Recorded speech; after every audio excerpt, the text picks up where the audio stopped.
both joining us here at the Sandton Convention Center, as well as those streaming this summit on our YouTube live stream. My name is Luanda Mpongose, and I am with the T20 Secretariat, a co-program director for this summit. Allow me to stand on the protocols that we had established yesterday in the interest of time, and also allow me to welcome you to day 2 of the 2025 T20 Summit under South Africa's G20 presidency, convened by the Institute for Global Dialogue, the South African Institute of International Affairs, and the Institute for Pan-African Thought and Conversation. Esteemed ladies and gentlemen, yesterday we had a very full day. I'm sure some of us went to bed quite exhausted because it was really back-to-back, but really also very stimulating conversations and recommendations that are emerging to inform the G20. Yesterday, the convener started us off with the welcome, handing over then the T20 communique, which is really a culmination of the work that we've undertaken since practically October last year when we received the appointment. So it really has been a busy year, as well as the work that has been done by authors, as well as our task force and advisory council members. So it was really wonderful to see the culmination of this process with us handing over our communique to Deputy Minister in the Department of International Relations and Cooperation, His Excellency Alvin Bortis. The summit then received an address from Deputy Minister, followed by a fireside chat where we really went into greater detail about the state of the G20 currently, given the geopolitical context, and this was led by Professor Siphamandla Zondi. We delved into then thematic sessions where we really wanted to look into the key issues that we've articulated as priorities. Kicking us off was an overall session looking at the state of global governance and the international system, which was joined by the Sous Sherpa of the G20, Ambassador Xolisa Mabongo. We were then joined by Minister of Trade, Industry and Competition, His Excellency Parkstow, in a fireside chat or an in-conversation that was moderated by Dr. Samir Saran. Ladies and gentlemen, we covered various thematic areas ranging from digital public infrastructure, e-governance, data governance, AI, and digital sovereignty. We heard from the money experts who took us through a number of financial issues, which ranged from WTO and the rules-based trading system, digital money, debt and the cost of capital, as well as multilateral development banks. Still linked to South Africa's G20 priorities, we discussed the disaster risk reduction in a parallel session as well. We culminated the day, at least in this room, by having a book launch, which was quite exciting, looking at security both in the North as well as the Global South. We ended these evenings, we ended the evening yesterday with 5 dinners, which really did seem like a lot when we were undertaking this. But having heard from different colleagues who joined the different dinners from the Secretariat, all of them were really thought-provoking and really were at capacity, and we had a range of discussions. And we also kicked off this day today with some breakfast engagements. Some of us started the day at 7 a.m. At these breakfast engagements. And typical of think tankers, all of these will culminate in some research outputs, because everything must culminate in a research output. So we are now kicking off day 2, and allow me to now introduce the moderator for session 1, which will be looking at green minerals for the global transition, driving economic growth, inclusion, and community safety. And this discussion will be steered by Sarang Shidore from the Global South Program, Quincy Institute. A round of applause as she comes on stage and introduces her panel.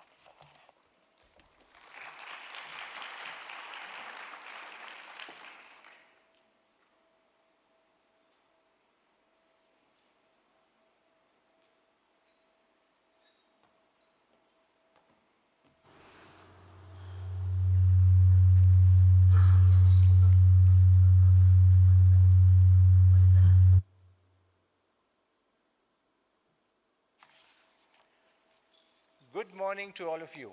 Hope you've had a good night's rest and a good breakfast. The advantage of these early sessions is that everybody is all energized and ready to engage. So I hope you have lots of questions, because we're going to have some time for Q&A later on so that you can participate. But I'm Sarang Shidore. I'm the director of the Global South Program at the Quincy Institute in Washington, D.C. We are a foreign policy think tank. And This morning's panel is titled, as you know, Green Minerals for Global Transition, Driving Economic Growth, Inclusion, and Community Safety. So let me first set the stage with a little bit of a background. Let's zoom out a bit and understand where we are, not just on this topic, but on the context. We are in a different world, as I think some other folks have mentioned earlier. We are no longer in the world of the 90s or the world of the noughties, a time when we had multilateralism as a core idea that animated many conversations and actions. Of course, the process starts at the end of World War II in a more enthusiastic way, but then more recently, we've had many reasons why multilateralism has come under pressure. Obviously, it's still alive, we are all here, but fundamentally, new trends are emerging that have relevance to this topic that we're going to talk about in a couple of minutes. What I would say is that multilateralism is being supplanted, perhaps, or certainly complemented by the trend of asymmetric bilateralism, where conversations are had more one-on-one, deals are struck more one-on-one, or perhaps in smaller groups. And in this dynamic, we lose something, because the inherent nature of the power equation is different in many of these bilateral conversations, and they may lead to short-term gains for one or few of the actors, but in the long run, all of us will face greater challenges, given that certain global challenges can only have multilaterally oriented solutions. So, and in this dynamic, of course, the Global South is under pressure.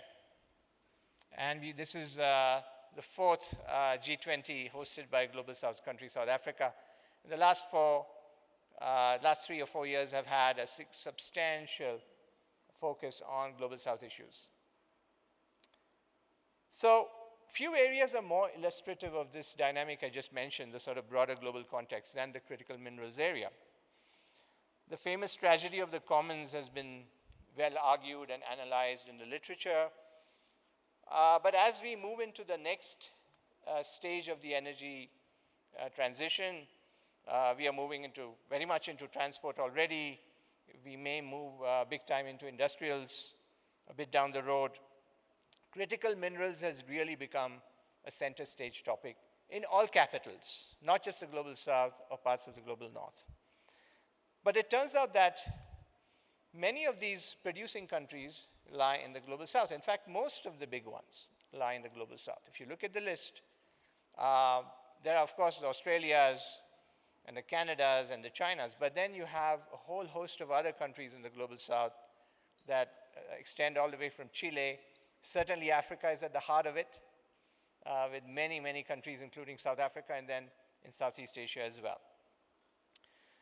So, the extraction happens in the Global South substantially or predominantly. The processing happens, however, in the Global North or China.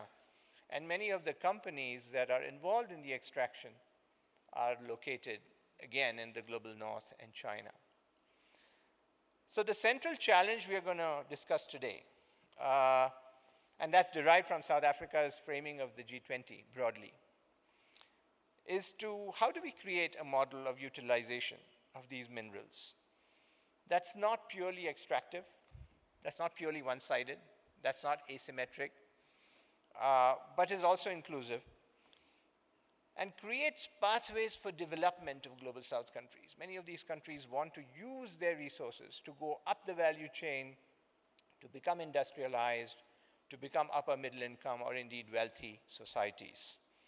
And at the same time, of course, the consumer countries, which also include Global South countries, but substantially more Global North countries at this time, want supply security, understandably as well. So we have this balancing these two dynamics, and it's doubly difficult today because of what I just mentioned and what's been mentioned during the last day, which is fragmentation, geopolitical pressures, and competition. So with this said, let me open the floor to our wonderful panelists. We have 4 excellent panelists here who are going to engage with us, and hopefully we'll draw you into the conversation as well. So please.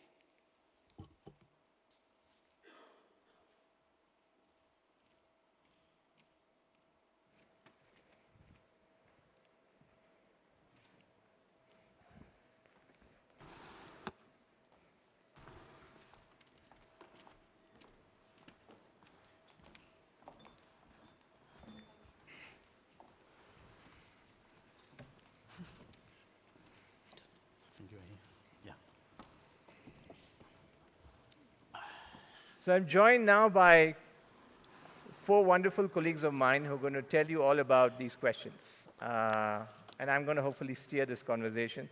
We have Igor Makarov, who was the head of the School of World Economy at the HSU University in Moscow.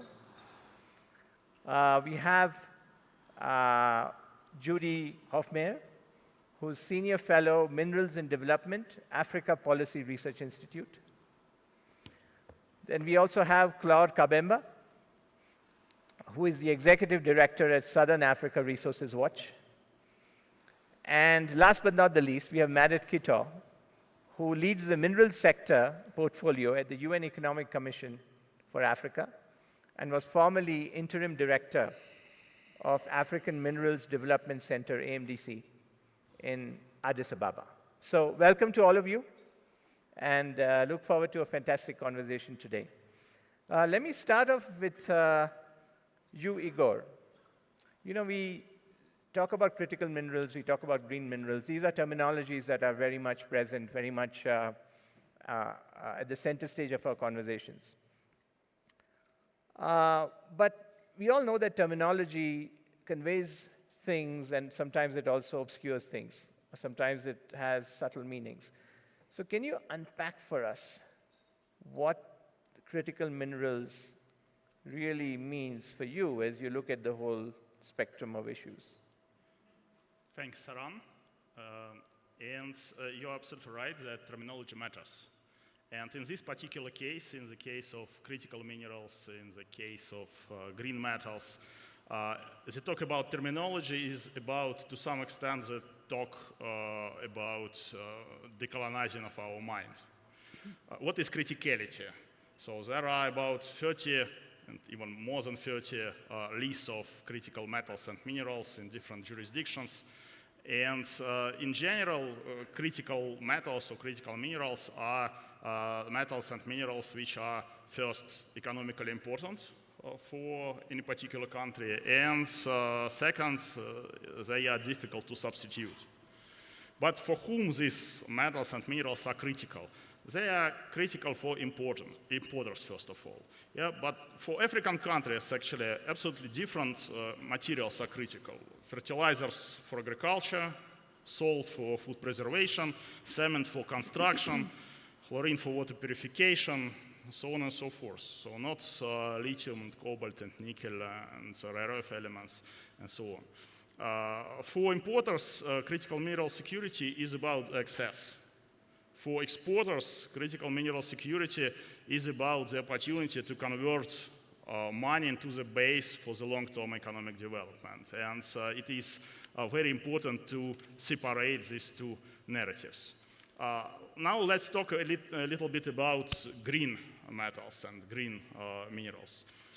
Again, this is a term which reflects to the large extent the narrative of the global north. So first of all, we should understand that not all the critical metals and minerals are green. So if you look at the list of critical metals and minerals of the European Union, for example, you will see that it is not only lithium or nickel or cobalt or copper and so on, but it is also, for example, beryllium, which is used in missile guiding systems. It is also, for example, tantalum, which is used in electronics and capacitors and so on. It is also, surprise, coking coal, which is as far from the green transition as it may be only imagined. And Donald Trump, of course, he searches for rare earth elements all over the world, from Greenland to Democratic Republic of Congo, not because he is a fan of green transition. Secondly, so when we say green, even for metals which may be considered green, we usually mean that they are used in technologies which reduce pollution, right, and which reduce greenhouse gas emissions. But again, these effects appear in developed countries, while many countries of the Global South has even no access to these technologies which reduce this pollution and reduce greenhouse gas emissions. But instead, they have massive environmental degradation related to the extraction of these metals and minerals. So we have the situation when the green development appears in one part of the world at the expense to the other part of the world. And actually, it is another iteration of pollution-having practices, which we actually have in the other form starting from 1980s and further. It does not mean, of course, that critical metals and minerals should not be produced and extracted in the countries of the Global South. Of course, they should, but it just reminds us that it is very important to be strategic here and not share the wrong narratives which are developed by actually actors whose aim is to maximize the volume of these metals on the global market, but not the value added which remain in the country where these metals are produced. So I'll stop here. Thanks, Igor. That was a very important opening because kind of going behind the terminologies, understanding the different interests involved, and indeed the narratives involved. And we all know that narratives matter. And sometimes the narratives are actually set standards and define visions. And from that perspective, we have, I'm going to turn to Marit now, who's sitting at the far end there. So just about able to see her. But Marit, can you share with us what the African Union has been doing in terms of its own narrative and vision? There's been the Africa Mining Vision. There's, of course, been, you define a vision is very important, but then there's the next step, which is implementing the vision, making things happen on the ground. So tell us a little bit about how this process is going on at the moment in Africa, and how is it translating into regional value creation? Thank you very much. I hope you can hear me. Thank you very much for inviting me to this very relevant and timely session. As was said, the opportunity is here. There's a rush to these minerals, and I'm happy that you call them green in this session, because we've been talking about this for the last 16 years in Africa, at least 16 years. The Africa Mining Vision was developed by Africans and approved by heads of states in 2009, 16 years ago, because back then there was another commodities boom, and it was the realization that Africans were not benefiting from the exploitation of minerals that this vision was set up 16 years ago. It looks at the minerals value chain from the whole value chain perspective, from policies to regulatory frameworks to fiscal regimes, but the thrust of the AMV is that it actually focuses on linkages, value addition, resource-based industrialization, because that's where value is created. If you export raw, you export jobs, you export skills, you export technology, nothing really stays on the continent. And at that time in 2009, it was not, nowadays it's mainstream to talk about industrialization and value addition with the minerals, but at that time, it was really not mainstream. So we are happy that now, after 16 years, because of this minerals rush and this decarbonization commitments and also technology shifts and a lot of other dynamics, minerals have become the center. And again, it's geopolitically contested, but also it has become the oil of this. So we are already prepared in terms of vision. But we also have the African Green Mineral Strategy that we had approved this year in 2025 in February by the African Union Executive Council. So the definition, and my colleague here was talking about the definition of green. For Africa, we decided to call them green because we have a clear definition. Green minerals are feedstocks into clean energy technologies, green industries, and into mining supply chains and equitable industrialization to serve Africa's needs. Our definition is mostly around the same critical minerals defined by the West, but we have added our own because we're trying to serve our narratives. It's not defense, it's about clean technology, and we don't have the vulnerability of supply.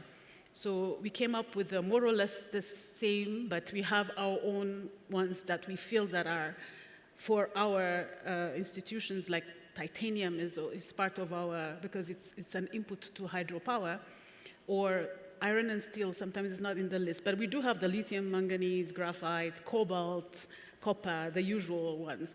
And it's not a static list, it's a dynamic list that can go, we have identified those 15s, but it can go up. So basically, what the point is that we have had visions. Now we have even focused. This Africa Green Mineral Strategy goes beyond industrialization, but it also talks about energizing Africa, industrializing and energizing, because 600 million people are still in the dark in Africa. We couldn't call them energy transition minerals. Transitioning to what? Because we are still not transitioning. It's the energy transition for others. For us is access and also energizing Africa. So 16 years ago, I'm not going to say that it's all bloom and gloom. Most countries, especially the ones that are producing are high producers of minerals, 20 most producing countries have reformed their policies, have had policies to make it more equitable, local content policies, regulatory frameworks. Even the fiscal regimes are now much more aligned, so to speak. But going down the value chain, we still lag in terms of value addition, beneficiation, resource-based industrialization. And also we have to talk about the true measure is, has it really improved the lives of the citizens in Africa? Talking about local communities, talking about women, talking the artisanal small-scale miners. So we still have not gone there, but there are some improvements, but it's not there. So basically, we need to align policies, whether it's industrial policy, mining policy, local content. All the coherence policy is needed, not only at the national level, which is also a big issue, but also at the regional and sub-regional level, talking about, we are here in South Africa, talk about the Southern Africa Development Community, SADC region, harmonizing policies, because it's really what we have to talk about scale. If you are just one country and trying to get everything done in one country, you will not have the scale, you will not have, even to attract investment, it needs to be at scale. So we need to harmonize our policies, whether coherence policies nationally, regionally, you need to have harmonizing policies. And the Africa Mining Vision has gone down to some of the regions. There is a SADC regional mining vision, but it's not teething. And it really needs to be teased out, because harmonizing policies would avoid the race to the bottom where investors are trying where the fiscal, which one is tax incentive is better than the other one. That's really not. As Africa, we really need to come up with. And the second other aspect is that really use smart policy tools to attract investment. Be smart about it.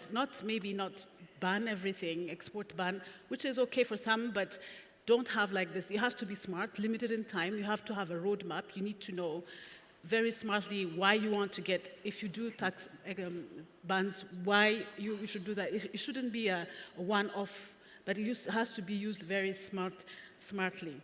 Harmonized regulations, I think I've said that. And then really, really biggest is about investment in skills and research and development. I think that's the lagging. I mean, the AMV has it, the Africa Green Mineral Strategy has it, and really, otherwise it becomes pipe dream. If you do not invest in skills, research and development, innovation, have centers of excellence. And that's how the industrial ecosystem gets. And also, of course, funding, but I will not go much into the funding. The Africa Green Mineral Strategy advocates for a venture capital fund that is being developed. But capital is, as you know, this sector is very capital intensive. And we should also look for domestic investors, not only look for investors, but we do realize that it's very capitalist and it has to be dealt with in a manner that is. But infrastructure is also needed, energy, all of this. But you really need to have a plan and to see. And the Africa Green Mineral Strategy really shows you, if you want to go A, B, D, to see what do you need, what kind of energy, infrastructure, skills, capital is needed. And then, of course, it's up to deliberate policies, deliberate smart tools, and committed leadership and good governance, that is. And also, if you want to have agency in Africa, because that's also lagging, we can't be one country negotiating with the EU, with the 27 countries or others. We really need to have agency, like have an African bargaining power. And that can only be done if, it doesn't have to be, we have 54 countries in Africa, it doesn't, but maybe like 2-3 countries that can pull the others and then be, that's what we believe that is lacking in the G20, in elsewhere, in the COP, in everywhere. It's like, we don't have to have a united voice, but unified or common somewhere, that because we can't agree on everything as 50, we are different countries. So that's where we're heading, so I'll end here for now. Thank you. That's wonderful.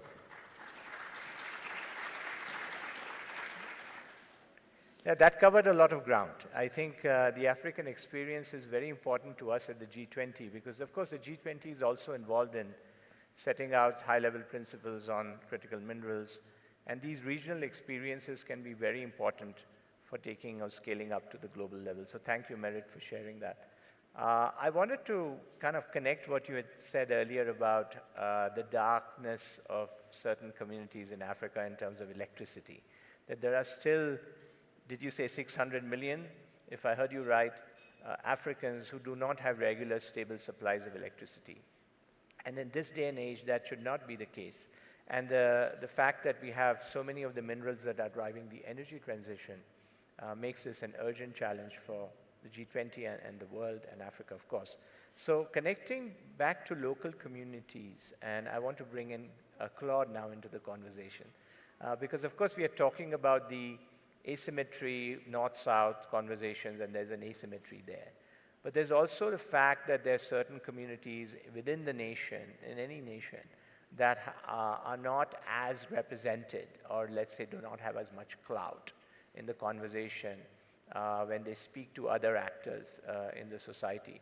So how can we sort of, taking this 1 or 2 levels down below the global level, how can we ensure that green minerals extraction does not reproduce the same patterns that we have seen historically in mining, which is exclusion of women, of artisanal miners, of indigenous communities, and in general local communities. What is your experience in the work you're doing? Tell us about that. Claude. Well, thank you very much. I've had an opportunity to visit over 40 mining communities across the continent, from Boke mine in Guinea to Bikita mine in Zimbabwe, and to many more. I've had a chance to visit most of the cobalt mine in the Democratic Republic of Congo. I've also had a chance really to cross-cut the Zambia mining sector. Even beyond critical mineral mines, I've also looked at other mines. I've been to Kao mines in Lesotho. I see Professor Kabele is here. I've visited your mines in Lesotho. And it has been a great opportunity to really look at the relationship between mining, people, or society, and the ecosystem within which mining extraction takes place. I have not found a mining community that is economically, socially, and environmentally viable. Most of these mining communities have, with various exceptions, have no running water, have no clean water. They rely on rivers. Most of these rivers are polluted by mine. They rely on borehole water. In many cases, there is no water in these boreholes because the mines suck most of the water. The forests on which they rely on for their cooking wood has been taken away by mining because mines continue to expand.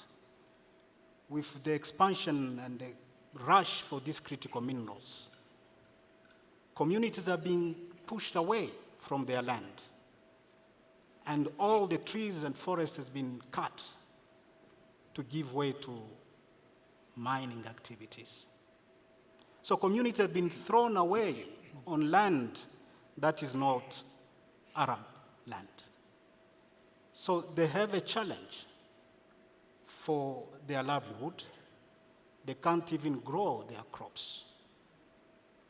I've been in communities where kids have got no schools. They sit under the tree. But just 100 meters away from there, we've got some of the biggest mines in the world. I've seen mothers walking distance to go and fetch that polluted water to feed the families. So we have communities which give away their resources for for batteries for electrical cars, for solar panels, for wind turbine, but they remain in the chain of poverty. So, Chair, what I'm bringing here today is to say we need to find new frameworks for the green minerals. We must green value chains, but we must not break the chains in which these communities are in. So we will not change the situation if we continue to do the same thing and expect different results. So these are my proposition on how we can move out of this. One, I think we need to put people at the center of mining, of green mining, of energy transition. There cannot be justice if we have what I've just described. So, and not capital. For so long, on this continent, capital has been more important than people. And I think is the one thing we need to change. And for us to change that, we need to negotiate better. And negotiating better is in the hands of our leaders. The second thing I want to put on the table is that we need to strengthen our institutions, the state. Across the continent where we've visited, you find that most of our institutions are not in a state to really govern the sector. They either lack finances, they lack skills, they lack logistics. There are some mining ministries, they've got no capacity to go and monitor and enforce the rules. They depend on transport from a mining company to go and reach a mine. So I think the need for a functional state becomes critical. And in most cases, I think our mining ministries are not functional. The third one, I think, is we need to upgrade our regulations. our regulations, most of the time, we've made progress in many countries, but we depend currently mostly on voluntary principles, which are international principles. They are good, but I don't think they are sufficient.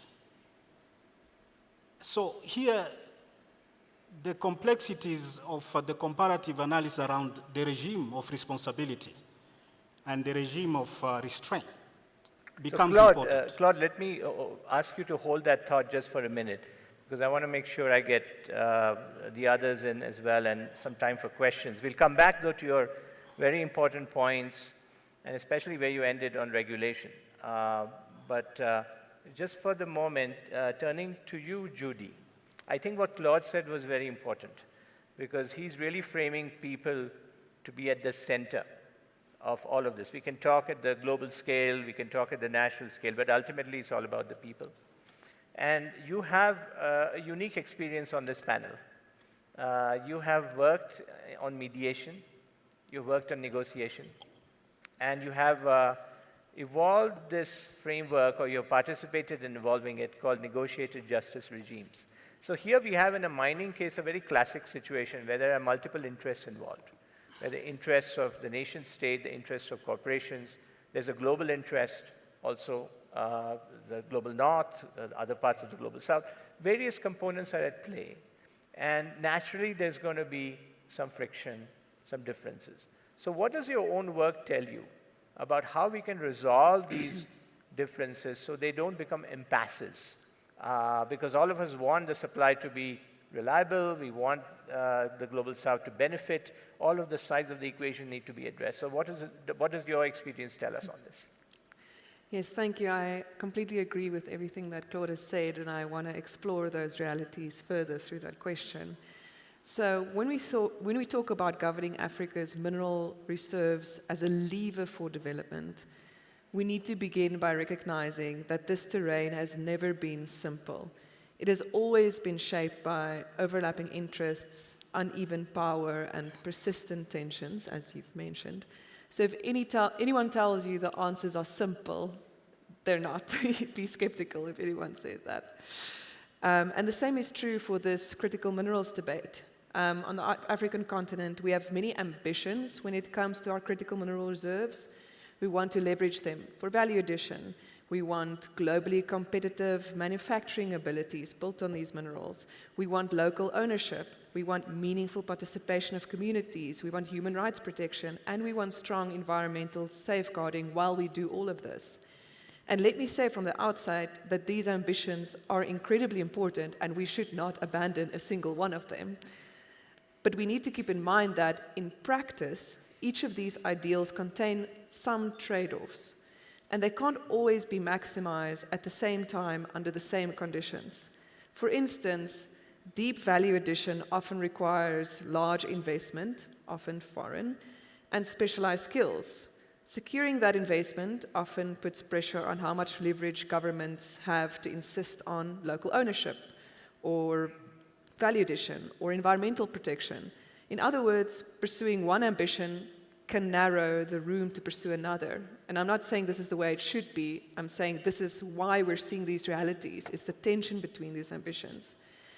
And this necessitates that we continually prioritize, assess, and adapt, and get the most that we can, given a specific bargaining position that we're in. And that's why I think about mineral governance in Africa as a process of negotiating what is fair and what is possible. And there's often a gap between those two things. And I'm going to say a little bit more about this gap, especially within a fundamentally unjust and complex global economic system. So governments can set ambitious policies on value addition and ownership, but these ambitions do not always automatically determine what happens on the ground. Again, this is the frustration. We see the ambition and then we see the outcomes, and they don't match up. Because behind closed doors, when they negotiate with investors and operators who bring the capital, there's a conflict between wooing that investment and regulating that investment, the carrot and the stick. And this is what we're seeing at the community level, outcome-wise. And this is where my PhD work has focused on what happens, apart from our ideals, what happens in the operational context. This is the level at which impacts are felt most directly. Jobs and procurement, dust and water, resettlement, safety, grievances, pollution. Yet it is also the level with the weakest protections. In some jurisdictions, yes, we've got some legal frameworks that recognizes that there should be consultation, but they're often, as Claude has said, poorly enforced or interpreted in ways that enables mines to do the bare minimum. So what happens again is day to day, deal to deal. We have ideals, but this is how it plays out in that negotiation. And the power asymmetries are huge, not only between African governments or governments in the global south and powerful governments that have stronger industrial capacity and influence elsewhere. But as we know, local communities are in the most precarious position of all. They have the least information, the least leverage, and the least capacity to influence major decisions. Yet they bear all of the social environmental costs of extraction. It concentrates on local people. Of all the interests that are moving around, there's only one party to this negotiation that bears all of the costs. And their exclusion is not accidental. It's built into the political economy of mining. Mining is only profitable because it is able to externalize costs. It is able to externalize waste to others, and that we have to recognize. But there is reason for hope. For our job as civil society and advocates, it's important to investigate that gap between what's fair and what's possible when it is based on real constraints and where there's actually more wiggle room than appears. Often, terms of extraction can be improved with better information. It's often as simple as that, with improved coordination, better capacity, and an underappreciated thing that we don't speak about enough is just creativity. Creatively thinking about what can we do in this space that's a little bit different and not sticking to a specific formula. And the second reason for hope is in the power of solidarity. Yes, there's power asymmetries, but it makes solidarity a non-negotiable. And that's why continental frameworks like the African Green Mineral Strategy and the Mining Vision is so important, because it gives states a basis to operationalize and mobilize that solidarity.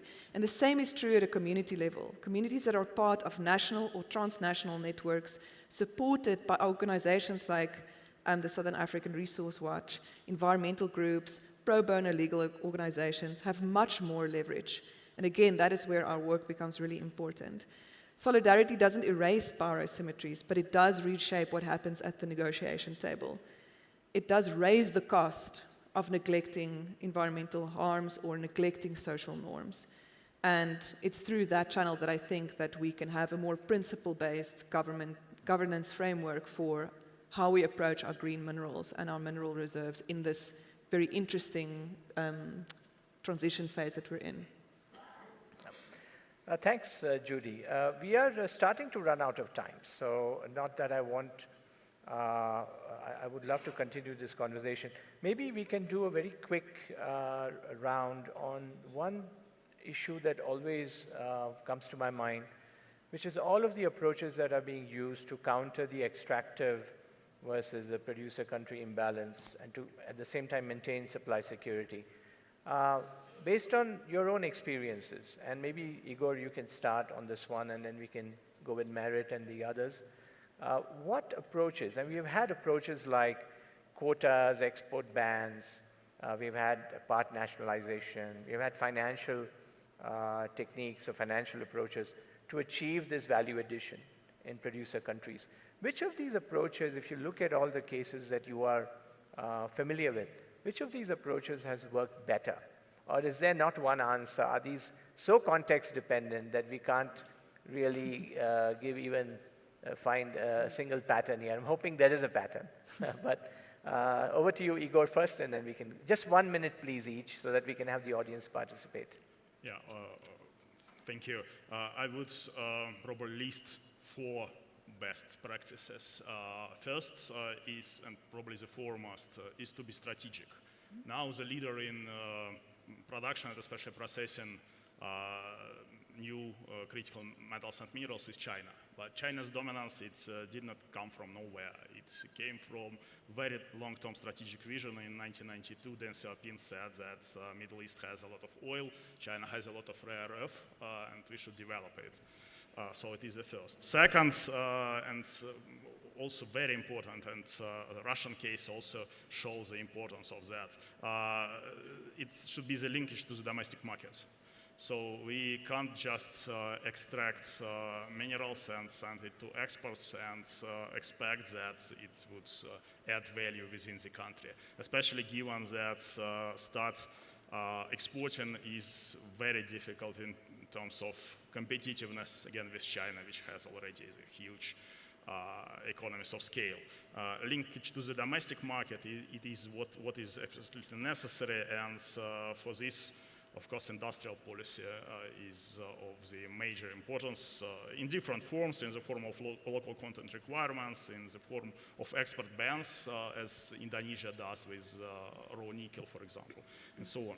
Third is reframing resources extractive agreements and try to link them with the development of infrastructure, development of technologies, capacities, and actually access to those goods which are critical for this particular country, for African countries, for example, which I mentioned, like fertilizers, cement, and so on. And so I think that G20 in this particular case may actually help with framing the approach for, general approach, of course, template for these agreements.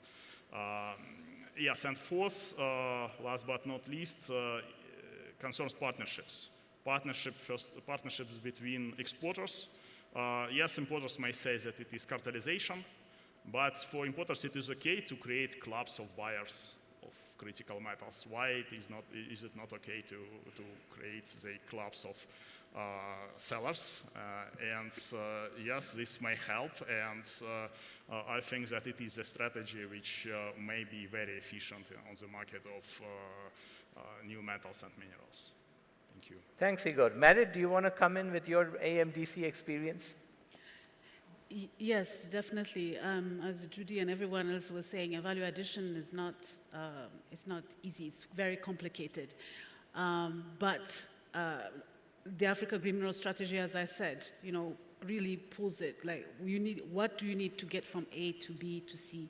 And we have a concrete example in Africa, the DRC, the Democratic Republic of Congo, and Zambia precursor plant.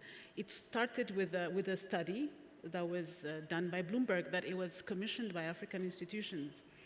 And that study found that there is cost and emissions advantage to have a precursor plant, just NMC, nickel, manganese, cobalt, in the DRC. That was 2021. At that time, Bloomberg was saying that you can't go to the electric vehicle yet because you didn't have what is required. It was considered a pipe dream, right? But that study started the whole DRC precursor plant because when you have numbers there, because there's really costs. We knew about the emissions because usually it goes for refining, it goes to China and it goes back again to other countries. So intuitively, you knew about the emissions, but the cost was what really set it apart, that you had an advantage of cost. You're not doing charity, or it's the bottom line, that you can do actually precursor plants in the DRC. And then it really looked at the whole value chain and what it takes. And the numbers were so compelling. You only get, if you don't do anything, you just export raw, you get back, and with all the illicit financial flows, the transfer pricing, all the leakages, you can still get 11 billion. But then you go up smelting, refining, you go to 44 billion. If you go to the precursor, 271 billion. And if you go up to the electric vehicle, 7 trillion. That's how you transform lives. It's that realization that prompted, at the highest level, Tshisekedi and the Zambia president back then to go for this DRC MOU, and now it's gone to pre-feasibility. Feasibility is coming, but it's not going at the pace that everybody would want it. Because again, off-takers You need a lot of, after that you need off-takers. There's a risk perception, real, or sometimes the perception is more real than the risk. But with all those factors that you need, but you need also clarity in your regulation and policies, as I said before. That's on Africa, because you can't. You need policy clarity, convergent. You need to be coherent. So that's also can be one of the why off-takers are not rushing, or at least not in a responsible way, because there are so many other ways to come in. But that you have to get the policies right. We always look into also to see South-South, and Indonesia comes to mind. Indonesia has done well with their nickel. They have gone through, and they did have export bans, but it was very limited in scope, in time. It was judicious, and they had, of course, China as a neighbor, and China really, because they had the comparative advantage of the nickel. It didn't work for bauxite for them. It worked for the nickel. So we do have some examples, but we cannot do cut and pastes, because every context is different. Sure. So that's why I was saying you need to have a roadmap. And then if you are a country, a small country, even DRC is small, because if you don't have your neighbors, you cannot, you have to talk about scale. To talk about, even as a market. If you're targeting electric vehicles, you have to also create the demand within Africa. Otherwise, it doesn't. You can't be fueling electric vehicles in Asia and Europe. Well, it's not. Or maybe you go to the 2-3-wheelers. What makes sense for Africa? 2-3-wheelers are much more than you don't have the critical mass of middle class that can have EVs in the next. Or you create that market. Otherwise, and to do that, you have to be coordinated as Africa and have, mineral corridors. Maybe not SADC necessarily, but like corridors. This DRC Zambia is a good one. You have the Lobito corridor now with Angola at the center. Yeah. So Merit, hate to cut you off, but I want to make sure that others can weigh in, and yes, we'll come back to you during the Q&A for sure. So Claude and Judy, Merit and Igor both made very interesting and important points. The Indonesia example is actually a really interesting one there, no question. DRC and others. But in your own work, when you look at the question of inclusion or finding these kind of locally negotiated deals that work, that are stable, are there some of the same principles that translate to your end of the spectrum in terms of policy stability and all the other things that were mentioned? Please, if you could keep your remarks brief, then we'll open it up for questions. I think we'll have about 10 minutes for questions. Claude, please. Look, when you look at the DRC recently, its policy around quotas or export bans, they were more looking at how they control the market in terms of mineral production. And it's more focused on revenue collection. That's something which works because the DRC has got producer power when it comes to cobalt. But my sense is that it's important to be able to understand the market. What is it that we can be able to produce in relations comparatively to other countries?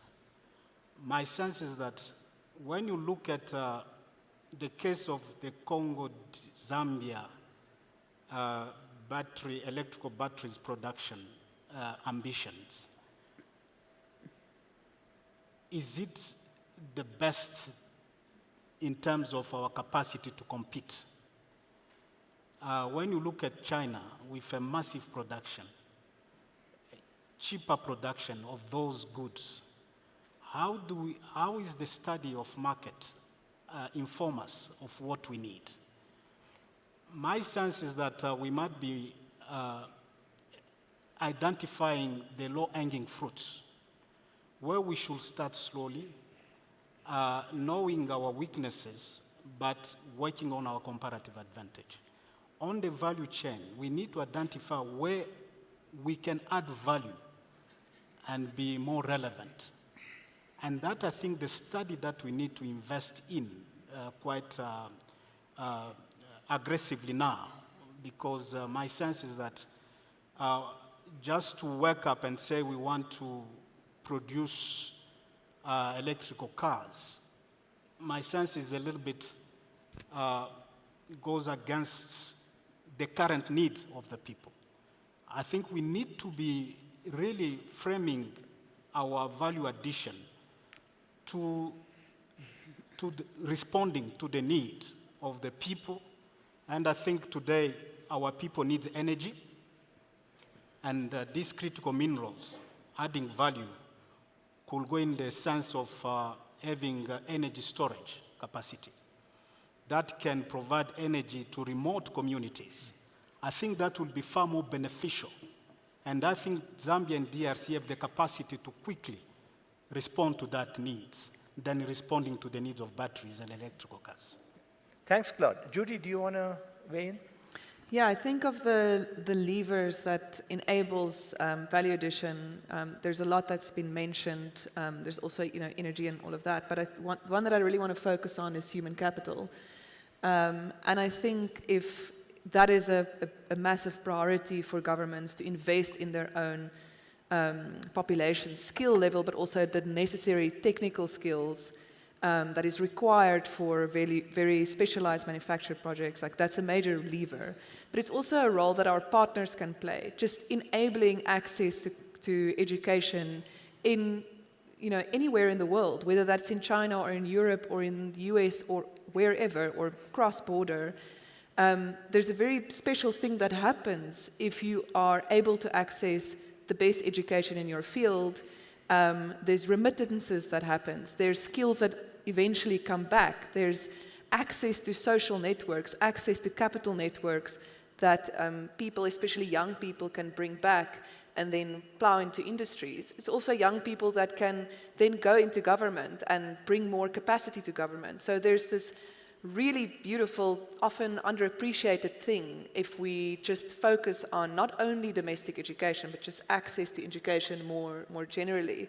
Mm-hmm. And we're seeing, for instance, in South Africa, in some mining areas, mining companies are really investing in enabling affected people to access better education opportunities, to obtain specialized mining skills and jobs. And it's also in the company's interest to make sure that there's that pipeline, but from locally affected people. And I think there's a lot of solutioning that we can do in that field. Great. Well, we have not as much time as I was hoping for the audience questions, but we do have some time. So please, if you could raise your hands and ask your question. I have a gentleman right here we can start with. Maybe take 2 questions at a time and do 2 rounds. So the gentleman here, and then after that, the lady in the dark red or maroon back there.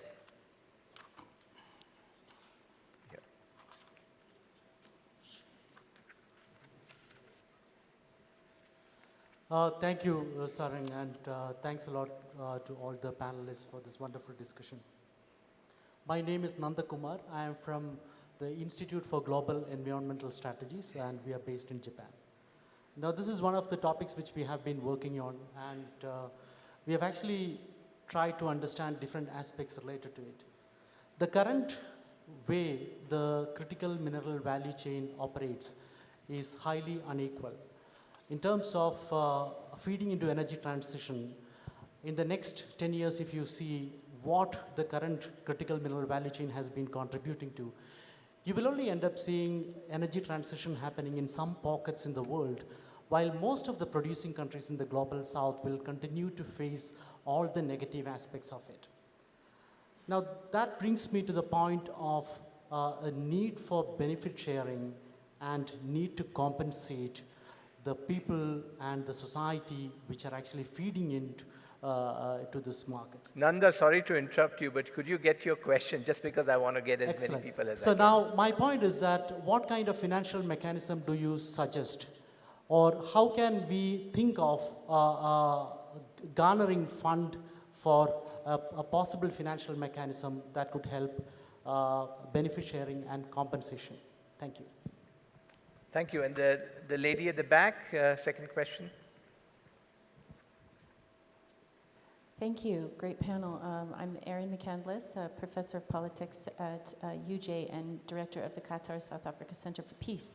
And I'm curious on your reflections about the potential for critical mineral provisions being incorporated into peace agreements, and what, particularly in this context of a move towards increasingly transactional agreements and settlements, and perhaps just your reflections on the first most critical places to start with addressing this and reversing it towards better agreements. Thank you.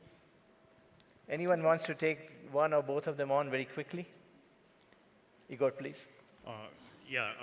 Actually, what you, Nandan, asked about, I partly tried to cover to my second contribution, that there are some mechanisms which may be integrated into agreements, into extractive agreements. First, linking them to the development of infrastructure, to the development of communities all around, and so on. And actually, it works sometimes. And some companies, they really not only extract minerals, but they develop communities and cities and infrastructure all around. And if it becomes the mainstream, so it becomes some sort of burden sharing mechanism on the one hand. On the other hand, what is also important is, of course, development of standards of green and responsible mining. That is another mechanism. The policies that we discussed very widely within this session, including local content requirements, is another attempt to share the burden and to make the interaction between exporters and importers, or between domestic country and the extracting companies more fair. So I think that there is no one particular mechanism, but the combination of all this moves us to the right direction. It is probably not the final and the whole response, but what we have now is using all these mechanisms all together. Anyone wants to come in for 30 seconds only, because we are out of time, I've been told, so we got to leave soon. So 30 seconds, Merit? Yeah, for the second question, which was on the peace agreements, which, I mean, especially some countries have become very transactional, and then when a country is in conflict, I can cite Ukraine, for example, how the deal was made with Ukraine. But interestingly, the second deal that the Ukraine made, they really went and negotiated fairly good under the circumstances, because they really talked about sovereignty. They knew what they had the geological base, they knew what the offer was, and they negotiated sovereign wealth fund, even reconstruction and everything else. I know this because I wrote an article about it and what Africa can learn from it.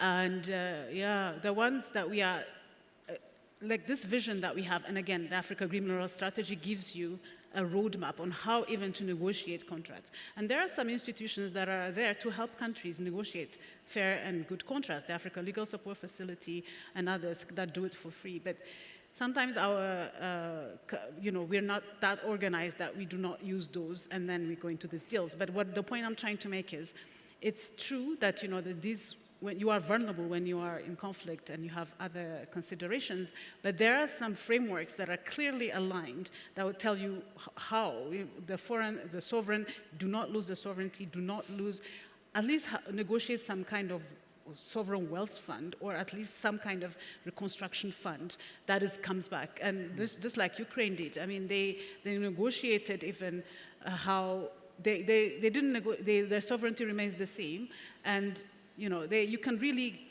make sure that, even though you are in a vulnerable state, that you can. But again, agency, one country with one big doesn't work. There's the, asymmetry of power, asymmetry of bargain. You really need to have that kind of agency. And those contracts have to be transparent, which most of the time are not. But we're getting there. Thank you, Merit. Yes. Hate to cut you off again. I don't think we have time for any more interventions, very sadly. We could continue talking about this for another hour. But I think on the theme of agency that Merit mentioned, and all of the themes that have come out from the speakers, I think speak to this very important issue. The conversation continues. Thank you to all of you and the audience for your participation. And until next time. Thank you very much. Thank you very much. May I please invite you to the top of the stage for a very quick photo. Colleagues, a critical mineral conversation is very critical within the current global socio-economic landscape, as the countries in the global south and those in Africa in particular are looking to redefine or renegotiate their role in the international division of labor. So I think it's a very important discussion that we've had here, and a good one to open the day as we move forward. We are quickly going to move on to the next session, which is going to be moderated by Fabio Veras. May I please request that you approach?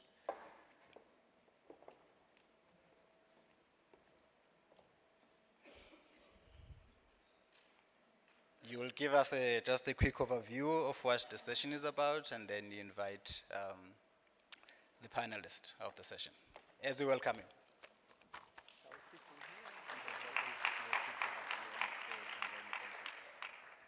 Okay.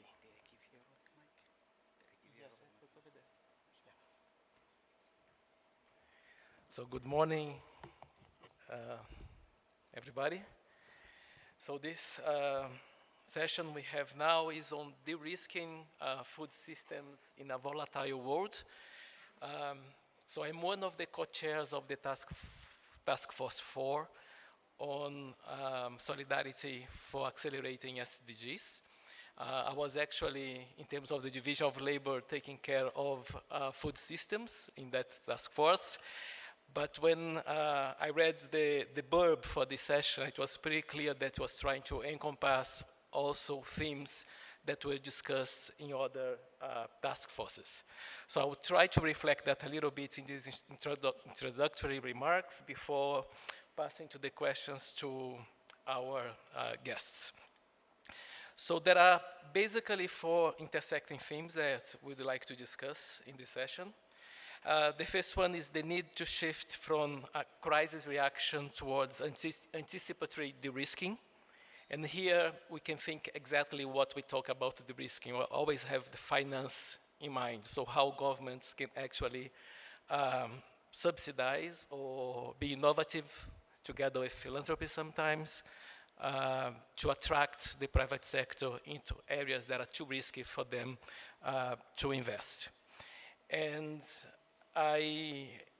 in preparing the session, the questions, I took a look at a recent report launched by FAO that's basically on financing food for a better future. That brings lots of interesting findings and also some recommendations that I would like to test with our guests. And one of them is actually the fact that in terms of the international aid, there is a bias towards humanitarian food aid when we compare to investments in development. So one of the questions here is whether we could be actually having development aids, helping countries, particularly in Africa, de-risking some of the investments that are necessary to build the infrastructure that would respond to the crisis, and not only coming after as an ex-post reaction. The second topic is about financial innovation for the missing middle, and basically here thinking about farmers that are not large enough to have access to markets, but also are not poor enough or small enough to have access to safety nets that protect them, even productive safety nets that they would be eligible for. And what could be done, especially in terms of insurance. The third aspect is trade integration as a resilience strategy. And here, of course, we shall talk about the Africa Continental Free Trade area and how it could act as a buffer when we have fractured supply chains that can drive price volatility. That was actually one of the priorities in the agriculture, in the food security task force. And finally, I couldn't not mention it, because Task Force 4, we discussed it a lot, the whole issue of not leaving anyone behind. So the inclusivity of this process, so how women and smallholder farmers could be at the center also of de-risking strategies so that they could be also part of the process. So with that said, I would like to invite our guests. So here in person we have Simon Engelbrecht from Agri SA.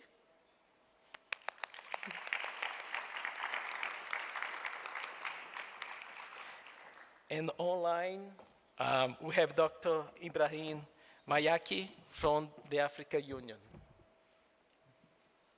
Is it everything right?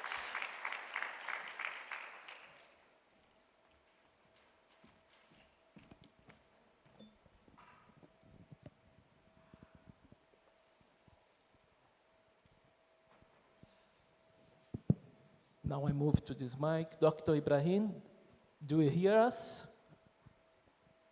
Do you hear me? We don't hear you. Do you hear me now? It's very low. It's very low. Okay. It's getting better.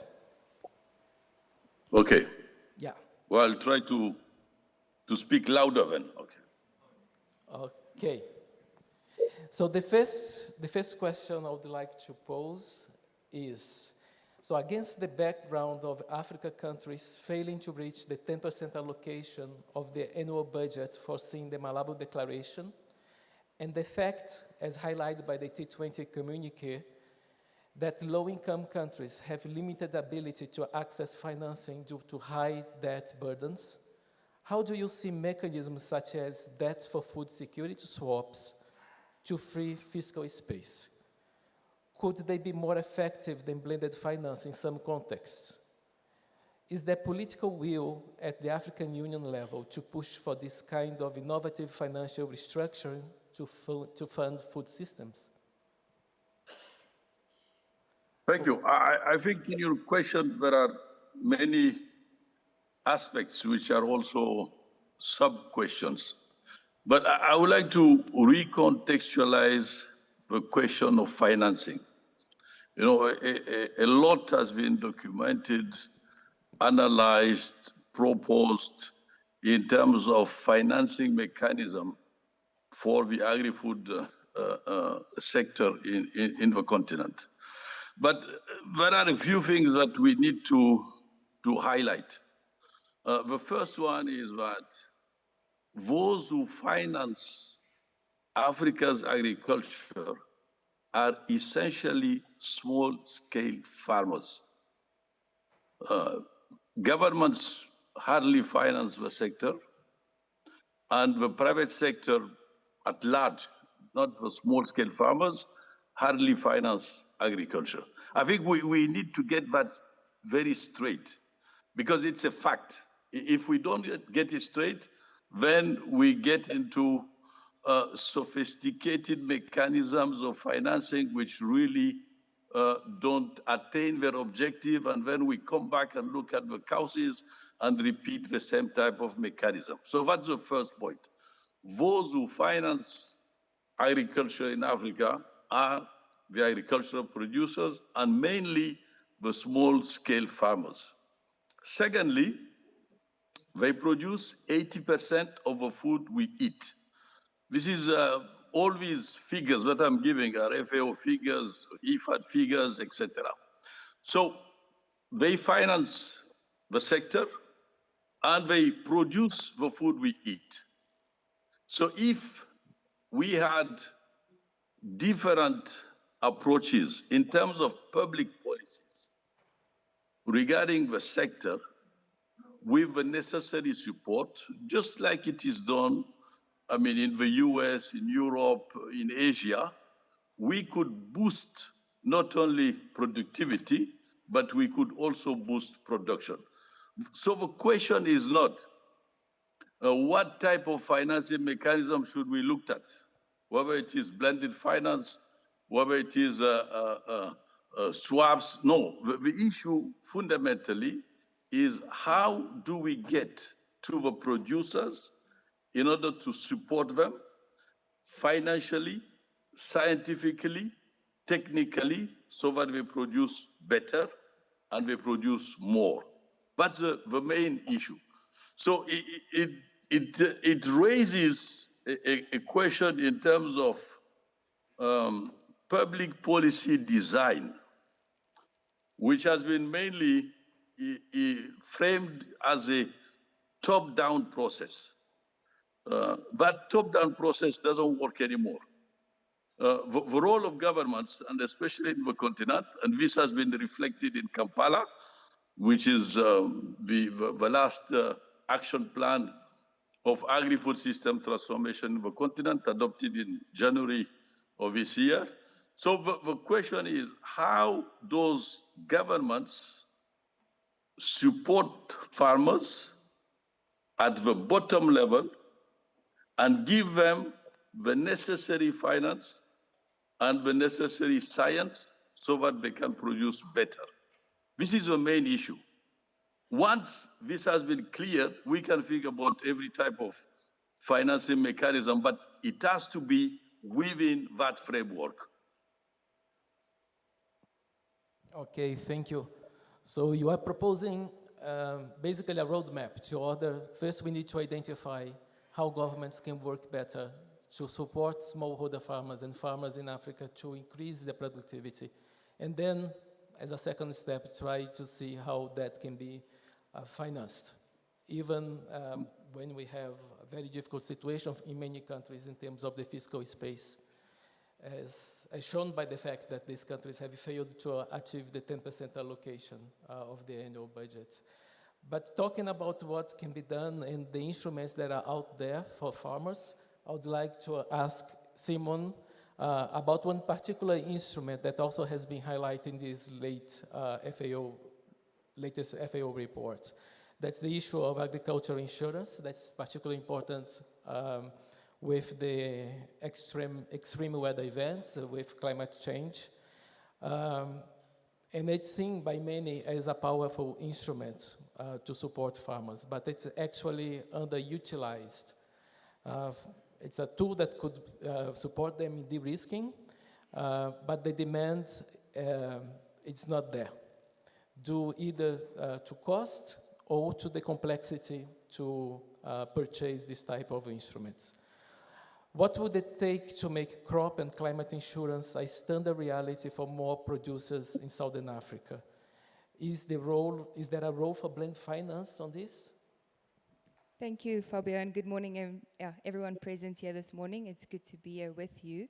Fabio, before I dive directly into answering your question, which I'd love to, I want to add to what Ibrahim has mentioned and just maybe contextualize a little bit, also in terms of South Africa's role on the African continent pertaining to agriculture, and then I'll directly answer your question. So what I want to share is that when we talk about agriculture today in Africa, we don't only talk about production and all the mechanisms already mentioned, but we also talk about purpose. And why I say that is because agriculture really is the foundation of stability on the African continent. It sustains livelihoods and also socioeconomic resilience on the continent. It feeds the nations as well, and it anchors employment in regions really where many other sectors not necessarily can do so. And I'd like to use South Africa as a case which demonstrates what I just shared very clearly. So over the past 30 years, our agricultural production in South Africa, the output has almost doubled, and 50% of this production is exported, of which 40% of this produce goes onto the African continent. And today the sector employs almost 1 million individuals, and it sustains approximately 2.5 million livelihoods as a result, and also creates an extensive rural socioeconomic upliftment. And this also during major crises such as COVID-19, agriculture in South Africa remained one of the few sectors that continued to grow, with a 13.1% increase in our agricultural GDP in 2020. So this is not an exception, but it's a demonstration of what is possible when a food system has proper coordination and mechanisms in place. And at the same time, we cannot ignore the systemic pressures that are a reality, which we might delve into later. I'd like to touch on your question on insurance and blended finance that you mentioned. So the two concepts intersect when blended finance is used to support agricultural insurance programs, so specifically in developing economies. And this approach helps overcome the barriers to widespread insurance adoption on our continent and facilitates access to credit. I'd like to mention a specific case again in South Africa where our South African government is running a blended finance scheme in partnership with the Land Bank and the Industrial Development Corporation. And this partnership explicitly includes a provision for an insurance pool to subsidize farmers' insurance cover.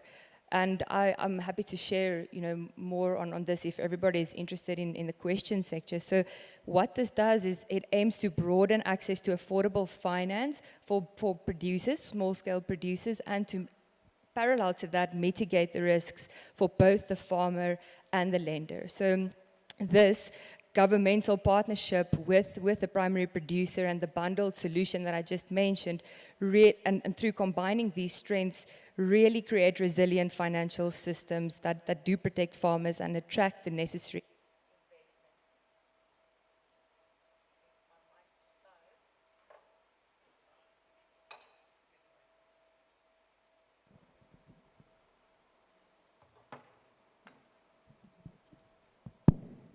Apologies for that. I just wanted to say that it attracts the necessary investment and drives sustainable agricultural development. So yes, it definitely serves as a valuable tool when one is able to structure it right.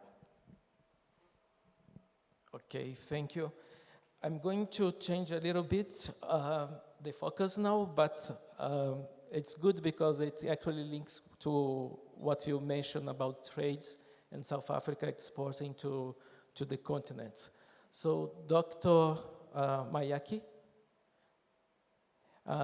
the next question is about some of the T20 recommendations around the promotion of the African Continental Free Trade Agreement, particularly in the interoperability of trade systems across Africa. How can the African Union ensure that the AFCFTA acts as a shock absorber for food security rather than just a trade agreement on paper? So which type of policy can the African Union support in order to make the free trade agreement work for food security?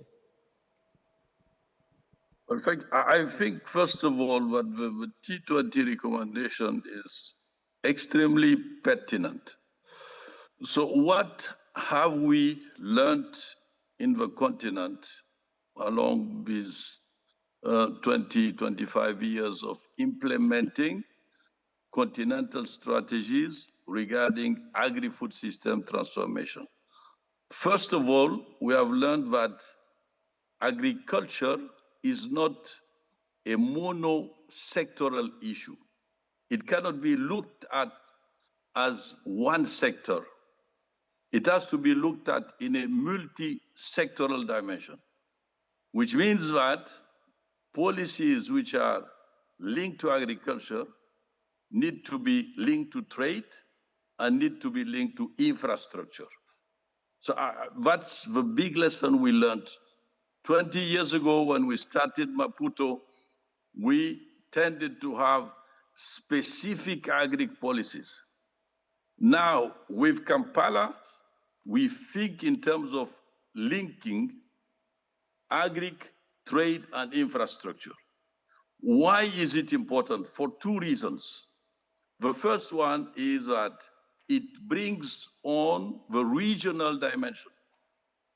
If we keep thinking about national policies, we will not reach optimality because our markets are too small. So we need to think regionally.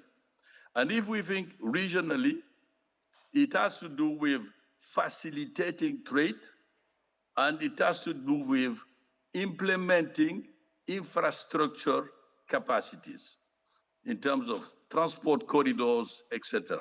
So that leads us to a key concept which governs these three issues: trade, agric, and infrastructure.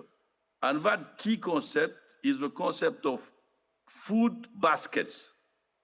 And we have strategic commodities throughout the continent. In the north, it's wheat. In the west, it's rice, etc., etc. So on the basis of these strategic commodities, we can have food baskets, and the optimality in terms of productivity and production will be within these food baskets. And if we have corridors, these food corridors will be able to accelerate the implementation of a continental free trade agreement. That's why in the implementation of a continental free trade agreement, the most important thing, and we tend to forget it, it's not the issues of norms, rules of origins, etc. Evidently, trade issues specifically are important to take into account. But the most important thing is to have a developmental approach which looks at how we link agri trade and infrastructure. And there, infrastructure is extremely important because you know that the waste and that we have in terms of production is quite high. FAO highlights that it is about 40%. We lose 40% because we don't have the necessary infrastructure. So, synthetically, multi-sectorality and not monosectorality. Secondly, trade looked at in terms of infrastructure that will allow the movement of people and the movement of goods. And all the mechanisms that we have, like one-stop border post, etc., are extremely important. We have more than 80 now in the continent. They do facilitate the trade. And thirdly, we cannot all of us produce the same thing. So we need to differentiate the things that we produce so that we trade better. And that's where the concept of food baskets regionally implemented can accelerate the implementation of a continental free trade agreement.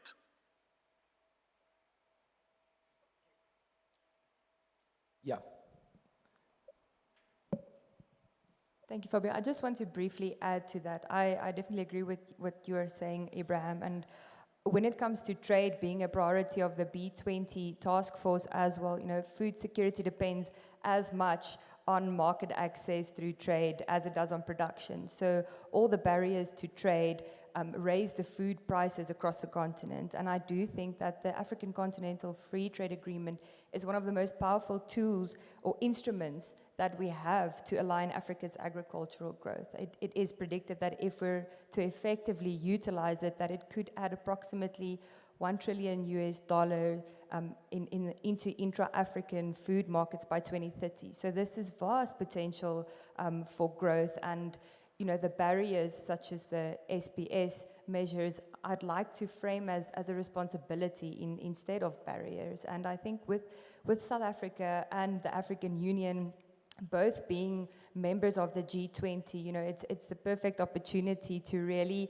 place the African continent's agricultural priorities within the global policy arena and not to exist as external pleas, but you know, input from within the system. Okay, that raised other issues that are actually discussed in other task force, in other working groups within the G20. That's the issue of regional integration, the issue of regional public goods, and the importance of having a good strategy on how to implement this and how to have a regional strategy that bypass or that can be a win-win for the different countries involved in the projects. Talking about also diversification of food production, one very, very hot topic in our task force has been the issue of production monotony, the fact that the global production has concentrated in a few cereals. And the task force explicitly recommends transition away from this production monotony with this dominance of few staple crops like maize, rice, and wheat towards diversified agroecological systems and take into account also the local knowledge. However, the private sector has spent decades optimizing supply chains for these specific monocultures that I mentioned because they are efficient and they are calorie cheap, so easier to find the demand. So realistically, when the T20 make this type of recommendation, one can ask who pays for the inefficiency, inverted commas, of the diversity. And not to mention also the nutritional components of this recommendation. So I would ask to you if the consumers are willing to pay for the premium of diversity of the climate resilient crops, or if we are asking African farmers to take yields and income hits in the name of planetary health. Thank you, Fabio. Quite a loaded question, and I'd like to take us back to the forces that shape the Africa's food future in speaking to your question. I think there are three forces that I'd like to highlight. The first one is population growth. It is expected that by 2050 we will be 9.7 billion people on planet Earth, with the African continent contributing to 1.8 billion of these births, which means that Africa will represent 1/3 of humanity by this date. And so why I say this is because this demographic shift is not abstract. It directly determines future food demand, employment needs, and rural development potential, things to take into consideration when we speculate who bears the burden that you mentioned. And so if we scale agriculture correctly, population growth would become a driver of socioeconomic stability and not a pressure point. The second force is urbanization. It transforms consumption patterns, and it increases food demand for processed and safe foods and intensified the need for more efficient logistics, which means the responsibility is on both the primary producer, the consumer, and the rest of the value chain in how we organize ourselves as efficiently as possible to address these forces. The third force I'd like to mention is climate change. I need not delve into that, but in answering your question is that our ability to organize ourselves as efficiently as possible in our value chains will determine, how effectively we can move forward without someone to carry a heavier burden. Thank you. I have a final questions before opening the discussion to the audience. I would like to pose the question for both of you. It's also related to some of our recommendations. So the T20 communique calls for inclusive value chains that integrate marginalized groups like women and youth. And the FAO report that I mentioned, they highlight this massive financing gap for the missing middle, because these actors are high cost, they are high risk to serve. So it would be honest to tell smallholders that they can be integrated into global value chains without massive subsidies. Instead of trying to force smallholders into volatile global markets where they struggle to compete, should the African Union or the continent, the different institutions in the continent, pivot to protecting local markets that perhaps are less efficient but more accessible to these smallholder farmers. And here also a little bit of a discussion on the importance of localization and how to deal with urban and peri-urban agriculture to serve cities. So I would start with Dr. Ibrahim Mayaki. Yep, thank you.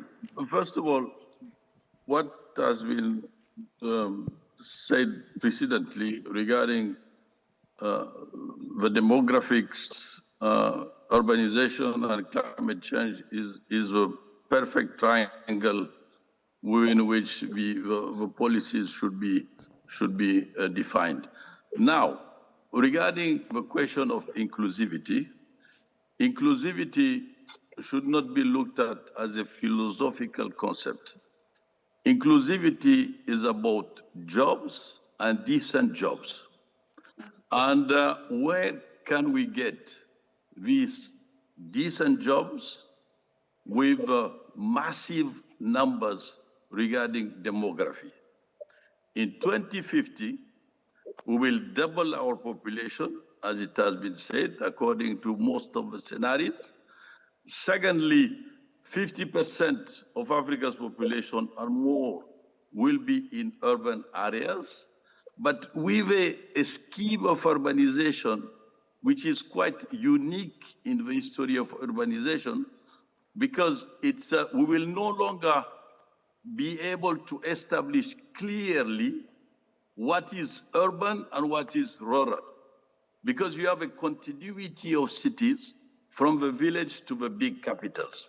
So this new space, urbanized space somehow, quote unquote, will need specific policies which are not really thought, reflected, analyzed sufficiently.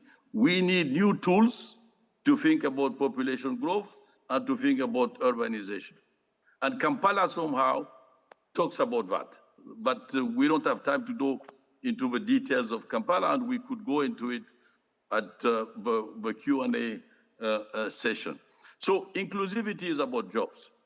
Very simple example.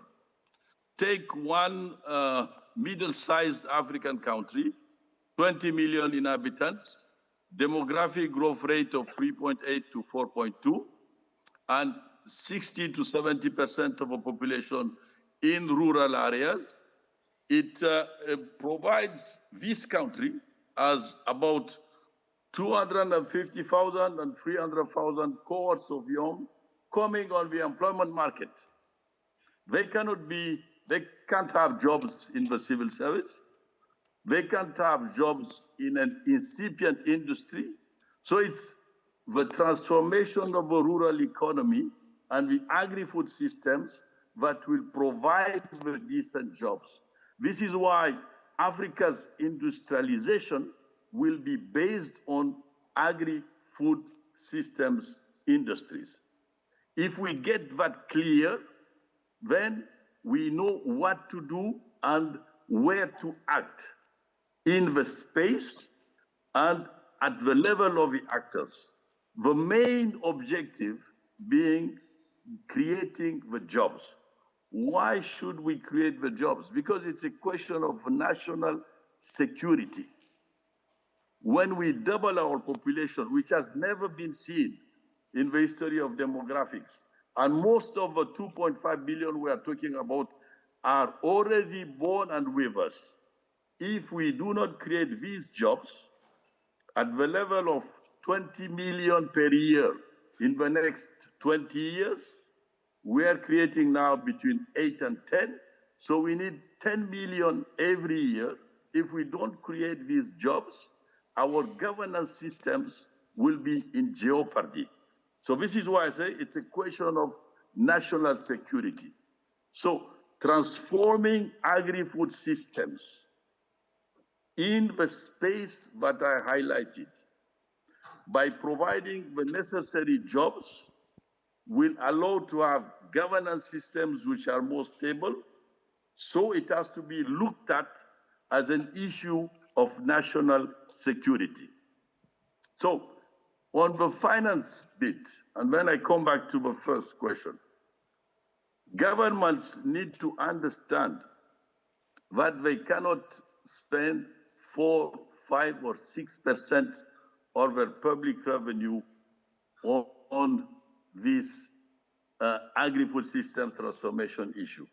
It has to be between 14%, and 20%, because it's a question of national security, and it will determine the future of this continent in the next 25 years. Thank you very much. Very clear. Now I pass to Simon. Okay. I've managed to get a microphone. Thank you, Fabio. Yes, I'd like to touch on a critical factor you mentioned in your question, which is the youth. And I'd like to frame the youth population on the African continent really as a capability asset rather than a burden. And I think if we're able to equip our rising youth population and the one that already exists with the necessary tools and skills, they will really be able to take, Africa's food future forward in terms of agricultural competitiveness and innovation. And this really is central both to rural upliftment, but also long-term socioeconomic stability. I'd also like to touch a little bit, Fabio, just on institutional reliability and implementation capacity on my previous point and to what Ibrahim has also mentioned earlier. I think underlying to all of this is the need for institutional reliability and our implementation capacity. And it's easy to sit here and have aspirational statements, but I really believe that if we connect the systems that we already have in place on this continent and strengthen the value chains that we are already operating and improve the coordination we already know works, learn from our best practices and what is necessary and implement the reforms we've been discussing for years and decades almost, we really can, as an African continent, shift from a narrative of food system vulnerability to a strategic or position of strategic food leadership, because we really do have all the ingredients that it takes. Absolutely. Thank you very much. Now we are going to open for questions from the floor. I would just ask for you to say the name and the institutions, and also there's a new request to stand up. So we have a question here on the front.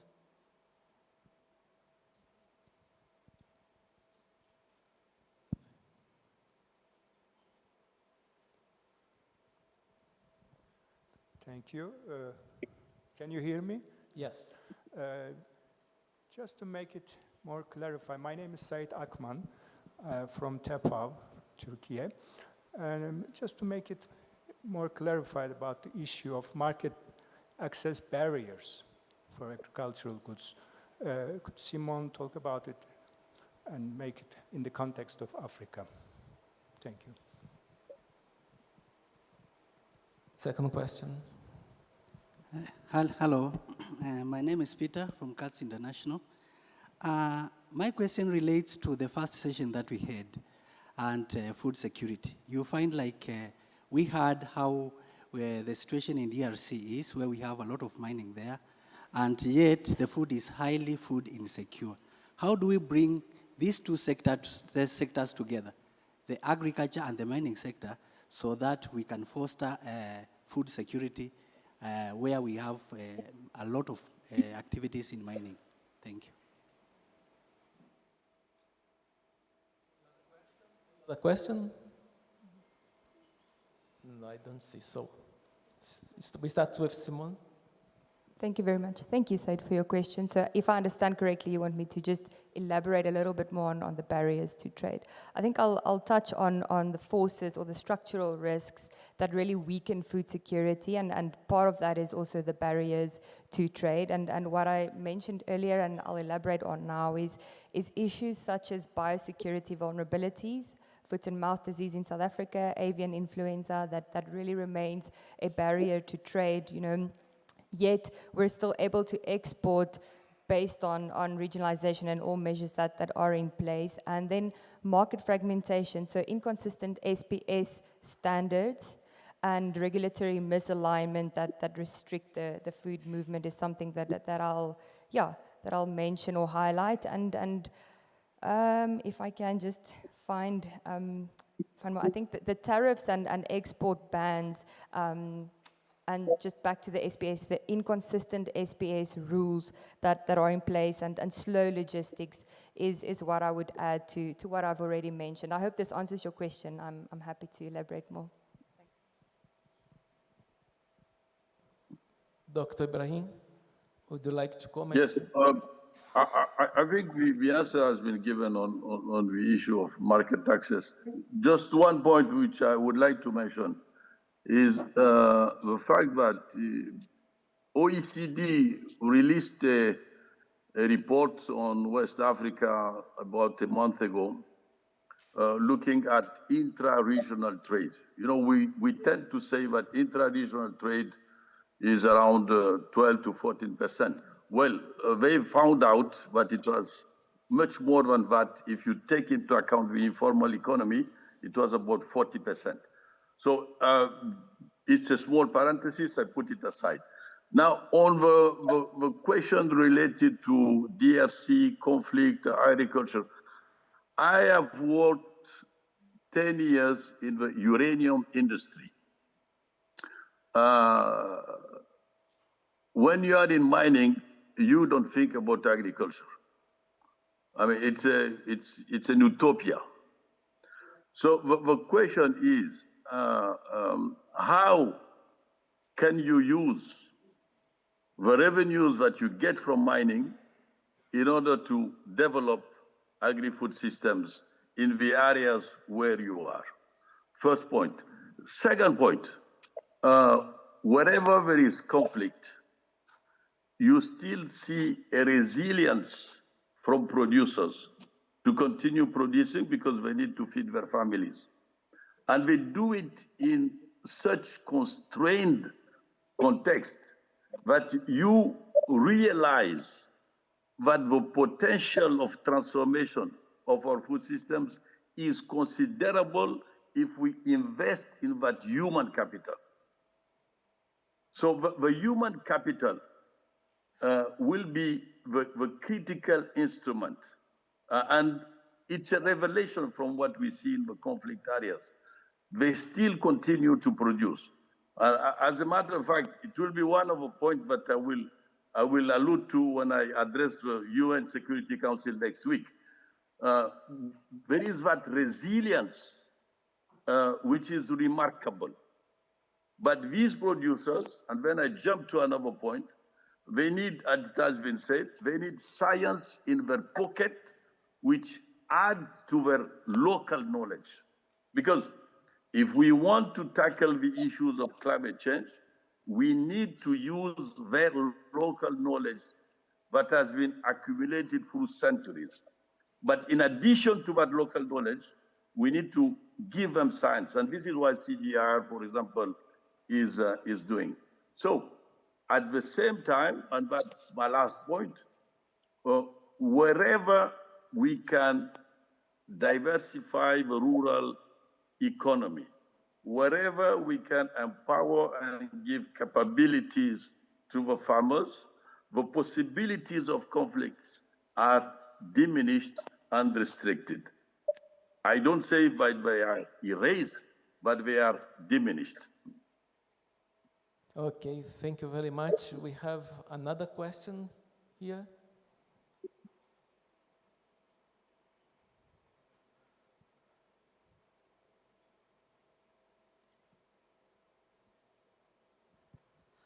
Thank you. My name is Nanda Kumar. I am from the Institute for Global Environmental Strategies. We are based in Japan. Now, my point is that the dependency on food miles is increasing. Many of the countries have been dependent on external supplies for food. I'm taking this example from Japan. The food self-sufficiency in Japan is only about 38%, while 60% of food is supplied from other places.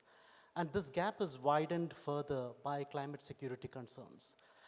Now, we are actually as part of a project which we are doing, one of the points which we were interested to understand is that how can countries make better policies? Can countries think of more actively involving food security into their climate policies or energy transition policies. So this is actually one of the thinkings which we have. I'm looking forward to your suggestions or comments if you have any. Thank you. Thank you. Do we have another question? I think that we can take at least one. No? So Simon. Perfect. Thank you very much. I missed your name. However, I think in terms of food security and what you've mentioned, as a globe, we have one common goal, and that is food security, really. And I'd like to touch on the concept of social capital being so crucial here, and for us as a world to not get distracted, by the policies you mentioned now, which are maybe irrelevant or, misaligned in certain cases. But I really like the concept of social capital, where beyond the physical infrastructure and the policy, frameworks, Africa's food systems and the globe's food systems really rely on our relationships and our trust among countries and our coordination or lack thereof, to achieve our common goal, which is food security. So in the how, I'd like to maybe challenge all of us, in our thinking, to not get distracted by a lot of unnecessary dead weight that we carry in the measures we put in place and the policies we put in place to achieve what we all are working towards as different countries. Thank you. Dr. Ibrahim? Well, I think I fully agree with what has been said. Just one point, which is about, which was alluded to also, which is about institutional capacity to coordinate. You take every one of our countries as a national agricultural policy, which is derived from CADEP. It has NDCs, nationally determined contributions, and it has national pathways coming out of UN food systems processes. So these actors, the actors who are within these processes, the national ag processes, agri-food system processes, the national pathways processes, and the NDCs, the climate processes, sometimes hardly talk to each other. So the role of governments is to have what is called theoretically a whole government approach so that coordination can take place. It's not easy, but if it is not done, then you do not create the synergies that can help each one of the policies succeed. So coordination capacity is absolutely essential. Okay, thank you. Very wise words. I don't think we have more questions in the audience. So I'm going to ask you in 30 seconds, not 1 minute, just to say what would be like the key message, the key priority for an inclusive food system transformation in the continent or in South Africa. Yes, I think I just touched on it by mentioning social capital, the relationships we build and from that foundation moving to the transactional phases of things. And the second thing I'll mention is leadership, that we need to all, I guess, take up as decision makers or whichever role we take on. Thank you. Dr. Ibrahim? Well, there is that triangle: governments, private sector, civil society, and I call civil society, quote unquote, all what has to do with the producers, the farmers' organization. This triangle is where action takes place, and the policies shouldn't be defined in a top-down manner. They should be the product, policies should be the product of an interaction between the three. And the private sector has a very important role to play there. So you don't bring the private sector at the end of the design of the policy. It has to be at the beginning. Just like, in the period of reconstruction of Japan, MITI played a considerable role. And the private sector, the civil society, and the governments were designing policies together. So we need to change our mindsets, and that's where the political issue comes in. It has to be the result of an interaction between these three poles in the objective of attaining a general interest, thinking that this is an issue of national security.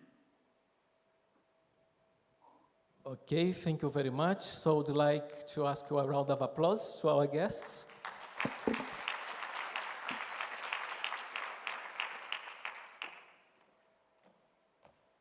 And over to Luanda. Another round of applause for ending on time. With 3 minutes to spare, can I ask that we please spotlight Dr. Moyaki so that we can take a picture of the panel, please? Please come forward for your panel picture.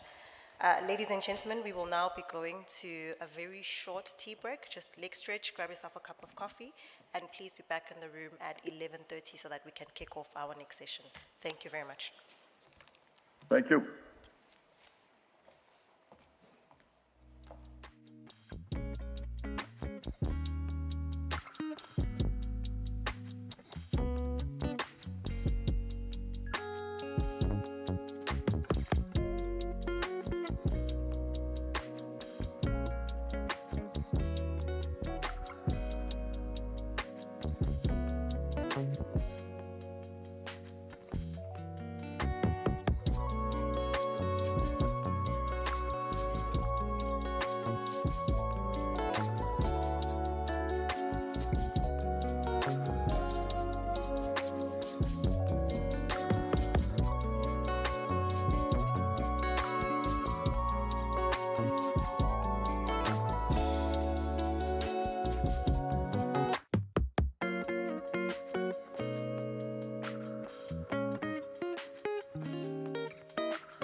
Welcome back. May we please settle down so that we can resume with our program.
May we settle down, colleagues? May we please settle down? I can see there are some bilateral conversations that are still going on. May we please settle down, colleagues, so that we are going to resume with our program.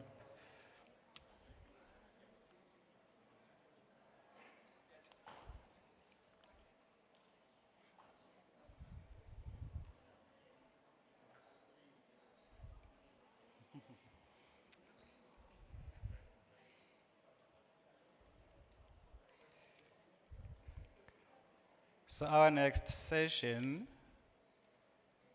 will be on the infrastructure imperative, and it's going to be moderated by Tali Mundezi, who I am going to invite to the stage right now to give us an overview of what the session is about, and then invite the panel to the stage. Welcome, sir. A round of applause, please. Thank you very much. All right. Okay. Good morning. Just had what is it called, a hot mic moment. I wanted to thank you in private, but it looks like I have to thank you right now. Yeah, thank you so much. As your program reflects, my name is Tarimunjes from the Department of International Relations and Cooperation.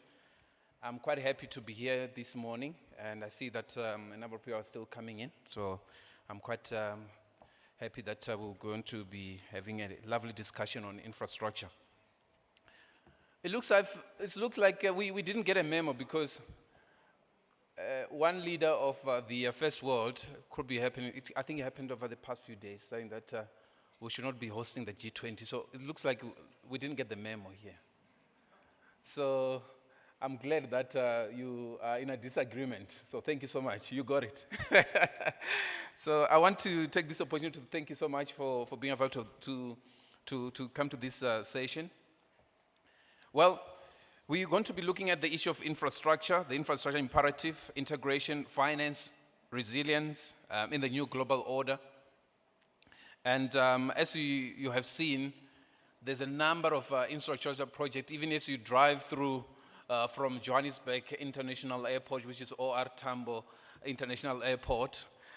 So the infrastructure development is happening all across the continent. But we want to also ask a pertinent question in terms of the African continent's cooperation, also the collaboration with the G20 members as well. So this T20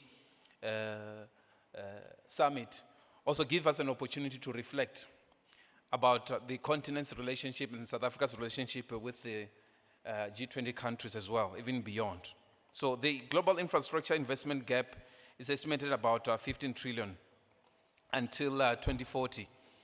So when you're talking about this gap, we're also going to reflect a gap to where and who has arrived at that destination as far as infrastructure imperative. Now, we heard that the dynamics as far as the report is concerned, infrastructure is important, is that it's central to development.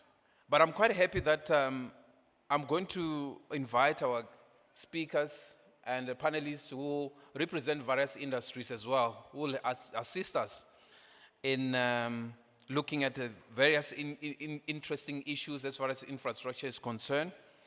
And I'm quite happy to invite Ms.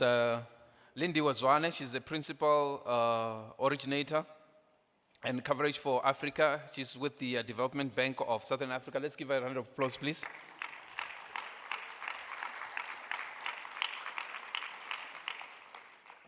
Thank you very much.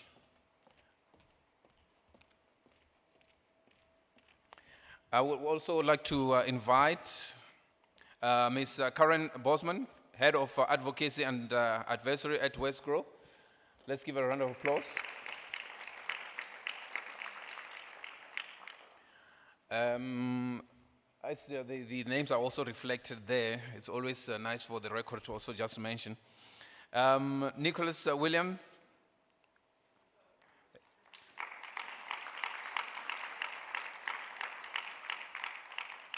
It's with the Agency France de Development. Thank you so much for joining us.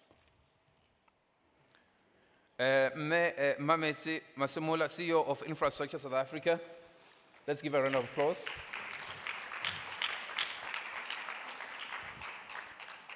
I'm also, thank you very much. I'm also aware that on a virtual platform we'll be joined, and we are joined by Lufeo Banda. Thank you so much for joining us, and we'll be coming to you shortly during the opening questions as well. So I'm quite happy that you joined us this morning. I will occupy right at the last seat, right at the end. But before then, I just want to also, because diplomacy dictates that we acknowledge the work that SAIIA, IGD, and the Institute for Pan-African Thoughts are doing. So thank you so much for convening this important summit. And Elizabeth Sodropoulos, thank you very much with your colleagues. And Dr. Plani Mutembu, and he's absent, I think just stepped out. And Professor Spamandla Zone, I was speaking to him earlier on as well. So, and the ambassadors and excellencies that I have seen earlier, thank you so much to those who are still with us in these discussions. So thank you so much. And we want to start with the discussion. I will occupy the seat right in the last seat. Thank you.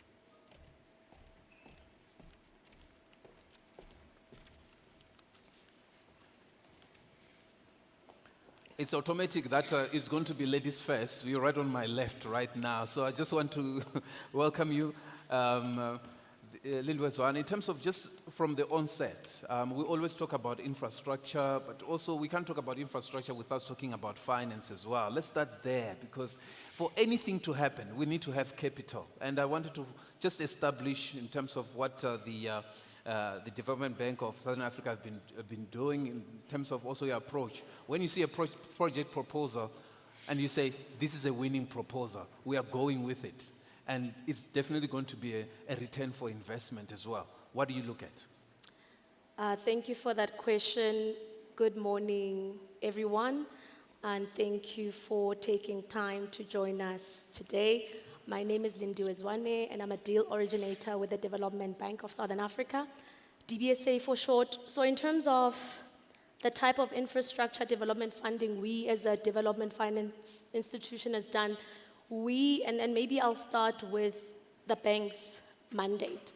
We've been in existence since 1983 to precisely fund infrastructure development on the continent, and sometimes people get confused by the naming convention we have, but we do have a sub-Saharan Africa mandate, not only funding projects in Southern Africa, but as well as the SADC region, East Africa, West Africa, and Central Africa. But given our shareholding, we are 100% owned by the South African government. The majority of what we do is based in South Africa. About 70% of our asset book is in South Africa. They say charity starts at home. And in terms of our funding product suite and value proposition really is we offer an end-to-end solution which includes planning, finance, and implementation. So perhaps just to dive into some of the infrastructure areas we look at energy, and energy, energy generation, transmission, distribution, storage. We've supported projects across the region. In South Africa, for example, we are quite critically involved in the Renewable Energy Independent Power Producer Program. Currently, we are driving work on the Independent Transmission Program. When you look at the SADC region, we've supported and financed a lot of solar and other energy projects. If you go all the way to East Africa, we've supported geothermal power generation in Kenya. We've looked at gas-to-power projects in Senegal, in Nigeria, and the likes. We also look at transport and logistics across the region. And when you look at these two sectors, for example, those comprise about 90% of the bank's book. And I think there's a reason for that. When you look at Agenda 2063 and what the African Union is trying to do with regional integration, energy security, and connecting Africa is quite critical. Hence, we see a lot of cross-border projects across transport, logistics, as well as energy. And then maybe lastly, on the focus areas, we also look at bulk water and sanitation, ICT, as well as social infrastructure, which covers sectors like healthcare, private and public healthcare. We've supported education projects on the continent. In Côte d'Ivoire, for example, we've supported girls' colleges, vocational training colleges, and the likes. And on your last part of your question around how we measure that a project is providing an adequate return on investment, I would look at it on two levels. One, there's the project level, and then secondly, there's the DBSA level. So from a project perspective, there needs to be clear development impact. We need to buy into why we're supporting a specific project. And again, based on what we've mostly done, you'll see it's centered around regional integration, it's centered around energy security, it's centered around facilitating trade, not only in South Africa, but across the continent. So developmental impact, which goes with job creation, with jobs with carbon emission reduction, that's quite important, but also a project must make money, right? That is very, very important, because sustainability will look at, there's a twin pillar. It must make money, it must be financially sustainable, but there must be very clear developmental impacts linked to that. I'll stop there for now, thank you. Right.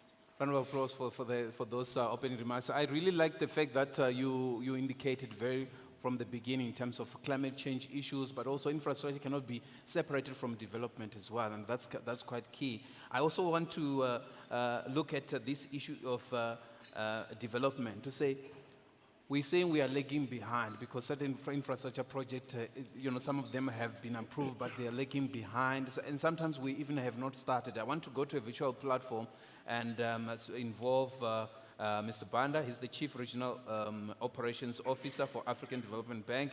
I wanted to find out, Africa is with such a potential as far as projects are concerned, why are we seeing that Africa is actually lagging behind on infrastructure investment and compared to other regions as well? If we're saying that Africa has a massive potential. Mr. Banda? Thank you. I hope you can hear me. Yes. Loud and clear. Thank you very much, and thanks for giving us the opportunity to participate in this important meeting. We value the partnership. To start with, I think we have seen that Africa has huge potential in terms of the resources, in terms of the people, the young population, which is quite dynamic, and we are seeing also the market itself is quite huge. Unfortunately, despite all this, we are seeing that Africa is lagging behind. And I think this, we can attest to it from the African Development Bank point of view. We have got our own estimates, which we have done. Currently, we are running at almost 130 to 170 billion as the financing gap every year, which has to be met. And I think we can see this in many countries where things are really not working. And I think key factors to this lack of funding from member countries, because we see quite a lot of money coming from the member countries themselves using their fiscus as opposed to the private sector. And we are also seeing a situation whereby there is also weak governance and planning in terms of implementing of these projects. And I think under the G20, this has been alluded to under the toolkit to say, I think there is weak governance and I think coordination mechanism which has led to this. There is also some historical perspective where other countries, have been, been affected by the wars. And I think within that context, I think we failed to implement some of the projects because of the state and the condition in which those countries are. Last but not the least, is the issue of lack of a pipeline of bankable projects. I think we talk about the bankable projects, but I think these are lacking in many respects, whereby we can, I think, talk to this project and I think move them forward. And I think just to give you a flavor in terms of what I meant by all these, 4 or 5 points. In terms of lack of financing, you see that most of the countries, from the FDB point of view, where I stand, we always give them what we call headroom. We assess them, be it low-income countries or high-income countries, we assess them and we give them what are the limits in which they can mobilize the resources. And I think most of these resources may not be very much adequate. We have to leverage them, and I think that has contributed to that. But in tandem with that is the issue of, we know, and I think there has been always a story which has been told to say, we have a lot of resources. So resources is not an issue. Indeed, it might not be an issue because assets under management from the pension funds, insurance funds, in Africa particularly, they go up to roughly about over $2 trillion. But how much of these resources are we using? We might not be using even 5% of these resources. So I think that is the critical problem. Maybe we are not de-risking a lot of these projects. In terms of governance, it's the issue of lack of, the the governance structures in itself, which I mentioned, and also coordination. Mostly when it comes to bigger projects which are cross-border, there the issue of governance and coordination becomes more preeminent. And I think we failed to do a good job, and I think it has got a greater impact on that.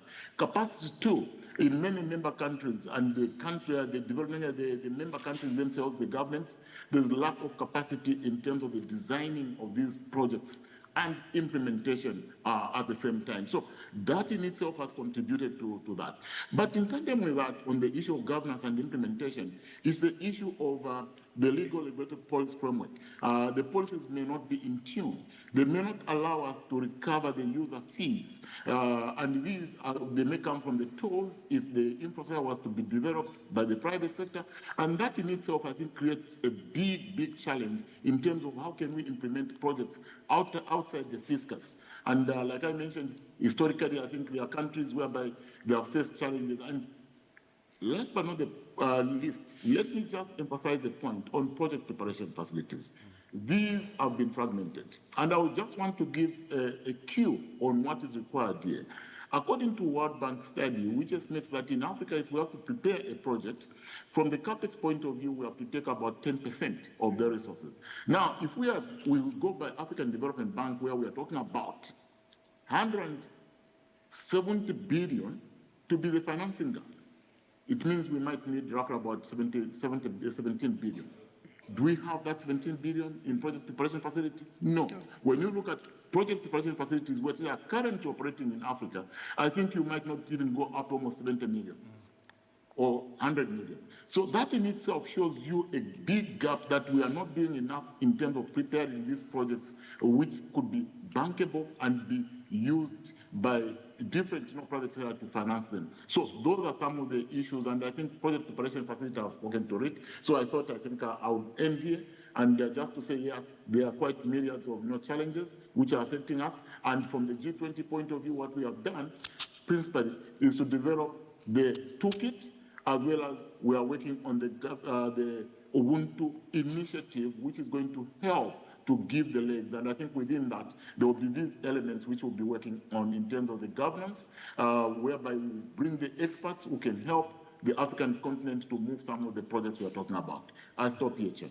Oh, thank you very much. I appreciate it. I think we want to now zooming into very much into the cities now, because we'll talk on infrastructure at the national level, but we can also benefit in terms of what are some of the projects on the ground now and its impact. And I'm quite happy that Cape Town and Western Cape Tourism and Trade and Investment Promotion Agency is represented now, Westgrow. And I wanted to talk to you, Ms. Bosman, in terms of, if you have to look at what's happening in the Western Cape in general, in terms of the influx of investment, just highlight for us the Western Cape's pivotal role in South Africa's economic resurgence. We're talking about how even the province can add into the economy as well as other provinces will do, but reflect on what's happening in the province in terms of infrastructure as well.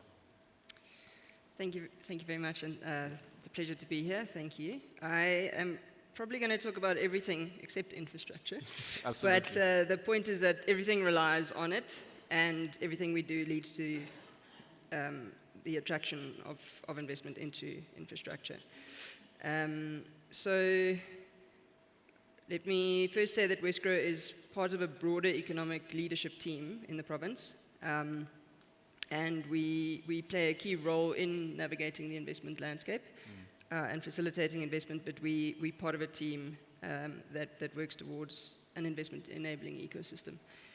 So maybe just to start with who Westgrow is, and then I'll get to the ecosystem. So we are the official tourism, trade, and investment promotion agency for the Western Cape and the city of Cape Town in South Africa. We are responsible for ensuring that the region is positioned to compete in an increasingly challenging and competitive global economy. And our mandate is to differentiate the Western Cape as a leading regional economy, to increase foreign and domestic investment into Cape Town, the Western Cape, to grow the Western Cape's exports of goods and services. We're also focusing increasingly on services, to grow leisure tourism, consideration in international and local markets, as well as growth in business events, and to be a future-fit, relevant, and trusted tourism, trade, and investment promotion agency. We are publicly funded with a private sector board. And I think the key to how we operate is that we are located at the nexus between government and private sector, and between present and future industries and economies, and we work between local and global stakeholders. So we have a very sort of overarching view of where the world's going, what investors need, city, local government constraints, and then with also direct links to national government through the Invest SA one-stop shop that we host in the Western Cape. So then, turning to, so yes, the Western Cape has been seeing good investment, and I think key there is that there is a lot of public sector investment. The city is spending record-breaking amounts of investment into infrastructure as well. And what we're seeing now is really that is unlocking private sector investment into very big investments in infrastructure as well. But yeah, I think the focus for us is really just getting the fundamentals right. And that is, good governance, as I've mentioned, public investment, which in the enabling environment, enabling infrastructure, both from physical infrastructure as well as digital infrastructure point of view, and then having a supportive and welcoming investment ecosystem. And then from there, obviously, the important parts are the skills, the education, the infrastructure, the service delivery, and to some extent you have public sector investing into that, but you also need that in order to attract the investment which you want to see. And then there's a big focus which we are a key part of, but again we work as part of Team South Africa and Team Western Cape when it comes to investment attraction, and that goes from research and data through to how we differentiate our investment proposition, through to understanding what type of investment you want to attract, through to understanding, again, as I mentioned, what the government requirements are, working with big investors in terms of how to, almost from inception, when it comes to big infrastructure projects, ensuring there's alignment, the development requirements and the zoning requirements, what they can do on that parcel of land. And then there's a very big focus also on aftercare.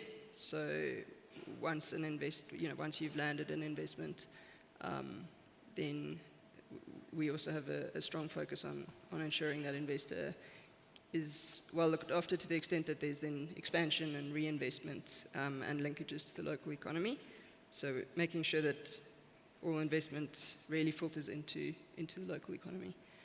And then maybe just very quickly to unpack some of the types of investment that we're seeing. So over the last 10 years, if you look at the biggest investments, this is now FDI, so it's not public sector investment, but the number one is communications, so FDI into communications, and that includes data centers, network services and cybersecurity, software services, and internet backbone.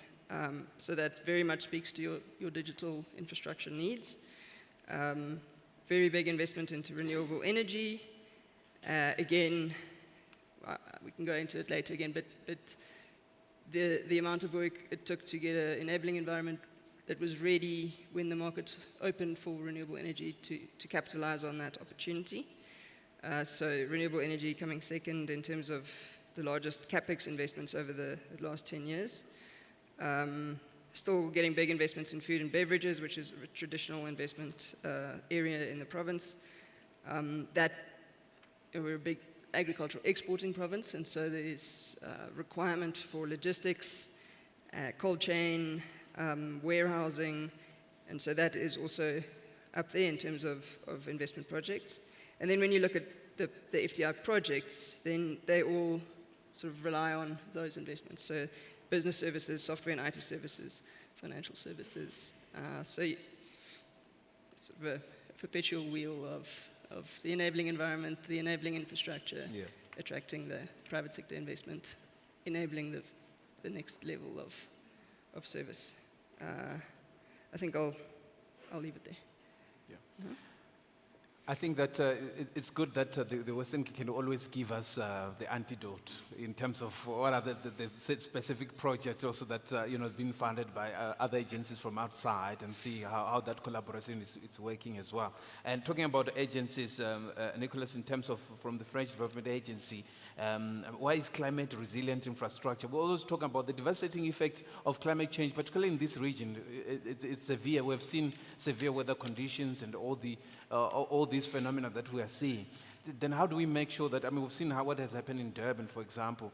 How do we make sure that even when we do this infrastructure, we look at the inequalities that exist? Because the infrastructure can't just happen in a vacuum. It needs to be really central for development. But also, it needs to talk to the need as well, so that it needs to be infrastructure fit for purpose. Yes. Thank you so much, Tali, for your question, and happy to be with you this morning. Let me just introduce the French Development Agency, because we are the only panelist, not African one, but even if we have a strong African DNA. We are the French financial institution, a public development bank, operated in 85 countries and covering 110 countries. Last year, we financed 12 billion euro all over the world. Out of the 12, 40% are dedicated to the Africa, so quite significant. The AFD is established in South Africa, been established in South Africa since 1994. So we were, I think, one of the first DFI to open our office in South Africa. And we are covering 3 different type of actors: state-owned enterprises, municipalities, and public development banks. And we are cooperating a lot with our siblings, DBAC. I think for us, and you mentioned the resilience and of the climate, I think it's quite important for us. And France, through IFD, is really committed to the Just Energy Partnership, and signed at the COP26 in Glasgow in 2021.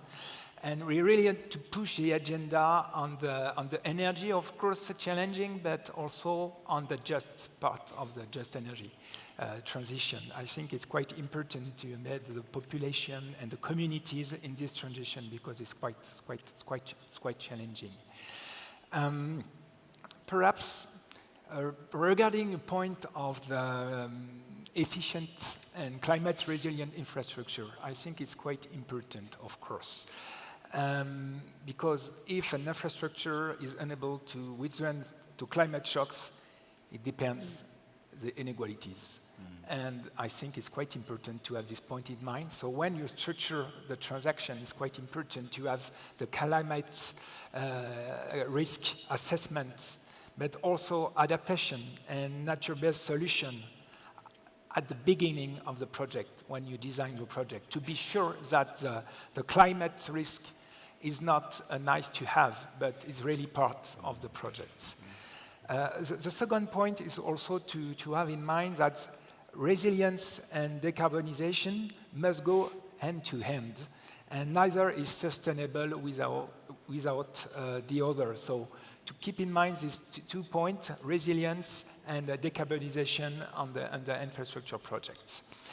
And order to be sure that the infrastructure project is well structured, to align the commitment of the Paris Agreement and also with the SDGs.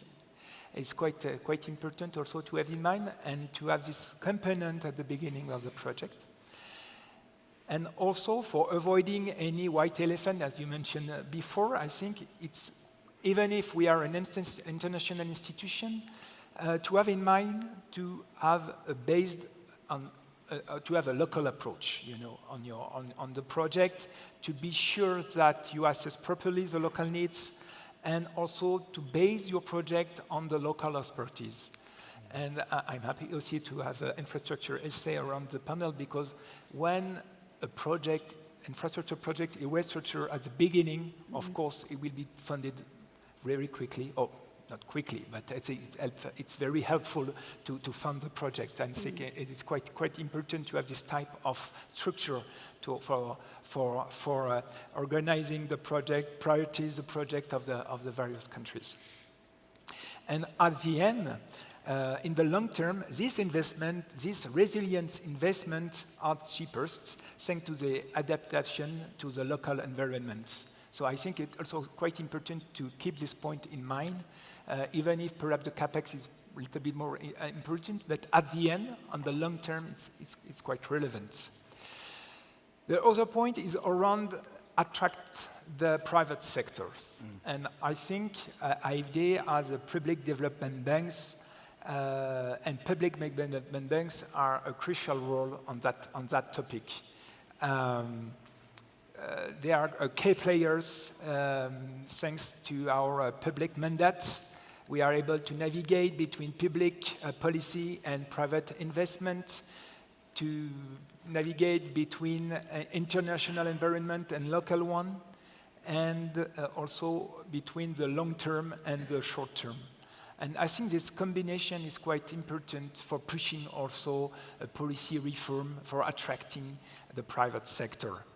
We are also able to take some risk to invest contracyclically, and it's also this point to have in mind. But one key important, when you mention PDBs or public development bank, is the faculty to work together and to avoid to have our own strategy for multiplicate the project, overlap, and I think at the end with less efficiency.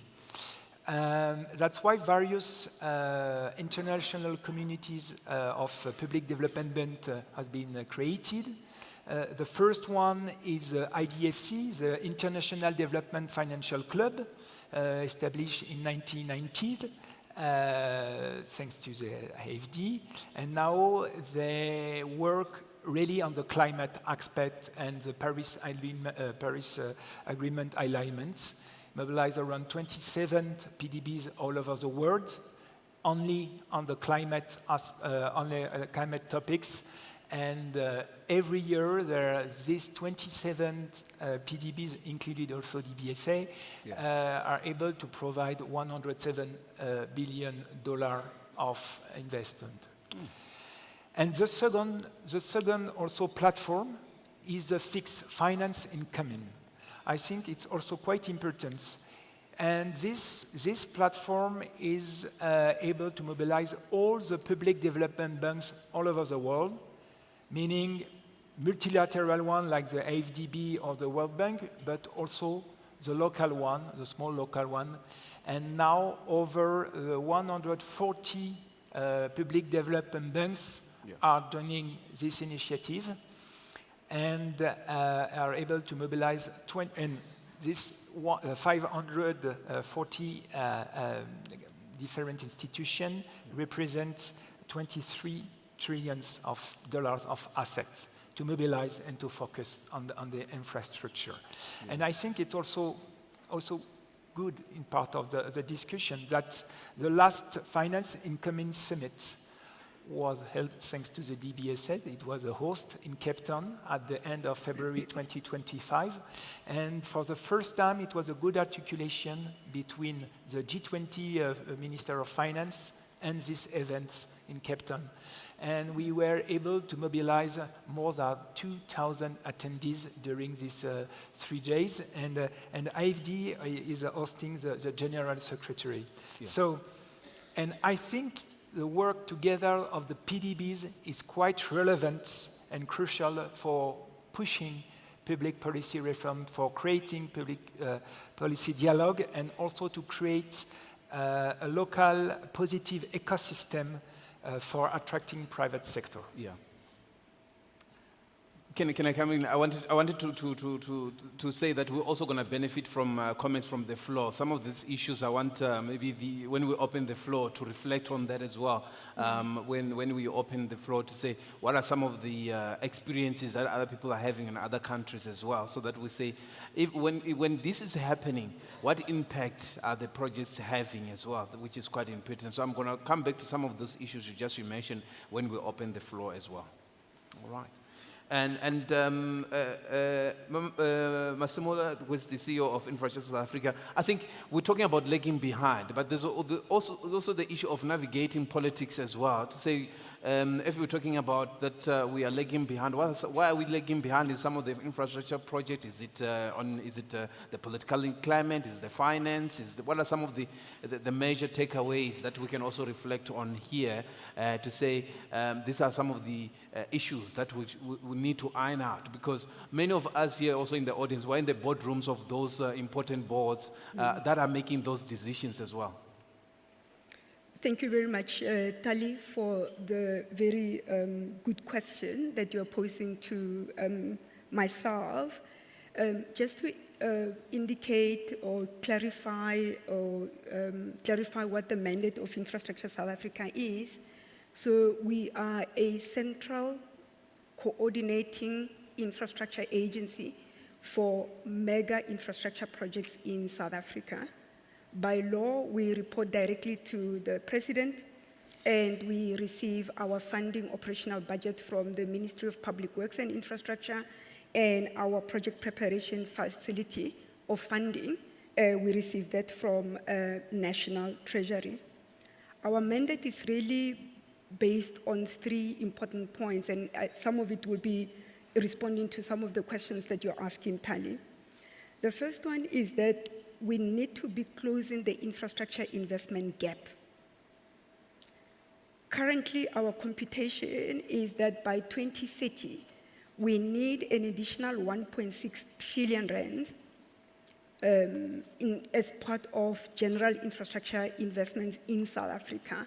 That's in addition to the 1 trillion rand that the Minister of Finance has made available over the 3-year period.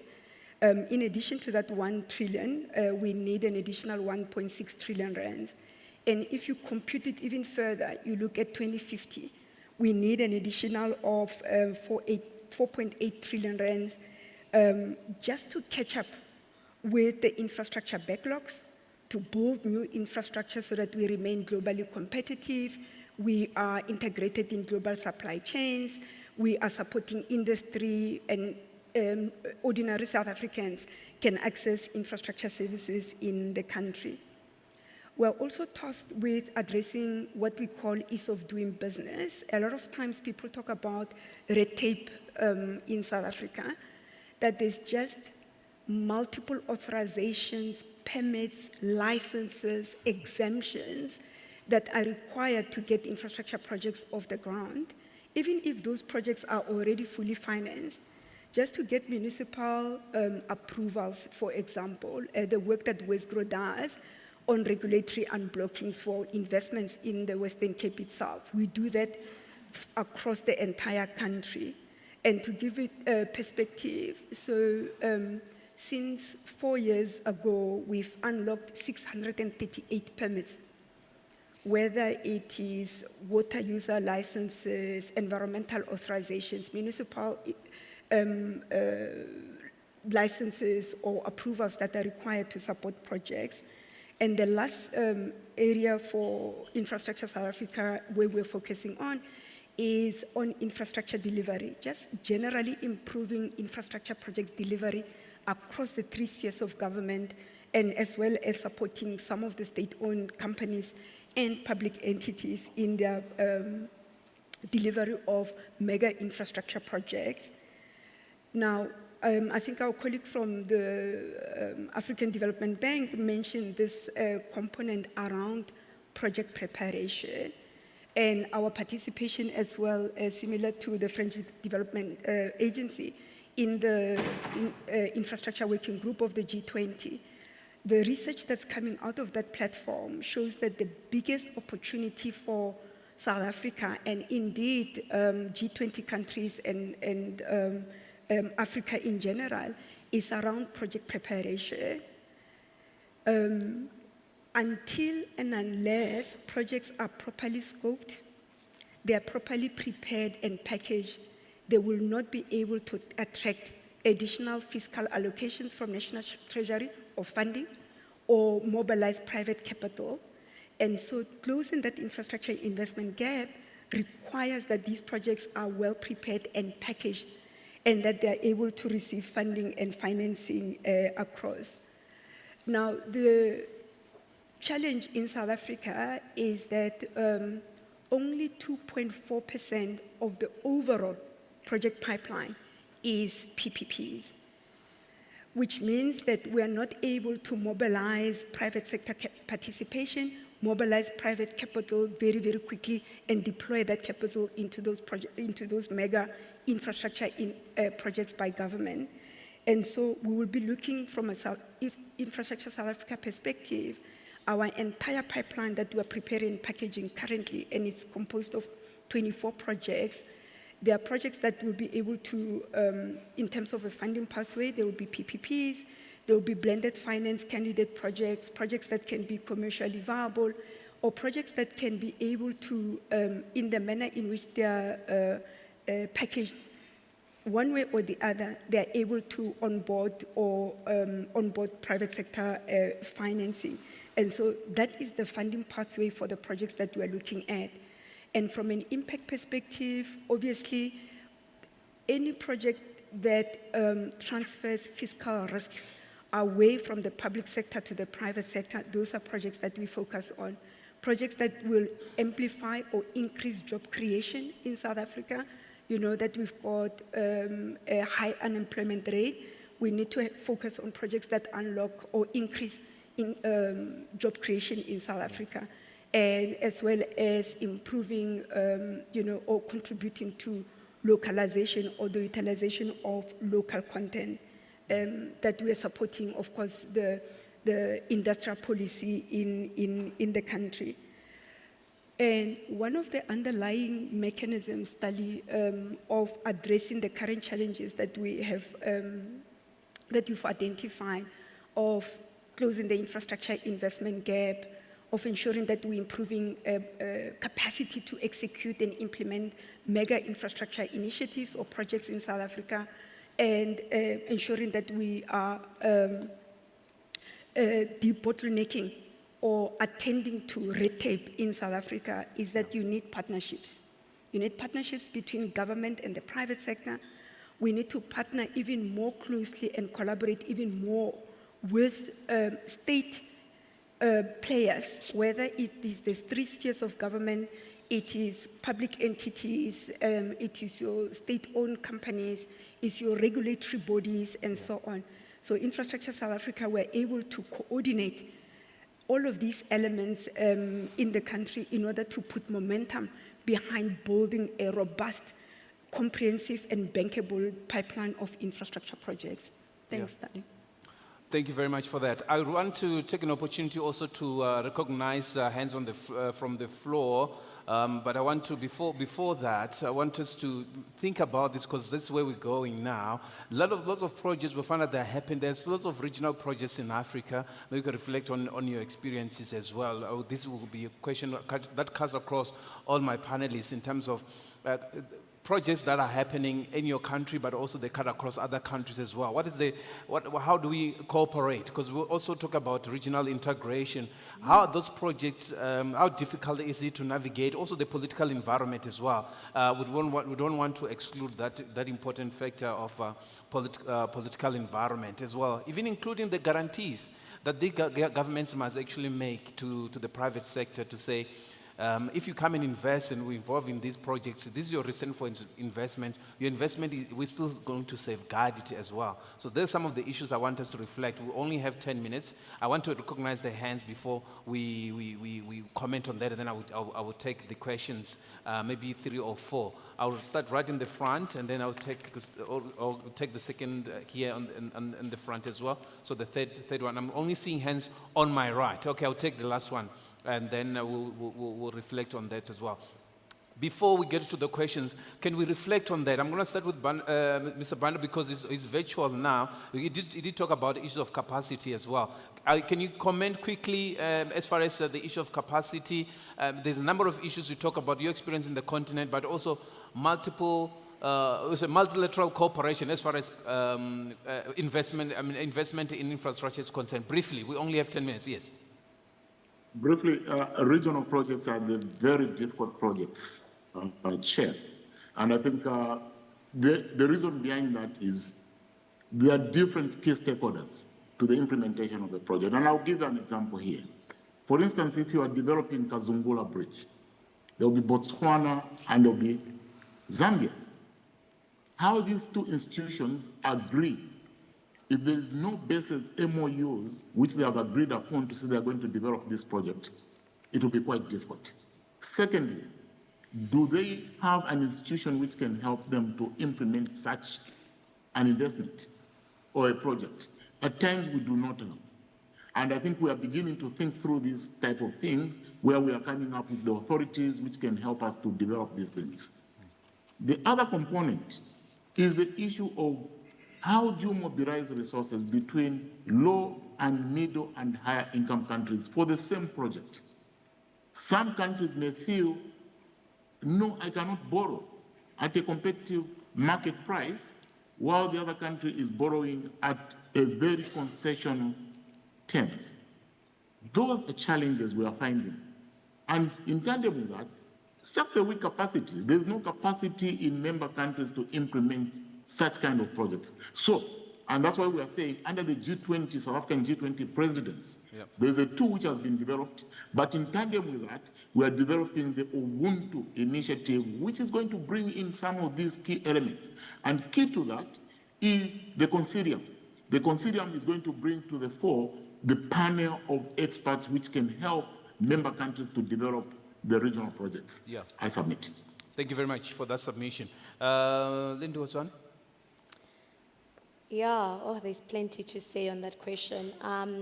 I think a lot has been said about partnership and collaboration, and I think that's really the gist of it. Sometimes you find there's money that's ready, there are projects that are ready, but for some reason, implementation is not happening, and it's important that all parties and stakeholders are aligned. Having said that, regional and global collaboration is quite important because, as we've discussed this morning, the funding gap is that great.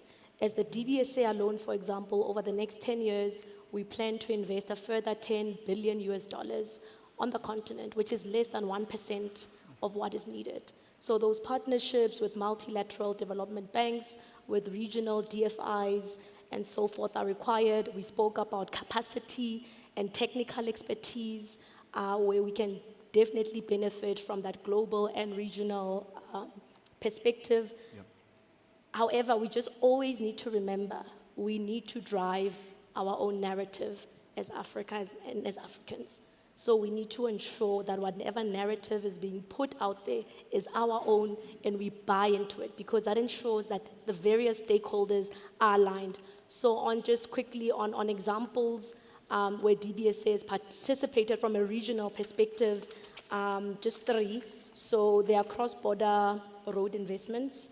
For example, the Lagos to Abidjan project, and some of the matters that Mr. Banda touched on now. How do you get various governments and stakeholders to agree? Sometimes it's a challenging, painstaking exercise, but it does work when there is alignment. And I'm oversimplifying, but those are some of the projects we've been able to fund.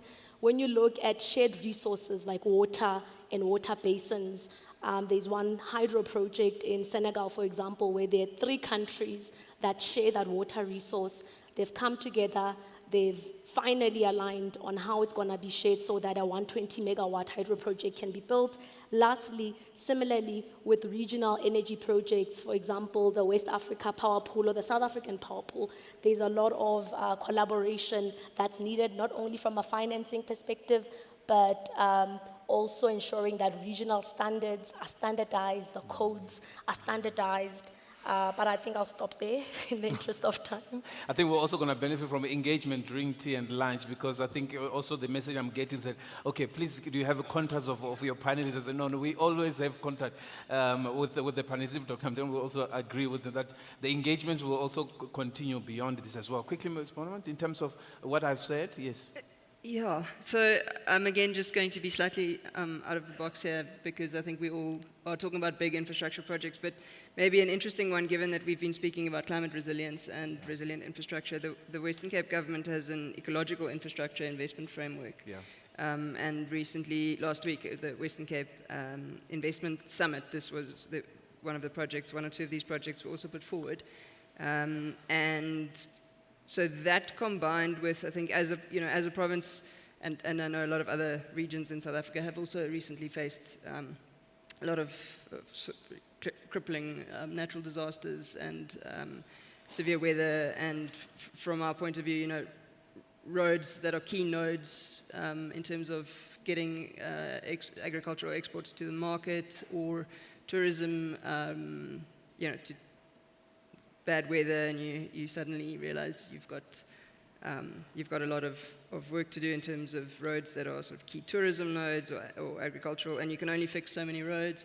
So just talking again about crowding in private sector funding, because it is anticipated that more and more public funding will go towards sort of disaster management in the short term.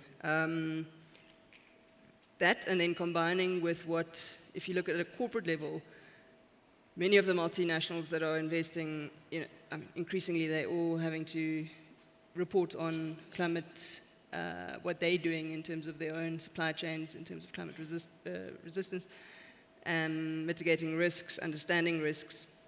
So if you take all of that and you look at what the multinationals in your region are doing, what they're investing, and in our region, water scarcity is a big one, and then a very sort of not low cost, but an obvious solution is alien invasive species clearing in catchment areas. And you look at lots of corporates are already investing in that. They've already identified it down their supply chains internationally. They're investing in alien clearing.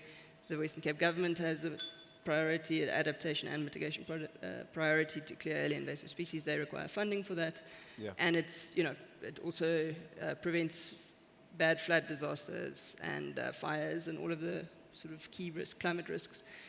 So there's just a very interesting return on investment. So this project was calling for 3 billion over 5 years, and you can co-fund because there is already so much that's going into it. Yeah.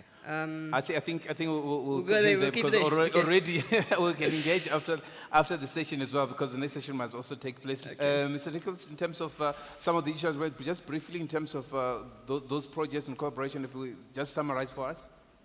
Yes, we have some projects, dedicated projects in South Africa.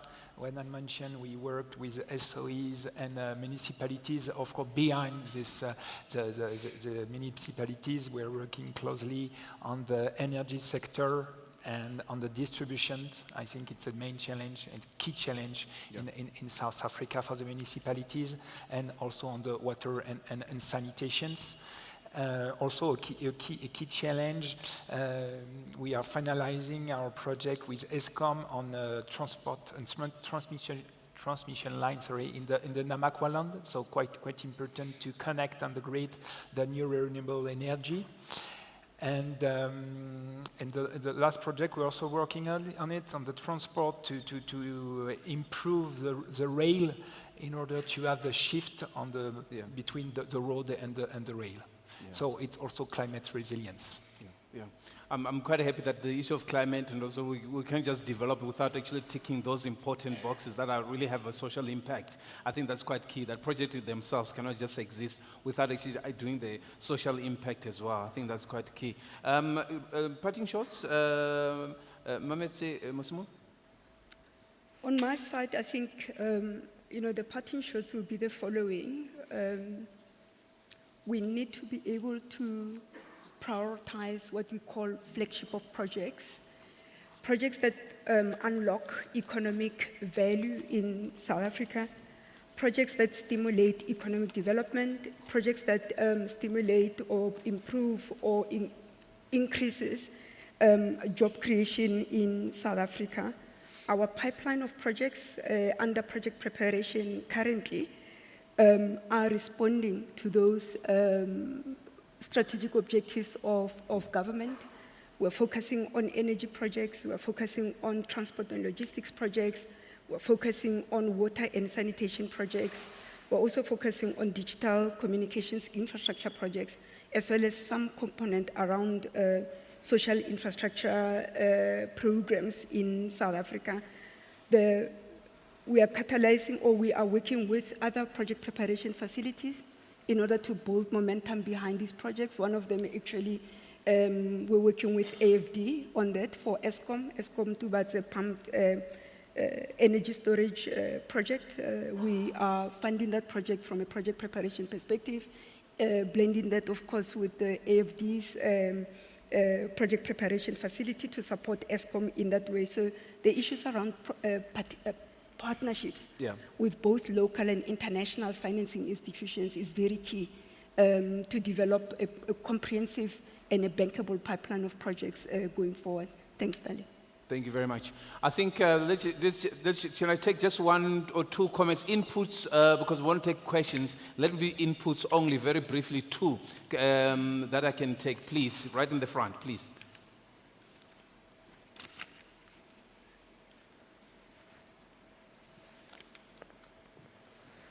Thanks a lot for this very interesting panel. I'm Bruno De Conti from University of Campinas and Positive Money. It was rather a question, but I can make it as an input that at the T20 communique, one of our suggestions is about the pertinence of having more loans in national currencies, in the local currencies of the borrower countries. And then I know it's very hard for the banks to do it because then either it has to raise funds in the local currency or it has to internalize the exchange rate risks. But it's possible. If it is a political choice, it's feasible, and the New Development Bank, the Bank of the BRICS, is increasingly doing it, not only in China, which is easier, but also in South Africa. The recent loans to South Africa from the NDB are almost all in rents. And then it will be a question, but we can discuss in the lunchtime. I would like to know if you in your institutions, if you are discussing it. If not, it's a suggestion that comes from the final communique. Thank you. Okay, thank you very much for that. Can I just close it, Leander? Okay, thank you very much. Unfortunately, we cannot continue with the thing. I think the good thing is that we're going to continue with the under engagement in the next panel because we also talk about the energy transition. Some of these issues can still be raised in the next panel as well because of time. I want to take this opportunity to thank my panelists who are sitting right in front of me. Thank you. Can we please give a round of applause, please? Thank you very much. Thank you very much. And also Mr. Bando, who joins us on the virtual platform as well. Thank you very much. Yeah? Thank you very much. And before you step off, can I please invite you for a group photo? And if we can please spotlight our speaker that's joining us online. Please step forward for a group photo. And I assure you, esteemed ladies and gentlemen, we are having a slightly longer lunch today, which we envision you will network and still get an opportunity to engage this panel in some of the questions you were not able to ask them.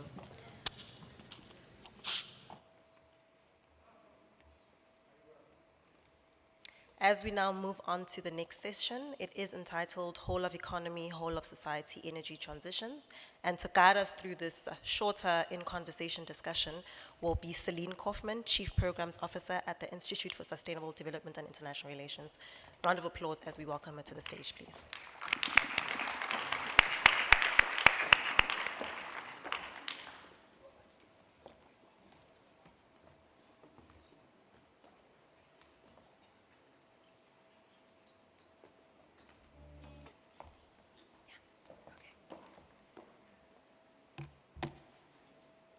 Well, good midday to everyone. Very happy to be here and also to continue with a panel that is very much the follow-up of the previous one. So I'm Celine Kaufman. I work at IDRI, the Institute for Sustainable Development and International Relations, which is based in Paris. And I was very fortunate to co-chair the Task Force 5 of the T20 on accelerating climate action and the just energy transition, together with Gaylor Montbasson-Claire, who is on this panel, And Mayra Foley of Plataforma CIPO is in Belém, but Victoria Gonzalez is in the room. I also want to take this opportunity to thank the organizing committee of the T20, SAIIA, EGD, and IPATC for the work you've done. Excellent work. Thank you very much. We're all very happy. And I also want to thank the members of the Task Force 5 that are in the room and follow the process throughout this year. It's been a pleasure to work with you guys. So now let's go down to business. So this session is about whole of economy, whole of society, energy transitions. And if you look at that title, I don't know if you see it on the screen or you see me, okay? You will notice that this session's title emphasizes two aspects. The first one is, of course, the whole of economy and whole of society aspects. But the second one is the multiplicity of paths that the energy transition can take because of the plural. And this is very important for our discussion today. So now, if you follow the climate discussions that are happening on this very theme, in particular that are taking place at the UNFCCC and at the COP30 in Belém, you'll notice that that language that you see reflected in the title is actually the language that has been agreed or is being agreed by most countries and all countries around energy transition, that it should be a whole of economy, whole of society transition. It's an accepted language across the world. But what does it mean exactly? And I think this is very much the core of this session. Of course, it means somehow that energy transition is understood not only as an energy transition per se, meaning replacing a fuel by another one, or replacing a technology by another one, but it must be approached in the Paris Agreement spirit as a socio-economic transition, namely a balancing act to achieve the global Paris Agreement objectives, where economic, social, and environmental dimensions are addressed together. And of course, once you said it, it's easy to do, right? Bringing the economy, the social, and the environmental together, it's very easy to do. So the question is, how do you do it? How do you undertake whole of economy, whole of society, energy transitions that, following the T20 recommendations, if you look at the T20 recommendations, there's a whole section on that. And from that perspective, it means that you need to pursue, among others, poverty alleviation, social equity and resilience, gender equality, and economic empowerment. So again, very easy to do altogether. So to try and help us to disentangle that question of the multiple paths, but also holding together these different dimensions, I think we have a tremendous panel of experts and speakers. And first, let me call on Her Excellency Mrs. Lerato Matoboge, I hope I pronounce it well, the African Union Commissioner for Energy and Infrastructure, who is joining us virtually. Welcome. Thank you, Shelley. Good afternoon. Very nice to have you. I want to call the other two panelists as well that are in the room. First, let me call President Farhad Alajan, President of the King Abdullah Petroleum Studies and Research Center, to the stage. Welcome, President.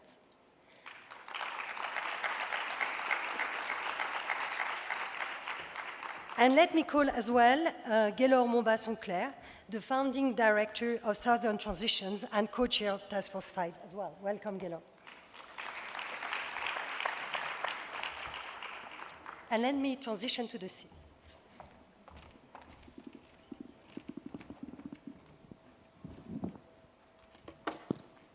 So we're trying to have a bit of a discussion going. So I'm going to prompt the speakers with some questions, and I hope we can make it relatively fluid. So if you can take 5 minutes more, less to answer, and then hopefully we have time, if I manage to keep the time right, and we can go to the room for a couple of questions as well.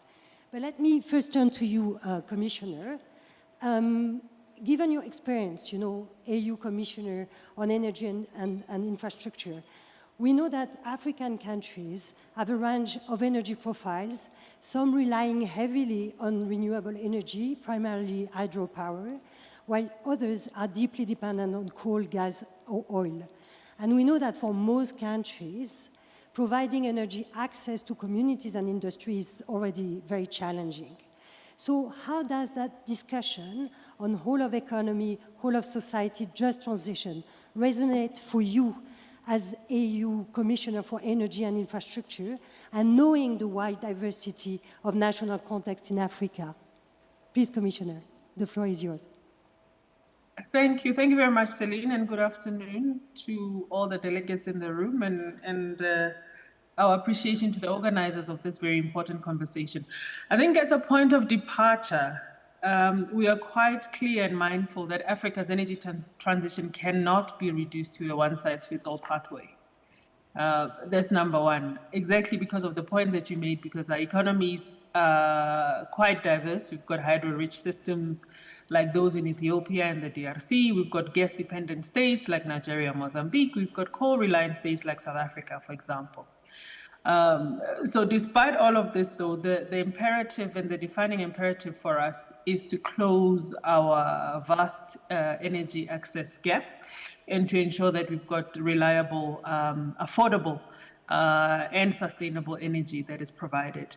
One, to African homes, two, to power industries, and three, to power African innovation. As it were. So that is our fundamental imperative. So our Agenda 2063 is quite clear on that, our African Energy Transition Program, as well as the AU Climate Change and Resilient Development Strategy. All of them call for nationally determined, context-specific, which is quite important, pathways to energy transition. And at the heart of all of this is really the just transition for Africa and what justice means in terms of the African continent. For us, it's development justice because we've got 600 million Africans that currently have zero access to electricity. And we've got 900 million Africans that are still reliant on traditional fuels for cooking. So, and that is a big gap that we need to be able to close. And we are mindful as well that there's no country right now in the world that has powered its industries solely reliant on renewable energy. So the energy mix is quite critical for the African continent so that we can move speedily towards universal access and we can at the same time transition. So for us, the whole of economy approach that you mentioned is that it should integrate macro level levers like industrial policy, trade, infrastructure, and finance, so that we are able to also address growth and competitiveness of the African continent as we look towards transitioning. Quite a complex endeavor, we acknowledge.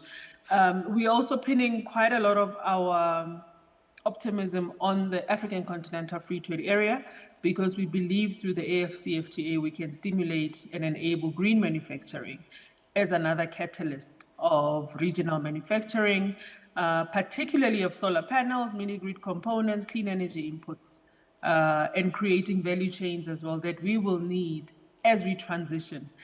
Again, the principle is we do not want an Africa that continues to consume what Africa does not produce and produces what Africa does not consume.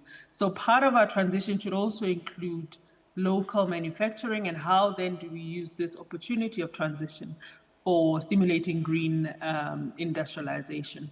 So at the core of it, that's what we're looking at. And of course, when we talk about whole of society, we are talking about embedding local participation and social equity in what we do.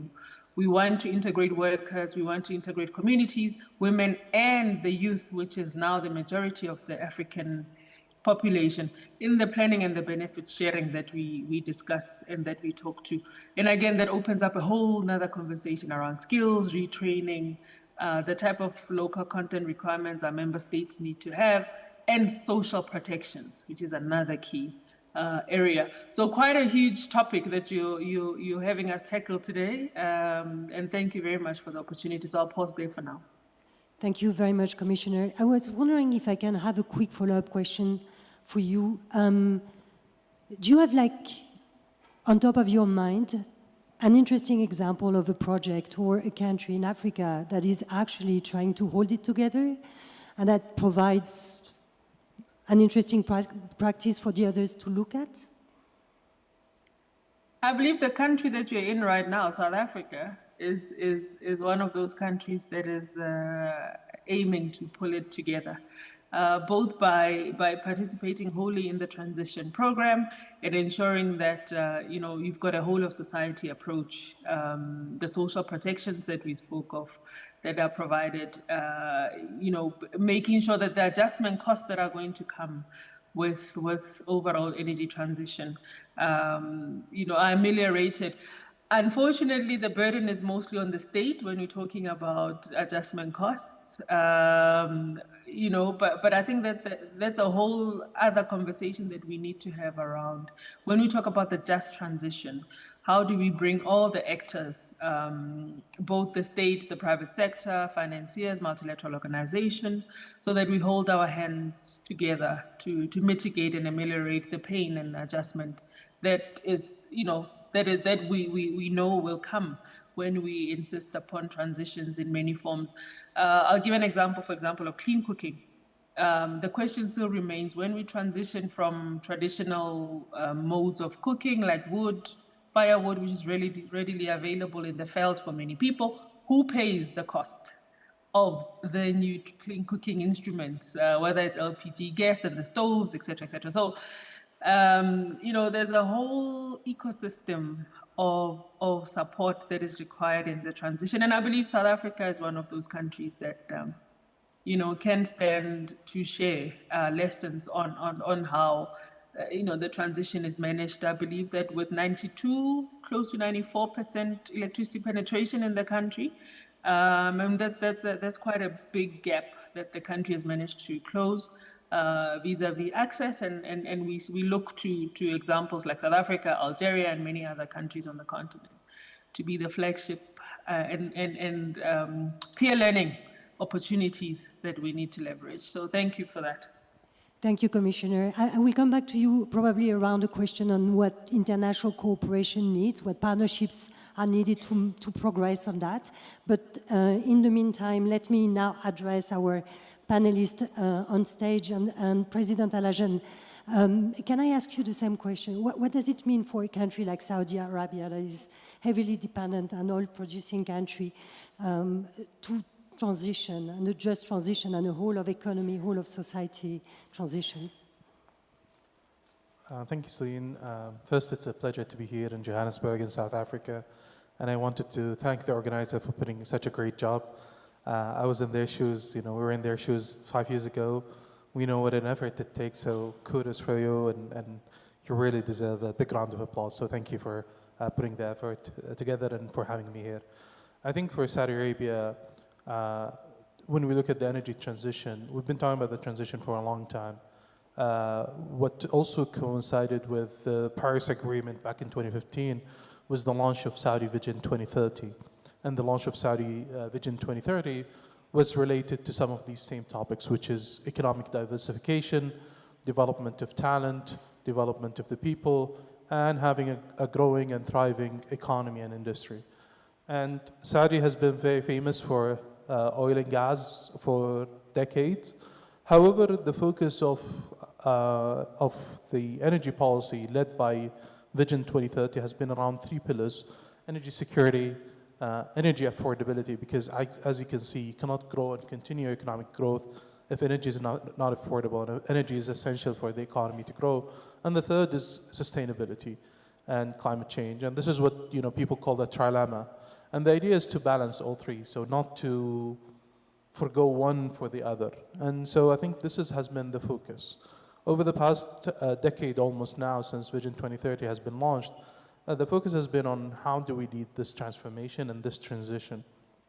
And the focus, if you go back to the Paris Agreement, it's about the emissions, not the sources of emissions. So how can we continue to develop and continue to grow while managing the emissions? And that's why we introduced the Circular Carbon Economy program and framework, which is the idea that we should be technology agnostic. We shouldn't be focused on only one method. And I was very happy that when I look at the session, it says transitions with an S. It's not a single transition. It's not a one road or one path that all countries will take. It's multiple paths. Different countries will have different transitions, and the speed and pace of that transition is going to be different.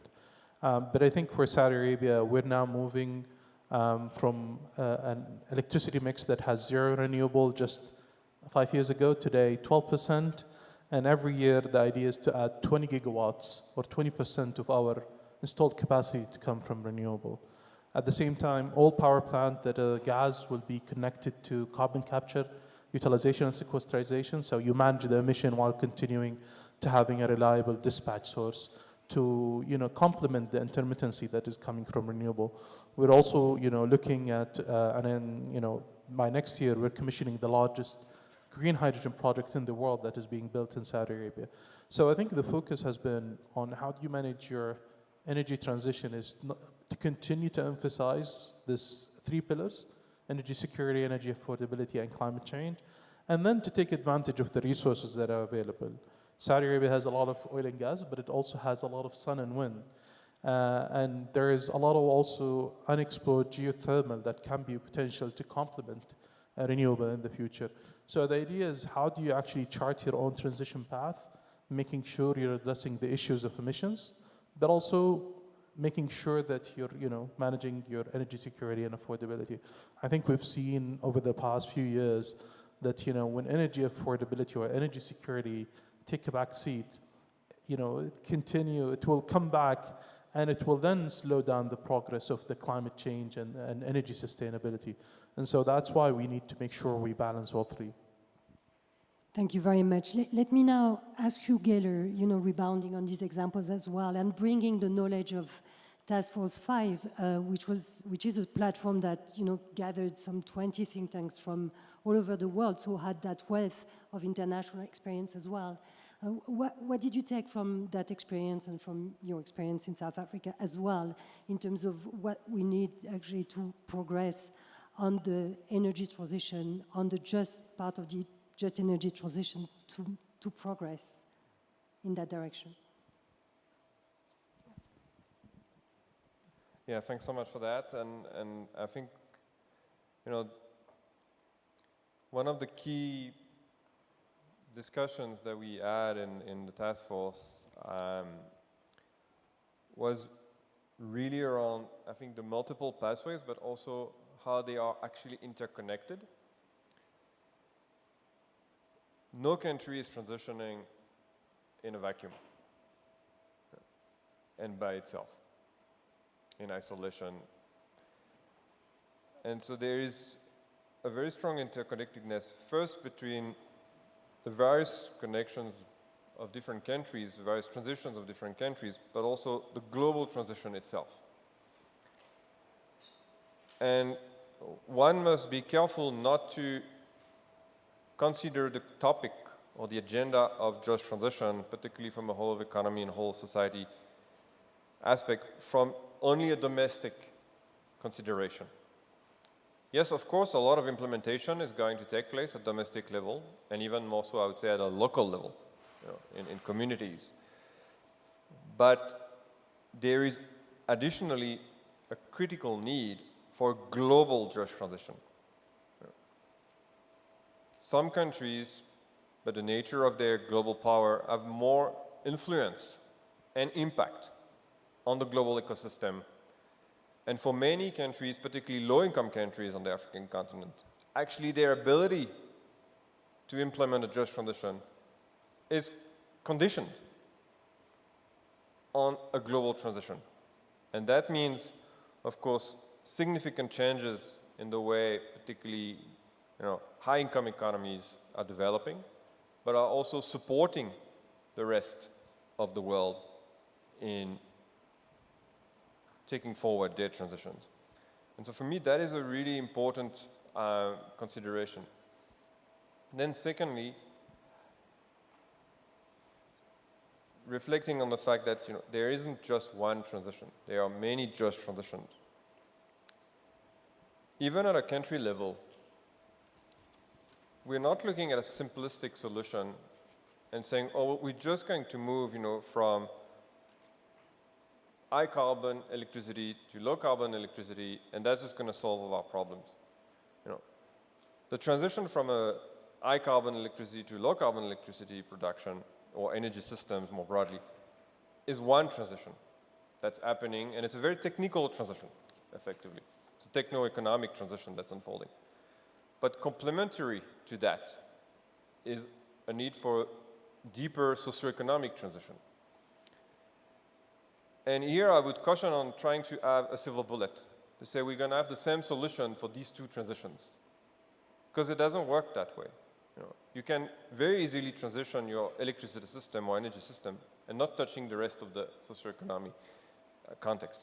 So the solutions to that is different. And so we need to have a set of solutions for our power transition, and then a set of solutions for more sort of socioeconomic, broader transition on the ground, to make sure that, of course, we pursue decent jobs, we have social progress and environmental stability more broadly, beyond effectively just a pure techno-economic transition of how we generate power, which is an important question, but it's not the only question that we have to answer going forward. Thank you very much, Geller. I want to build on the first point you were making in terms of what needs to happen at the international level. To go back to you, Commissioner, and ask you, what do you expect, from those broader discussions that are happening, in parallel in Belém, and to help with that whole of economy, whole of society, energy transition in Africa? And what would you expect from the G20 that is meeting next week, in 2 weeks' time, here? One of the expectations is to ensure that the commitments and pledges made to developing nations, in particular to the African continent, are actualized. I think as we stand now, and many reports have confirmed this, including UN through UNECA, that adaptation finance still remains less than 30% of total climate flows to the African continent. I mean, that's a huge gap. Yet there are multiple pledges that are being made in multiple multilateral platforms, including, I'm sure, some will come out of the conversations in Belém. So when we're having just transition narratives, we need to speak much more decisively around, one, how do we center African priorities? Two, how do we ensure that pledges become real financial flows that assist with the adjustment costs, as it were, of the transition? I think the key issue is the fact that the African continent still contributes less than 4% to global emissions, but we are heavily impacted, of course, by climate change, shocks, droughts, floods, etc. So we do have an obligation to be an active participant in the transition agenda, but we're mindful that it costs money, it costs collaboration and coordination, not just regionally on the continent, but globally as well. And we do want to turn talk into real action. And the fact that 30% of climate finance flows we get less than that. I think there's a big issue that we need to confront, including as a G20 collective. Thank you very much, Commissioner. I want to rebound on the mention that you made of Africa being heavily impacted by climate change and not contributing that much to the emission side. Of course, African negotiators have been pushing for a while a stronger agenda on adaptation at the UNFCCC during the COP. And in the previous panel, we heard as well the importance of developing, this resilient infrastructure that can withhold, disasters and so on, the impacts of climate change. Do you think that whole of economy, whole of society, energy transition notion or, trajectory that we're talking about now can be a way to bring in the adaptation and the resilience agenda of infrastructure agenda? I'm very happy to have you as, the EU Commissioner on Infrastructure as well on this question. No, absolutely. Our view is that this asymmetry, where the continent contributes so little, but it's so heavily impacted, certainly makes a compelling case for us to pursue development first, adaptation-led transition, and that we balance also the mitigation opportunities. I think earlier I mentioned the need for, as the continent transitions, we also pay close attention to creating green industrialization opportunities, so that we can build industrial capacity on the continent. We can create jobs on the continent as part of our mitigation opportunities, for lack of a better term.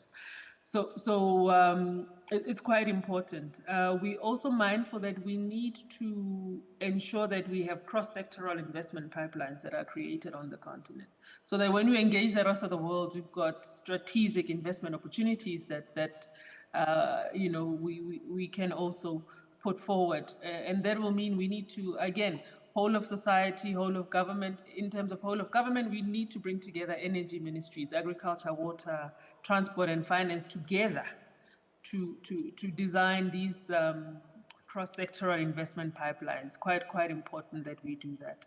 And we do need to have integrated actions. We need to realize our solar-powered irrigation opportunities that we spoke to, agro-processing, resilient mini-grids as some examples that as a continent we can actually put forward for investment opportunities. So it's whole of society, whole of government, whole of economy approach the most feasible and the right one? Certainly. I think it's spot on that we ensure that we don't leave anybody behind in this whole large transition agenda. Thank you, Commissioner. I want to revert back to the two panelists on stage, President Alajan and Gaylor, on that question of how do you hold together the need, you know, to decarbonize on one hand and to adapt, you know, the infrastructure and so on to the impacts of climate change that we see happening every day now. And then just to say, I'm coming to you for questions, so if you can prepare your questions, please. Thank you. I think definitely the infrastructure is a major part of the discussion around decarbonization, the energy transition. As we see, there are, you know, if we look at the global stocktake that happened in COP28, the need of investment, this was estimated around more than $5 trillion. So we need a lot of investment in order to make that transition. Unfortunately, today we are at about $2 trillion. So we need to double. But unfortunately, the picture is even worse when we look at it regionally. If you look at the Middle East, you need to increase the investment by between 10 to 15 times. If we look at Sub-Saharan Africa, it needs to increase by more than 20 times. So there are issues around investment. I think unlocking a lot of the private capital that needs to come, but it needs to come with a business model that actually makes sense. Investor would not invest in something that does not have the desired return. One of the ways of enabling this investment is for government to take on smart infrastructure projects. What do we mean by smart? Smart in meaning that it deliver, you know, the biggest return for the dollar or the rand invested. It is actually enabling a lot of the, you know, transition and the decarbonization that is happening. And then the third is, how do you actually look at the impact from an emission point of view? If you look at, for example, one of the infrastructure that is being now undertaken globally is expanding the grid transmission. That enables incorporating a lot of renewable projects and reduces, you know, the backlog that we see in a lot of countries, you know, for developed projects that are waiting to connect to the grid. Similarly, in Saudi, we're launching a big regional hub for heavy industry for carbon capture and utilization. And the government has undertaken building, you know, the infrastructure, the transmission pipeline for the CO2 and the storage, and incentivizing, you know, companies to actually go around and do that.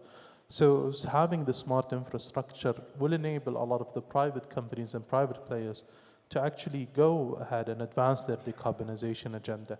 Without the smart infrastructure that needs to be done by either government or public-private partnership, it becomes very difficult for each company acting alone to achieve their targets.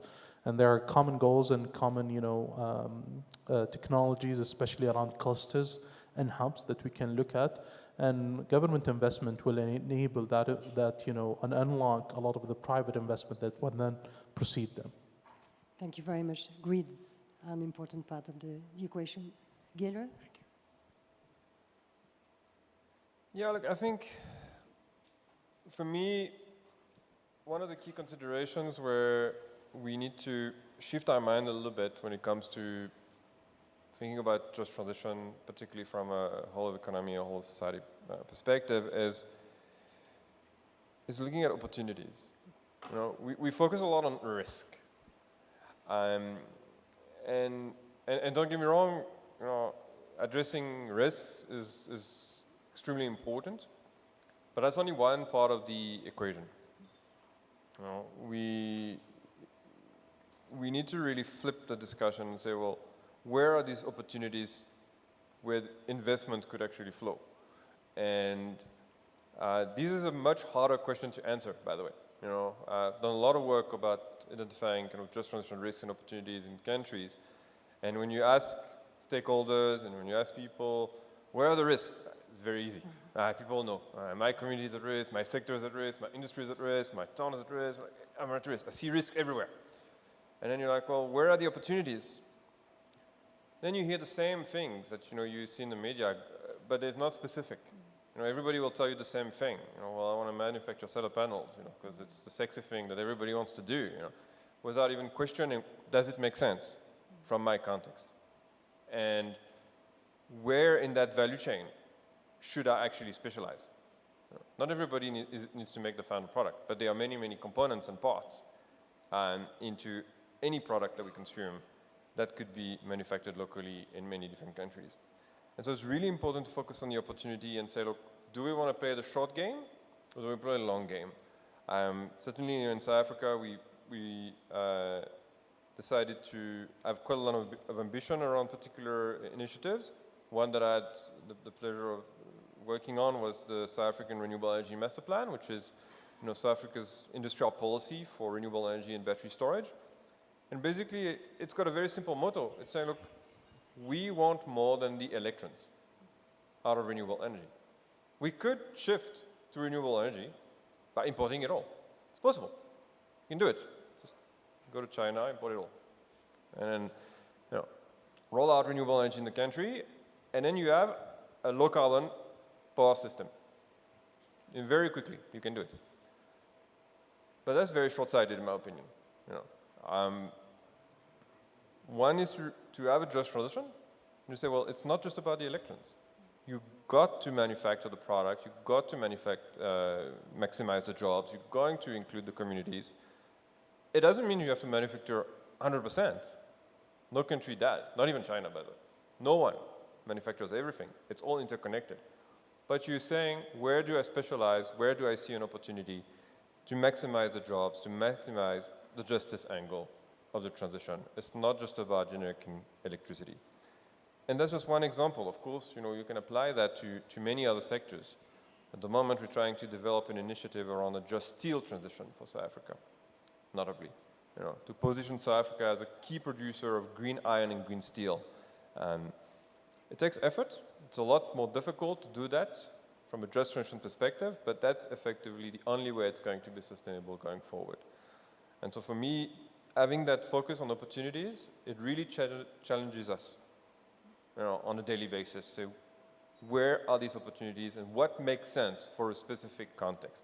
Because what makes sense for South Africa is not what makes sense for France or Saudi, but it's not even what makes sense for Botswana or Mozambique, even though we're neighbors. The contexts are very, very different. And so we have to answer those questions to be able to increase investments going forward.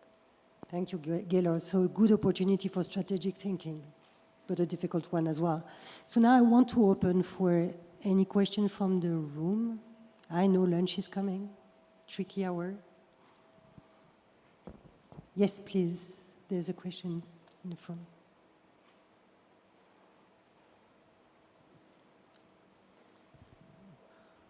Thank you, Celine, and the panelists. It was wonderful to listen to your views.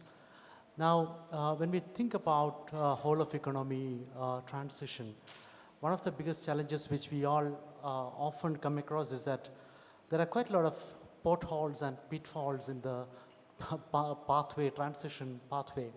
One of the examples, if I highlight, electricity sector, we know that countries have been accelerating transition to renewable energy systems. But the T&D systems, the transition distribution systems in many of these countries are extremely weak and were basically built for carrying only a traditional supplies of power. So that is actually one of the biggest challenges. And in terms of reaching to the last mile consumer, that's again another big challenge. So this is one of the areas which I want to highlight, but otherwise if you look at the critical minerals, we had a discussion in the morning. So quite a lot of potholes and pitfalls in the transition pathway. I just wanted to highlight this. Thank you. Thank you very much. Let's take a second question here, and then we'll go back to the panelists. So pitfalls of energy transition. Good afternoon. My name is Akash Apama. I'm a policy analyst at Tatwa Consulting Group. My question is directed to Gela, respected in your field. In terms of the new South African Integrated Resource Plan 2025, do you foresee any risks in terms of, following up to that, in terms of bid window 6 and bid window 7 under REAP? And from a policy point of view, do you think South Africa is ready for the renewable energy markets to expand? Thank you. Well, thank you very much for the two questions. Let me now go back to all the panelists. I know the second one was targeted to Geller, but let me give an opportunity to the Commissioner to react potentially to the question on the pitfalls of the energy transition pathways, and there are many, as you were mentioning. And then let me go to President Alajan and then to Geller. Commissioner?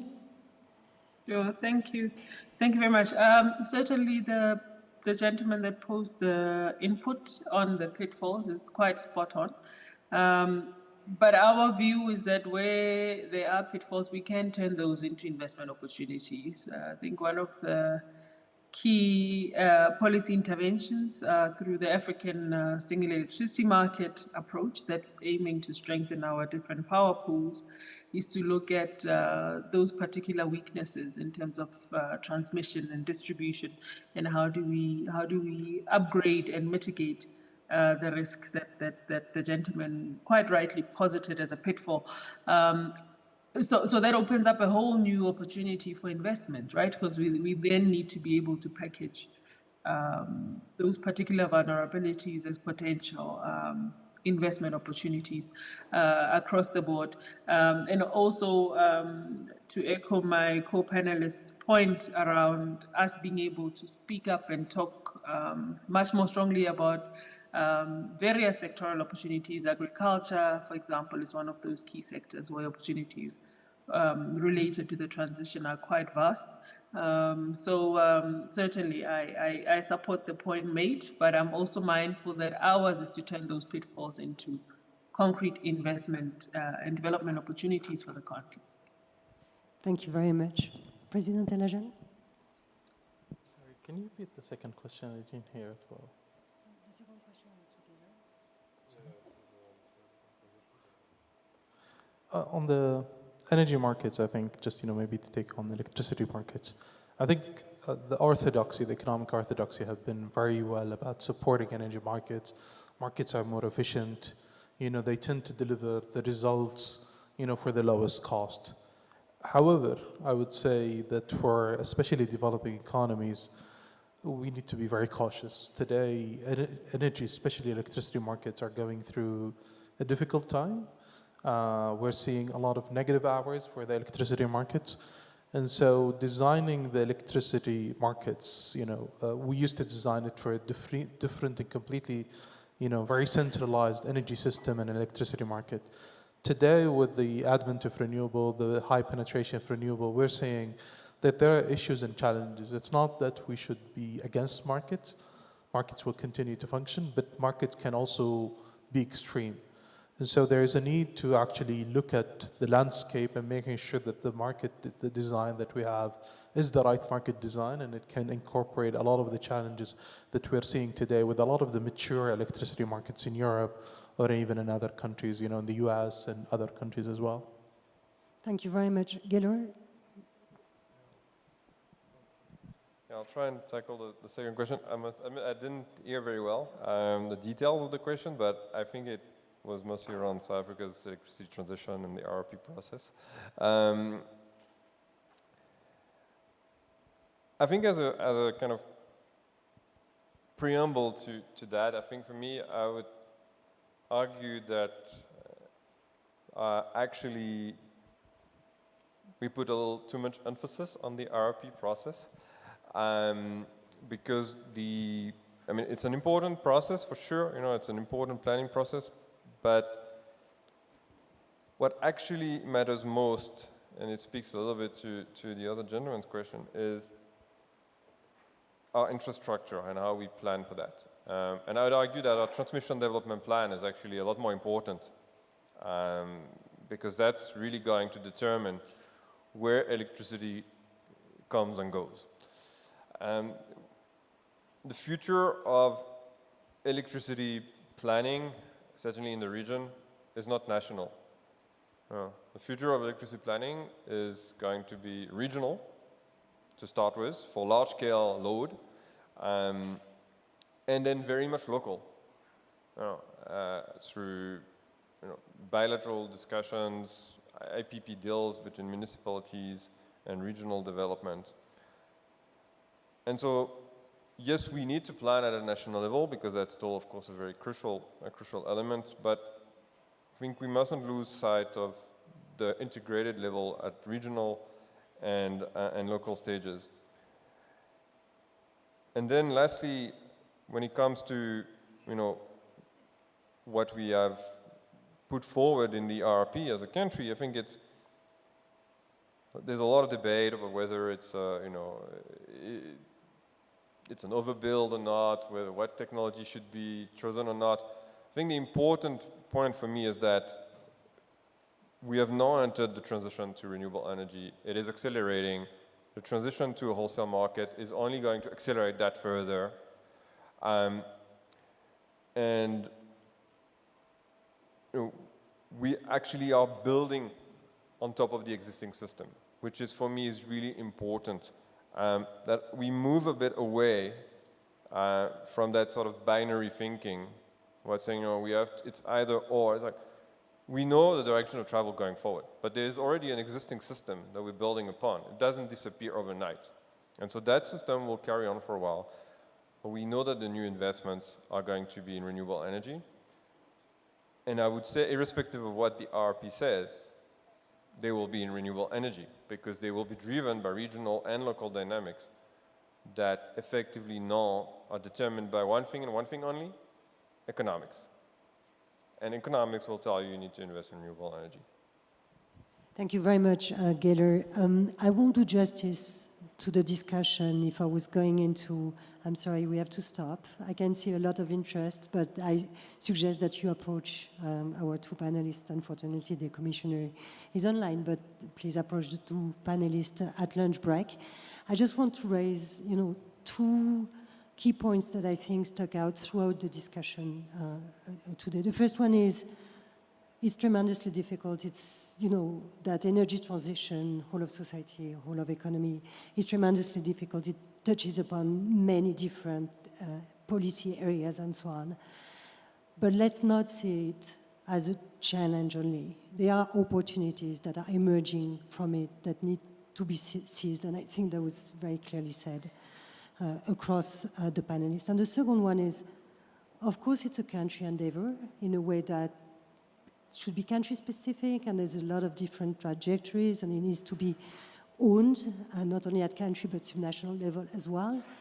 But in the end, we're also all interlinked. And there needs to be cooperation happening so that that agenda can move forward.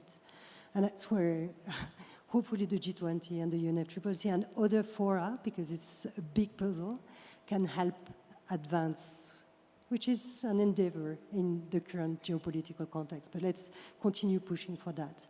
And with that, I really want to thank the three panelists because they brought a lot of substance to the discussion. And if you allow me, please give them a big round of applause because really it was helpful. Thank you very much. If I may invite you to the front of the stage for a quick photo. And please, if we could spotlight the commissioner online so that we can get a full picture. Colleagues, we're going to break for lunch and we are expected to be back here by 14:30. So if we can return by 14:30, we're all seated, we can then resume with our program. Thank you very much.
Ladies and gentlemen, welcome back from lunch. Could we please call the meeting back to order? Please, can you take your seats so that we can proceed with the next session?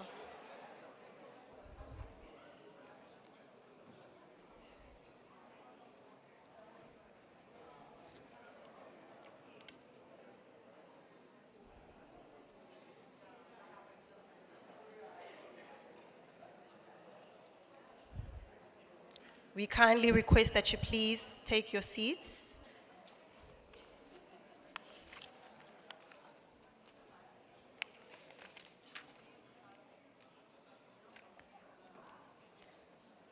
We do hope that it was a much enjoyable lunch and there was a sufficient networking that occurred during the lunch break. We will now kick off our next session, which is a plenary session that will be moderated by Nicolas Pouchut, Senior Fellow, Research and Information Systems for Developing Countries and Global Solutions Initiative. Round of applause as we welcome him to the stage, please.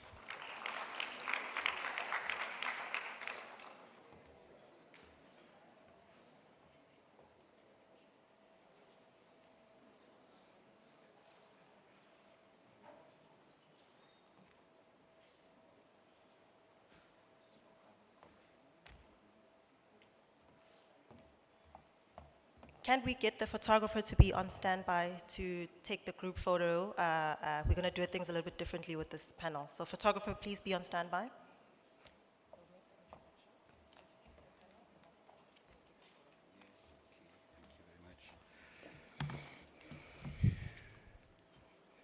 So dear colleagues, good afternoon. I hope you all had excellent time during the excellent lunch because we have a very critical session ahead about beyond Agenda 2030. Maybe we should have put a question mark, right?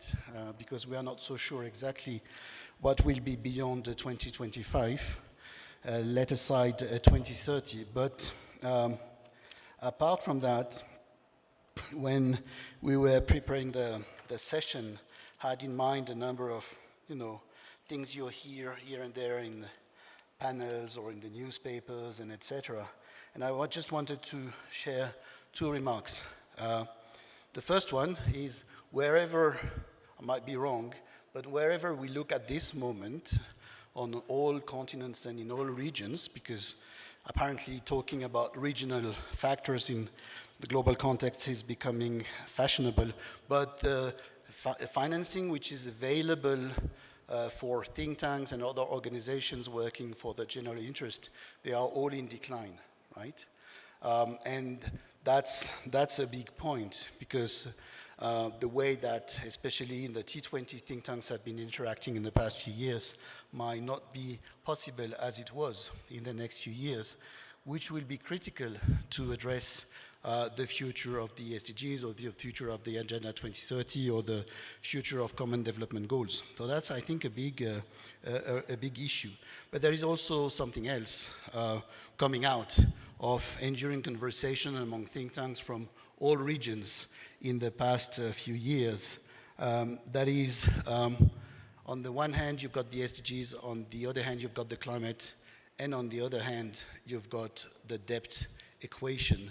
And largely, by far and large, somehow, if you look at why a number of countries are not performing well for a number of issues linked with the Agenda 2030, it's also because the more you are forcing or pushing for a green or sustainable transition, the more you are adding sovereign debt. And it just doesn't work.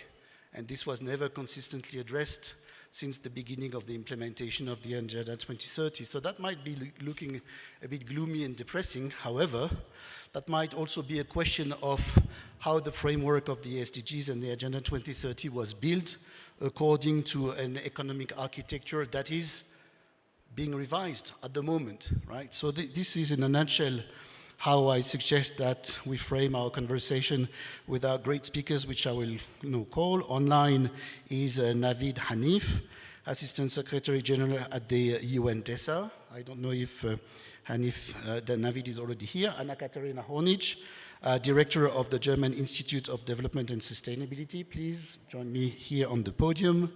Ephraim Gomez, Global Policy Lead, Worldwide Fund for Nature, WWF. Shamila Subramani, CEO of National Business Initiative. Please join me on the podium. And Stéphane Devereux, Director of Center for Social Protection at the Institute of Development Studies. Last but not least, Levi Singh, Youth 20 South Africa Sherpa, from whom we heard already yesterday. So are we taking a picture or a group photo or something like this? Or is it fine like this? Okay, so we'll go with the session. We don't have much time and we have plenty of issues, so please come in the front.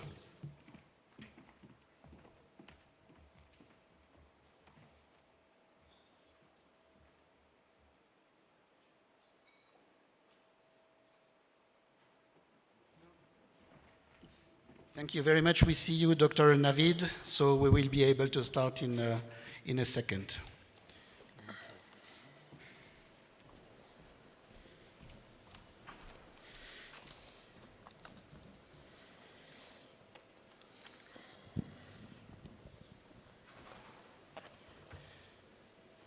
So I think this is an important session again for us all, and everybody who is on the panel could also be in the room and vice versa, because I think we are all looking somehow at the Holy Grail about what would be the next phase of the Agenda 2030. What I suggest for this afternoon is that we try to have an interactive conversation among us on the podium, and then of course, if there are 100 notes or remarks from the floor, we would be more than happy to take them.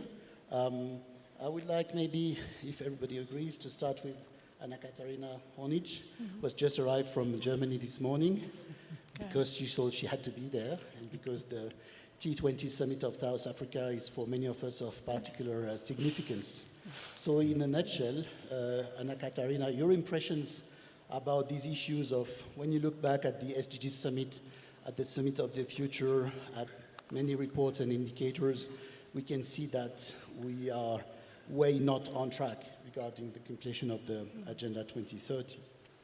But how do you look at the situation from the point of view of your institute? What would be the main critical factors to have in mind when initiating a next phase of, let's say, common development goals across the globe? Yeah, thank you so much. Thank you, Niklas. Thank you for having me here, Elizabeth Filani. It's a real honor. Now, I think it's really a glass half full, glass half empty kind of story. I mean, if you look at the numbers from the UN, we know that only 17% of the targets are sort of underlined with green.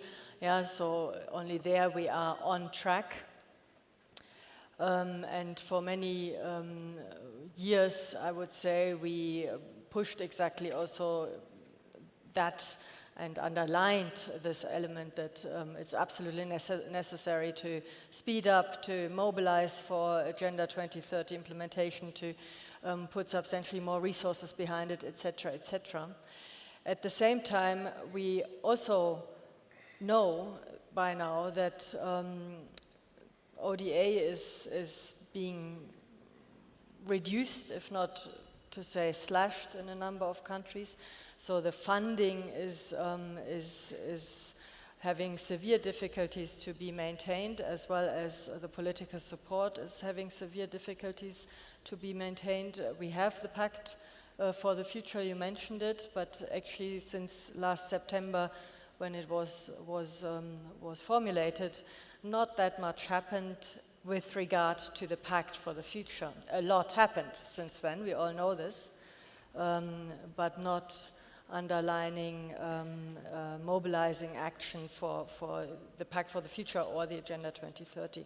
So I think we need to also widen our perspective a little, and while only 17% are on track, we have to acknowledge that 65% show progress and 35% show regression or stagnation.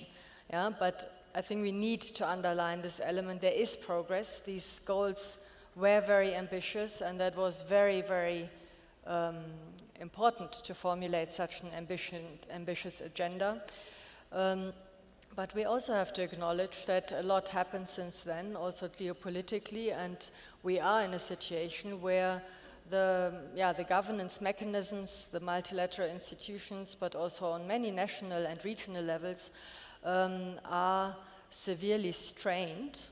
At least within my own country context and also on the level of the European Union, I can say, well, yes, the Agenda 2030 continues to guide policy action, but if I look at the European Union level, I know that in the program of the legislative as well as of the executive, there is still reference to the Agenda 2030. Yes, that's positive.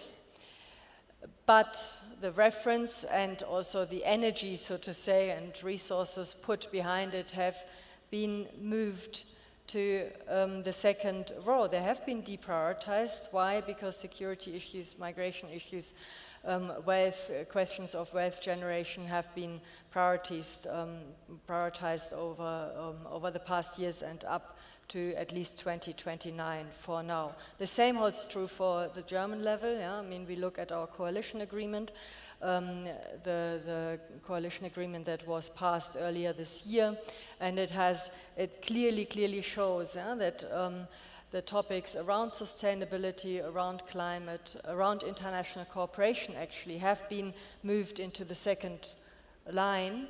And yes, the German sustainability agenda has been now reconfirmed earlier this year again, and activities are taking place, but there is refocusing within these activities in line with the Agenda 2030, focusing more on economic questions. And we have to ask ourselves, how do we move forward?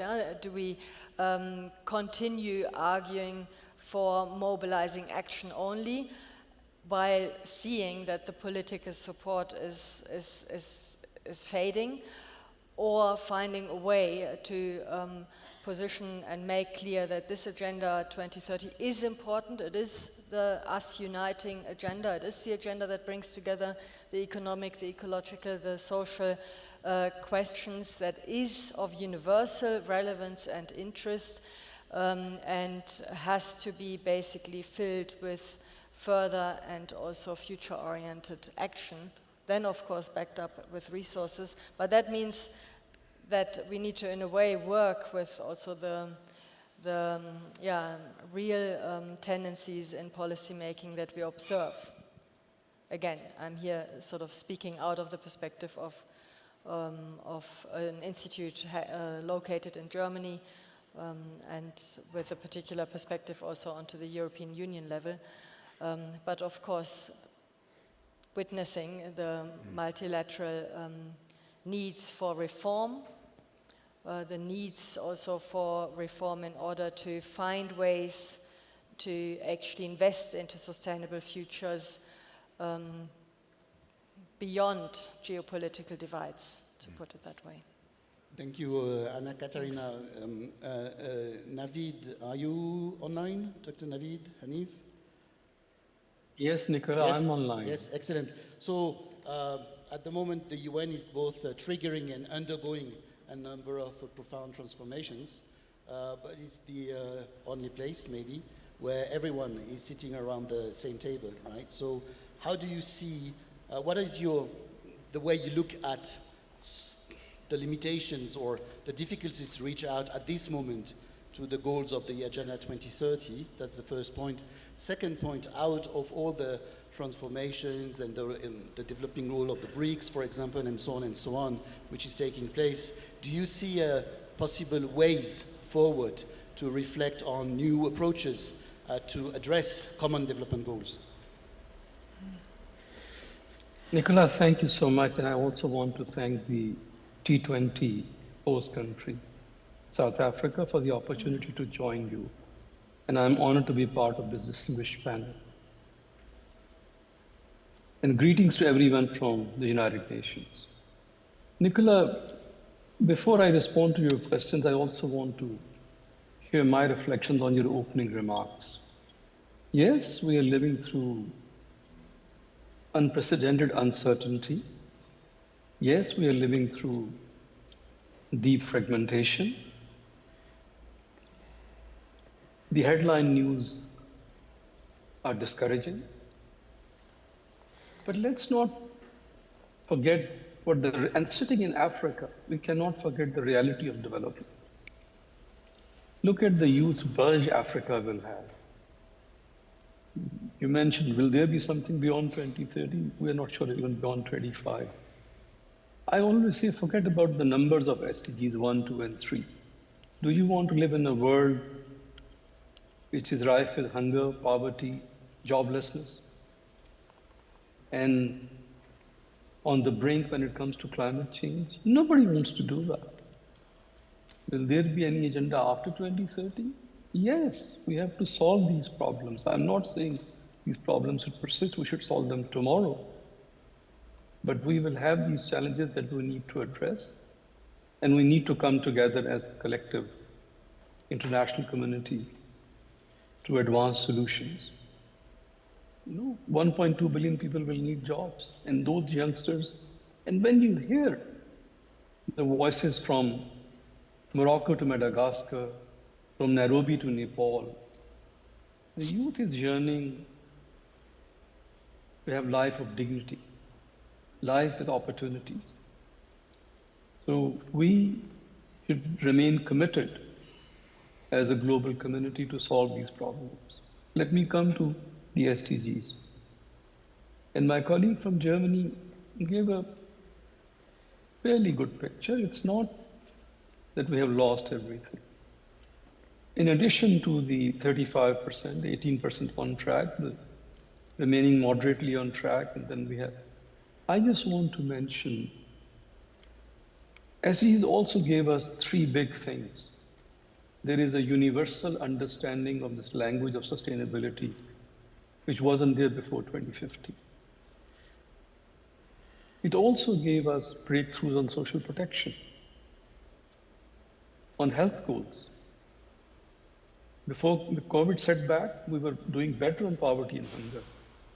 We just need to rebound and renew our commitment and actions. Yes, the environment is very difficult, politically and financially. So we are not losing hope. Let me come to the financial piece. I just mentioned few things. So SDGs also gave us common language. When people come for national presentations, I see a shared experience living through the SDG, achievement and failures, and commitment to move on. On the financing piece, and that's where I want to reinforce, look at the determination of 192 countries to address adversity and agree on solutions. Progress may be limited, but I want to highlight it's not as limited as the general perception is. Let's focus on debt. 3 things I want to mention. We are already moving forward with the Borrowers Club, a 45-year-old idea. Collective voice of borrowers will reshape the debt landscape when it comes to sovereigns. When you come together and speak collectively. We started the discussion during the annual meetings in Washington. Now there's a working group, Egypt is chairing it, and we hope to have the Borrowers Club up and running sometime next year. And thanks to South Africa's leadership. Look at the debt declaration coming out of the G20 finance meeting in Washington. Second, we have already launched SAIIA Debtors Forum, or SAIIA Debt Forum, where both creditors and debtors will come together and try to find solutions, share lessons learned in debt management, and how can we move forward. The Debt Swap Hub is up and running very soon. So we understand the challenges of debt, especially in Africa, and we are moving forward to advance these solutions. Yes, ODA is declining, but Africa is yearning to go for domestic resource mobilization. But there's a commitment in SAIIA. If you achieve 15% of GDP tax to GDP ratio, you will have support. So deploy ODA strategically and get results. Do you know Africa's pension funds are liquid and they're not investing in Africa? So create domestic capital markets. There's a solution available. Need capacity, and we will have investment coming. The solution will be investment. ODA is important, but not sufficient. Lastly, and this, from my own experience, 5 years ago was inconceivable. Look at the way multilateral development banks have moved. Look at the African Development Bank. Its capital base has increased by almost 100%. So MDBs are already generating around $7 billion in the next 10 years. Concessional finance available to developing countries, and now they are going from lending to leveraging. I do not believe that private sector has all the solutions, but that's where the money is. We need to deploy strategically. So in the remaining 5 years, we should not give up hope. Determination, collective action. Those naysayers who are saying, look, we don't believe in it, we have to listen to them, it's their opinion. But there is a huge segment on this globe, young people, women, girls. We need to solve these problems, and we need to solve climate change. So let's not give up. Work in the last 5 years, and then what we are thinking beyond 2030. In the next intervention, I'll share with you, we had to start our work because we have a mandate from Pact for the Future for the 2027 SDG Summit to share initial thinking. I will share with you what we are thinking, but I think we need to give a message of hope. Reality also defense expenditures are going up, but that doesn't mean we will forego development. Yeah. Thank you. Thank you so much. And there is a question that maybe we can address later in the course of our exchange, is about whether the vast initiative that was taken last year under the leadership of Brazil and India, but also with South Africa, about kind of connecting the G20, especially the finance track, with the UN, and creating within the UN a kind of finance track with the G20 to benefit from all the, I would say, outcomes and progress that have been made, especially in the last couple of years. I wonder whether this can be continued or if it will be discontinued, and how such a powerful transformational in both institutional and financial process can also be embedded in the UN in the future as part of ways to address Should I answer it now, Nicola? Maybe not. Please keep your answer for the next stage, because I would like also to bounce back on one element that you ended up with, that is the youth. Because when we are talking, for example, about, let's say, 2040 or so, we are taking about 15, 20 years ahead from us. And when Levi, saying when we were preparing, you told me that you had both great expectations, but also a little bit of doubts about whether the global community can handle such an ambitious project as the Agenda 2030. So in a nutshell, what would be your view at this moment of our discussion regarding some, I say, critical, positive or negative aspects linked with the Agenda 2030? Thank you, moderator, and good afternoon, everyone. Good afternoon, everyone. Post-lunch session is always the worst. Thank you. This is after lunch, so we need you, right, to entertain. So look, we're 60 months away from 2030. And I think we need to frame this conversation over the next 60 months. The world has changed dramatically, and it will continue to change dramatically over the next 60 months. But I think what is deeply concerning is the fact that the incredible consensus that we had achieved in 2015 no longer holds true from a moral courage and clarity position. It's been really weird watching multilateral negotiations over the last few weeks and months. Terms like gender and gender equality being politicized.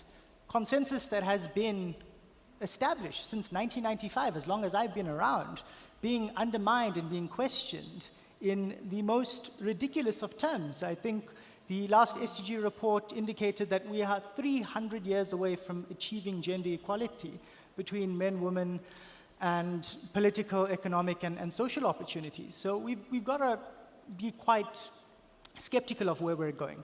The other one is sustainability, the idea that sustainability is this foreign concept when many African societies have been living sustainably even before we started to put a name to what we were doing as African practices.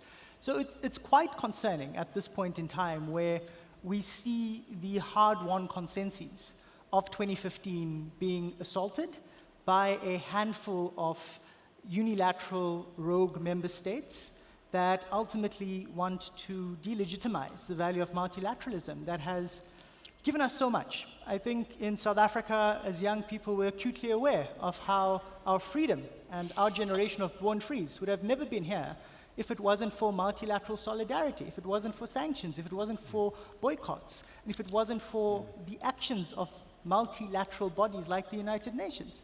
So seeing that, it being undermined in our generation is incredibly concerning. But what does give me hope is the fact that young people still believe in multilateralism. They still believe in cooperation, international cooperation at that.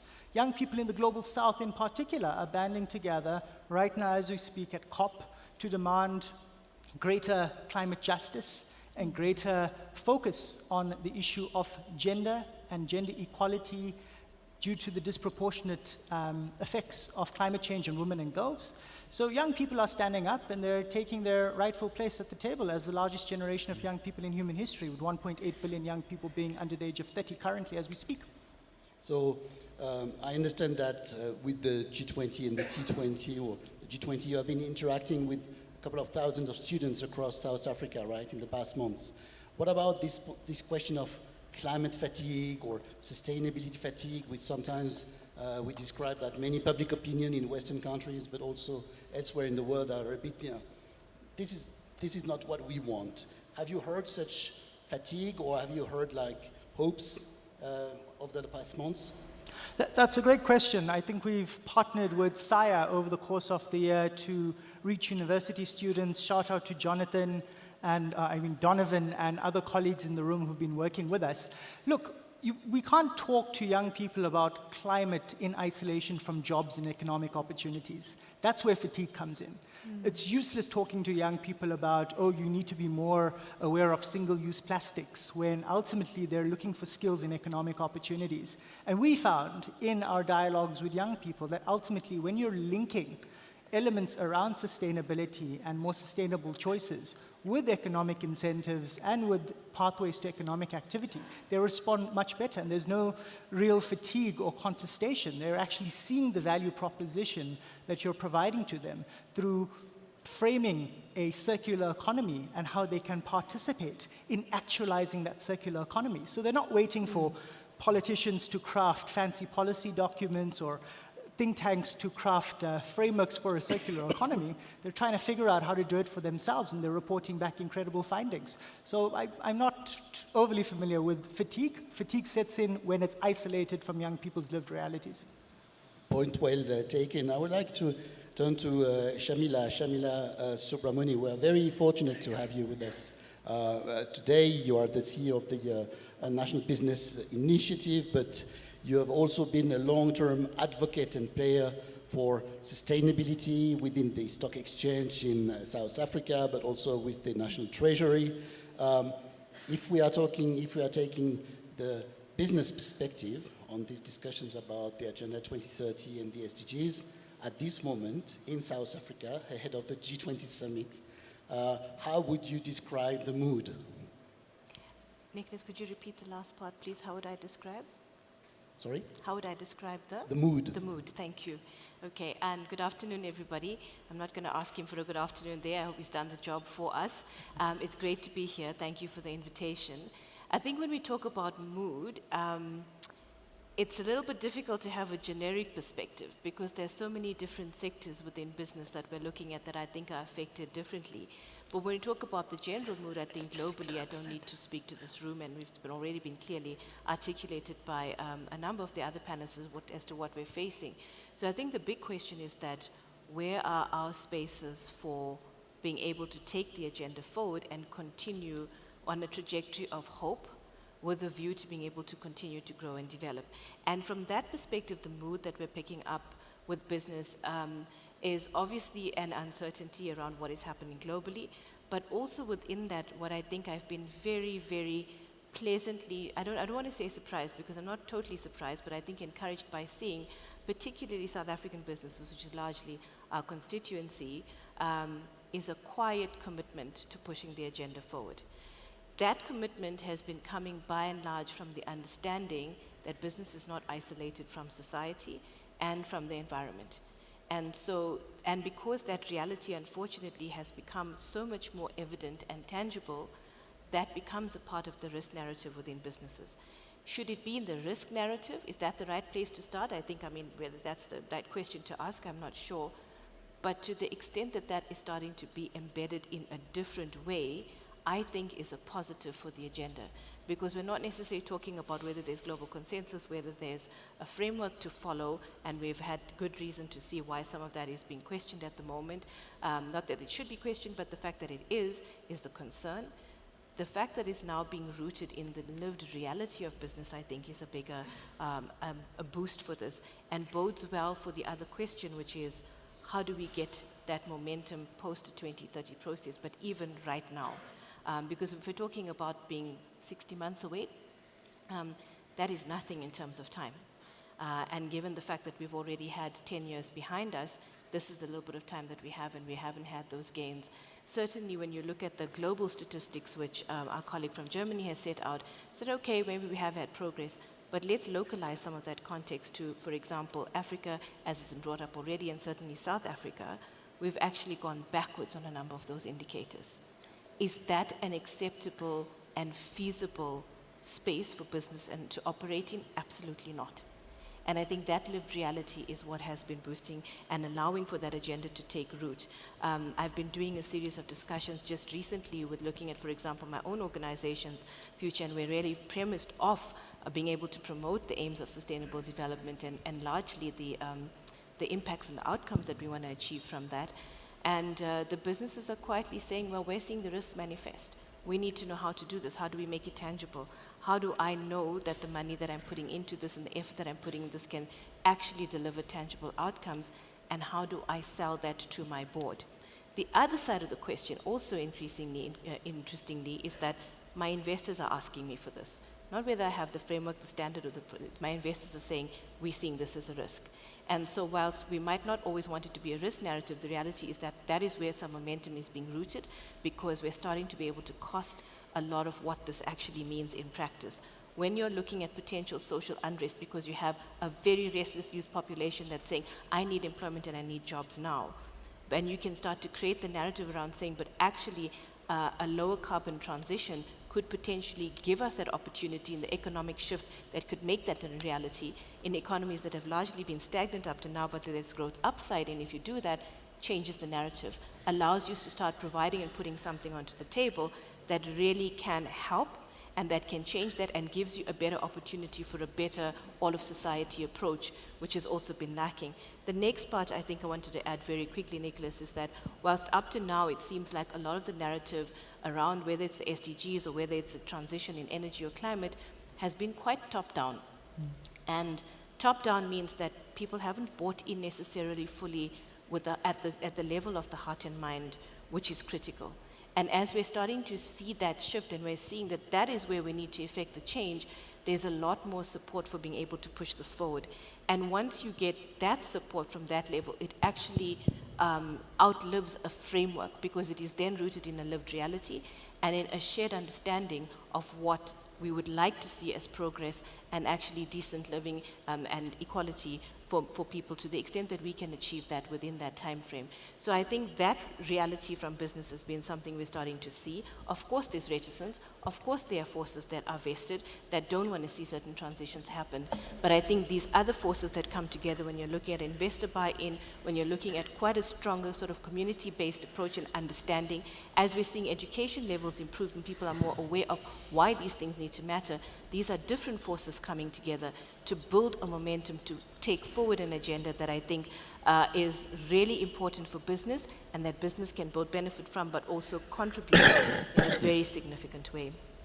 Superb, thank you very much. We'll have a question also for you afterwards, especially about the fact that sometimes, or more and more, we tend to hear that, we should shift from a comprehensive framework where it is everything to a selection of the most critical issues like energy or mining or artificial intelligence and stuff like that. But let's keep that for the second part of our conversation about the way forward with this conversation about the future of the Agenda 2030. I would like, now we have two more issues which are extremely important, obviously. One is about food meaning also agriculture, meaning also issues of hunger, and that's a whole set of very critical issues behind the development goals for more than 30 years,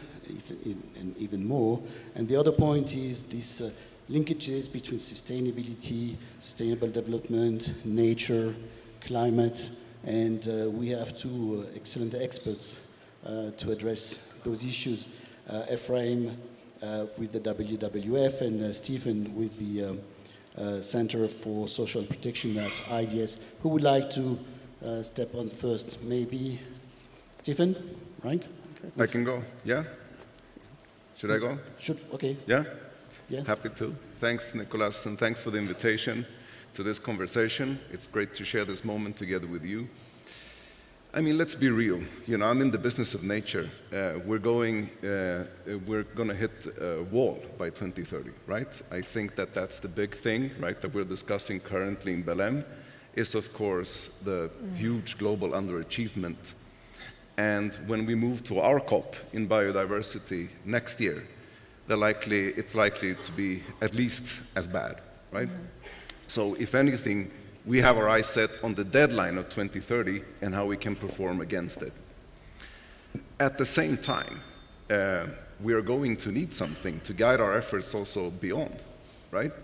And if we don't set the agenda, there doesn't exist a political vacuum. There's always an agenda, and it better be ours, right? So I think conversations that we're having around if or not, I think it's not really so much to think about. It's rather how, what is it, the kind of agenda that we are pursuing? What is the opportune way of gaveling and codifying our agenda, And apart from the components of it, and I'll get to that. But I think we need to recognize there's a strong inner movement within multilateral institutions to go for something, so invariably I think that we will end up in a situation where we need to consider. And when we do that, of course, I think if you look historically, you could say that we've had a big shift in multilateralism over the last decades, or at least since the creation of the UN, of course, for rights broadly speaking, right? Rights, equality, justice. And this is unfinished business, though it needs to be in the next one. But we also think that the green pillar needs to be even more salient in the next one, really imbue the next agenda in a different way than it has up to now, because this way hasn't been effective, right? Consequently, also, I think that it's important for us to interrogate our economic paradigms even sharper, right? Whether it's codified or not, and where, that also remains to be seen, right? But that's critical for us. But above all, it needs to be about the working multilateralism. This is the great frustration for us, right? Sort of going from the we need to so therefore we are, right? That's the missing piece usually that we've had in most of our documents so far. They're declaratory or performative, right? So that means really going into the engine room of multilateralism and ask hard questions also, in our business in nature. We suffer from an acute deficit of accountability mechanisms and measures, right? And this has led partly to the situation where we're in today. And also, we need to, like you have done on this panel, right, include the range of stakeholders that should be engaged in multilateralism and in our work. So we are really looking forward to engaging with it as we work hard against the 2030 deadlines, also to work with others in shaping the next generation of the post-2030. Thank you very much. Stephen, right? Stephen Yes. DeVille. You are a long-time development economist, well known for your work on issues of food, agriculture, hunger, and so on. At this moment, for this topic in particular, how would you see the benefit of the adoption of the Agenda 2030 a decade ago, and what would be the main risks of not continuing on this kind of aggregation of issues altogether? Thank you. Good afternoon, everybody.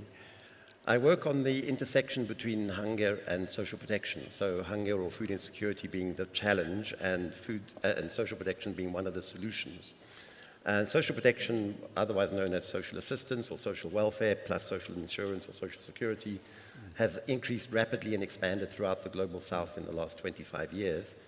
And this has been a massive success story. In fact, right now we have reached half the world's population being covered by at least one social protection instrument. So for the first time, 52% of the population of the world have access to social protection.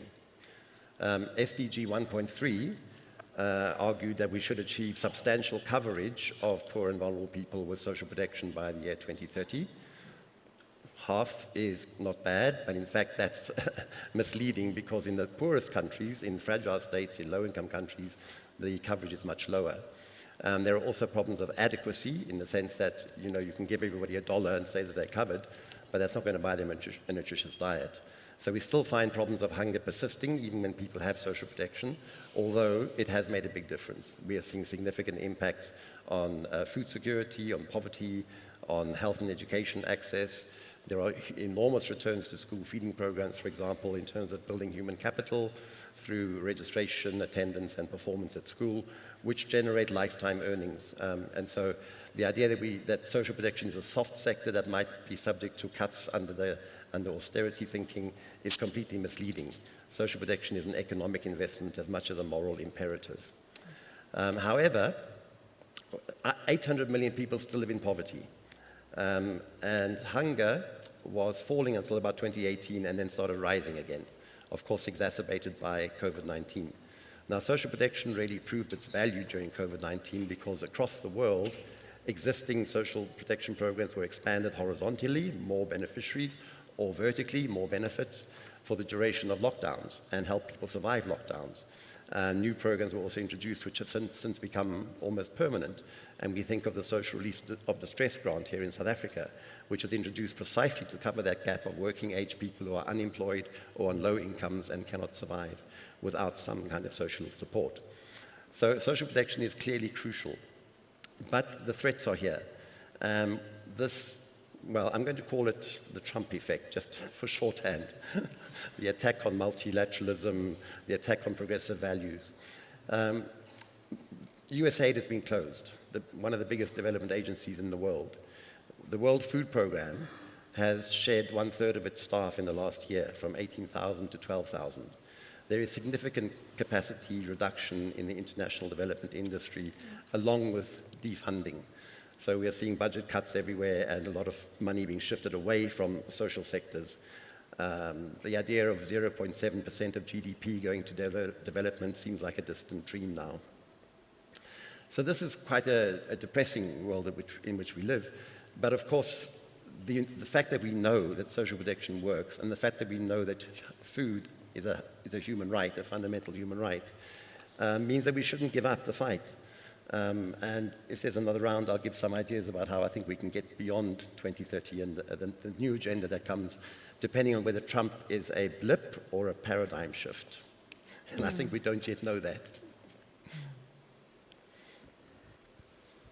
Thank you very much. And I suppose that is inspiring for each and everyone here in the room.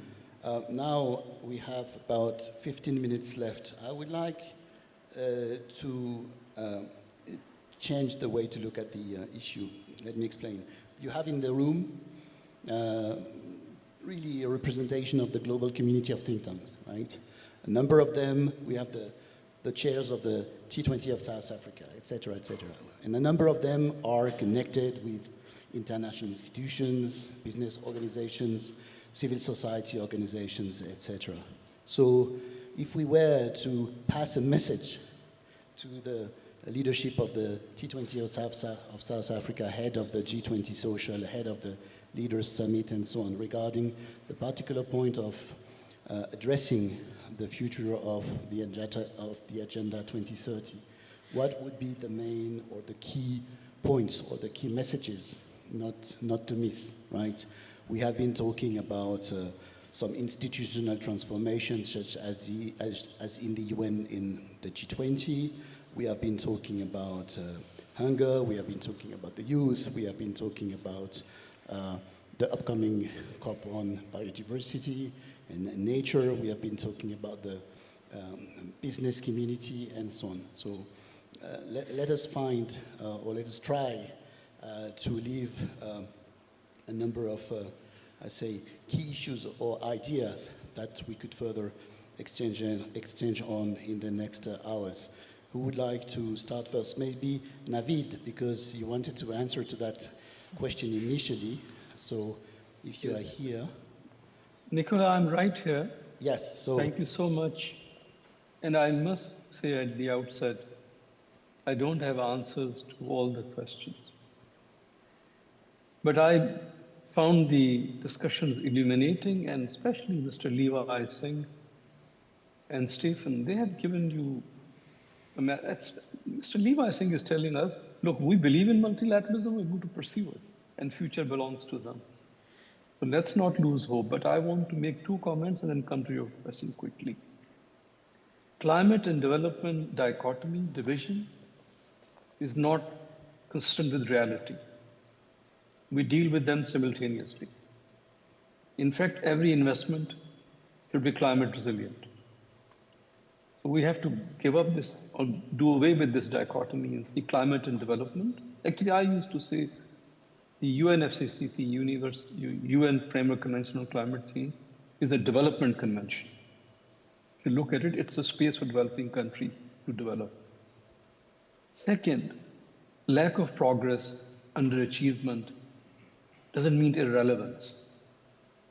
Doesn't mean the issues of poverty, hunger, access to health, gender equality are not important. We can't give them up. So lack of progress, please don't call it irrelevance. We need to solve these issues. Let me come to the current stage. I think T20 is also D20. You are think tank and you are do tanks. So you're not just thinking, you're also giving solutions, you're pursuing them. I use an analogy which is a little bit better for the audience and for people who are not in the UN confines. We are going through a huge transition, geopolitically and geoeconomically. So this is a world in transition. We do not know what eventual shape it will take.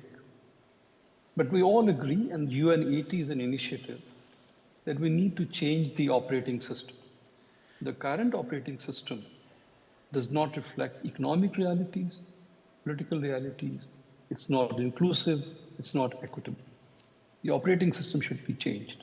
But until such time that we have consensus, or the big powers, I don't call them great powers, big powers come to an agreement, let's change the operating system. Be it Security Council, be it UN's other institutions.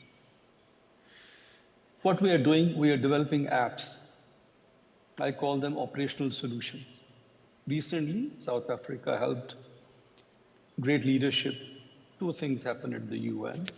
We convened the first biennial summit, first of its kind, where G7, G20, and BRIC, and all of these leaders, BRICS not in their BRICS capacity, but individually, they all came to the UN, and IMF and World Bank and WTO, all came to the United Nations to discuss the state of global economy, financing for development. How do we solve this problem? First time. It's an app. It's an operational innovation. I'm not saying we've changed the operating system. Similarly, South Africa followed Brazil's example and convened the foreign ministers of all countries with G20. Inclusion and voices of all countries were heard. Again, an innovation which solves the problem of inclusion and equity. So while we are moving, I'm requesting T20, think of operational innovations that can work in advancing the 2030 agenda, solving the climate challenge, which is SDG 13, by the way. And also, so this is one request to T20. Give us operational innovations that will help us to steer through these turbulent waters of multilateralism. But multilateralism is not going anywhere, let me tell you. It will rebound because the problems are too big to ignore. Second, so this is one request to T20. Briefly, please, for the last points, because otherwise we will not. Yeah, I'm closing. I am just closing. My second request is, when you think beyond 2030, focus on three things: what worked, what did not work, what innovations are required. Institutional innovations are absolutely necessary. So these three questions, when T20 are thinking about beyond 2030. Thanks. Thank you so much, Dr. Hanif.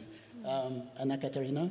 Yeah, thank you so much. I mean, I think it's important to embed thinking about an Agenda 2030 and beyond also into the political context. And we noticed, and most of us somehow mentioned, it is becoming more and more political. And the question is, of course, the transformation of production system, transformation of consumption behavior and consumption systems is inherently political. So in a way you could say that's not surprising. It always was political, but it is in many ways becoming more and more political. And the question is, can we somehow manage that it's not pulled into a geopolitization of those topics, which would undermine and is undermining already our ability to move forward. So I think it's helpful to keep in mind that the way I read the discussions on the multilateral level, the majority of countries wants a rule-based order and acknowledges and very firmly sort of holds on to a rule-based order, but also says it's not exactly that multilateral system that we need, but we need to reform it. Yeah? So rule-based, yes, but reformed. So the Agenda 2030 has the potential to bring the reform discussions together with a future orientation and a clear vision and ambition, yeah, to jointly shape future. But that takes time. And if I now keep in mind, I mean, 27, the United Nations General Assembly in 27 is going to present the report of the independent group of scientists that has been brought together now to think already towards beyond 2030. So actually it's next year where all of us should come together and think, how do we want to use that year in order to build the networks, build our thought processes around the institutional landscape that is needed, the governance approaches, the accountability that is missing has to be brought in, but also the topical foci, etc., in order to build our first level discussions, because it is more political, which means it will take time. It actually will take time up to 2030 to come together. That doesn't mean that we should now stop the transformational processes and just think about beyond 2030. No, but it has to go hand in hand and actually needs to start latest next year, yeah, to build these networks further with a focus on a beyond 2030 agenda. Thanks. Thank you so much. So now in a minute, or not much more than in a minute, I would like to ask our other panelists about their views, also what to expect from the think tank community to support new directions and to support also strengthening and reinforcing the good things in the 2030 agenda. Levi Singh. Thank you, moderator. Whatever Anna Katarina said, fully subscribe. Look, I think if we're looking at what's come out of the Pact of the Future, the recent Financing for Development Conference and the World Social Summit, we've got a fight ahead of us. The consensus documents that have emanated from those three processes are quite bleak and quite stark. And I think one of the things we really need to focus on in this era of fragmentation and polarization is what a new social and political coalition looks like to protect and advance progressive development agendas. And I think the think tank community can really help us there. But beyond just coalition building for the sake of coalition building, I think we have to think politically. There's a 60-month time frame ahead of us. Anna Katarina has just said that the scientific process with all the smart people will start next year. But then there's a political lobbying and advocacy process that needs to be undertaken. So I think we need to sit down as a community and have a frank conversation about what the 60-month roadmap is to influence an agenda, but also to set an agenda. And I think one of the things we also need the think tank community to help us with in the Global South is unpacking the right to development. I see and I've heard over the last few days, there's this discourse that is growing in the Global North around defense, whereas in the Global South we're talking about development, and we're having parallel conversations. And where's the sensible middle? And how does the think tank community help us craft a roadmap that has shared narratives that bring us together as opposed to add to fragmentation and polarization? Thank you very much. Stéphane Devereux. In addition to that, I have some very specific requests. I think that we should start thinking about beyond 2030 right now. It can't be too soon, and I think we should be optimistic. And let's assume that Trump and all the values associated with him are a blip, and that the pendulum will swing back towards a world informed by social justice and human rights discourse. And in that case, we can start thinking progressively again. And I would have 3 specific requests about the next bunch of development goals, which I suggest would be called equitable development goals, Millennium Sustainable to Equitable Development Goals. The first one is we have to have universal access to social protection. Everybody should be protected against risks and livelihood shocks from birth to death, from cradle to grave. And that would be funded perhaps by some kind of global social protection fund through some form of Tobin tax. It's perfectly feasible, it can be done, and it should be done. Secondly, zero hunger must be taken seriously. We need to get towards zero hunger. And that, by the way, should be extended to look at overweight and obesity, which are also forms of malnutrition and a kind of hunger, and are epidemics or pandemics even affecting the entire world, global north as well as global south. So we need to start thinking seriously about what to do about ultra-processed foods and all of those bad diets that are causing overweight and obesity. And thirdly, let's get serious about inequality. Let's say we need to have a global target for inequality where no country should have a Gini coefficient above 0.6 or 0.55, and let's try to hold countries to that. And hopefully the multilateral community will hold and will be able to deliver this, because at the moment it looks very unlikely, but let's be optimistic. Thank you so much. Ephraim, yes. Nature, climate, both sustainability? Of course. I already said a bit anticipated, including rights and economy and sort of working on the reforms, of course. But if anything I would say to this community is that engage with nature. There's such a strong undercurrent of valuing nature across disciplines, you know, whether it's in economics or security policy. Engage with that, because it's the big ticket issue. It is actually, in fact, also in Belém in the climate space, right? The nature-based solutions is really an emerging theme that all of us need to engage in. If we do that collectively, we have achieved a qualitative shift in our approach, you know, to global solidarity, I would say. Thank you very much. Last but not least, Shamila, business as usual, more than that? So there is a bit of business as usual, but I think there's definitely space for courage and growth. I want to leave maybe 3 specific things that the community can help us with. The first one is that there's no shortage of these processes that happen. We've got a B20, a G20, we've got a COP at this point in time. We need to be able to make sense of the different agendas in a more coherent way. We're facing, as has been so clearly articulated, a context of resource constraints. We know that there's less money flowing into development. We know that there's this fragmentation of where that's being spent, defense versus development, so on and so forth. So how do we get the biggest bang for buck in the space we are in now? And I do believe there's a huge opportunity for sense-making and bringing together of those agendas in a way that makes sense and is easy to interpret for civil society, for business, who, you know, you're largely dependent on in actually actioning many of these things. And if you ask the average business person, so what does COP mean to you versus a G20, a B20, an IMF meeting, there's not really necessarily a clear understanding. And I think it's a wasted opportunity because there's so much overlap in what we're trying to achieve as an outcome. So that is the first one. I think that the community can help with how does one bring that together where we're so clear on the outcomes we're trying to drive that we can put the effort and focus into that. So that would be my first one. The second one, I think, is that we are living in an age of major disinformation. How do we protect the truth, the science, and make that the dominant narrative, and that be the guiding principle? And we use the mechanisms that right now that are used to perpetuate disinformation to be able to actually turn that around. and change that so that people who are large consumers of this kind of information can actually get the right information, and that should help with the shift. Next, if I can I close with a quick story, very quick one.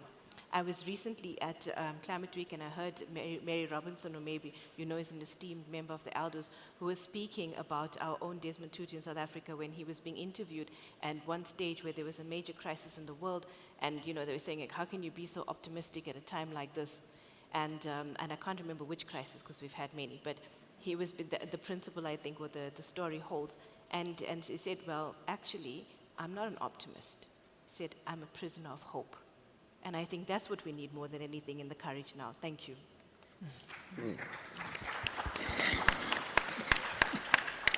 So, dear colleagues, I suggest that this might be the last wise word of this panel. One round of applause for all our speakers here online.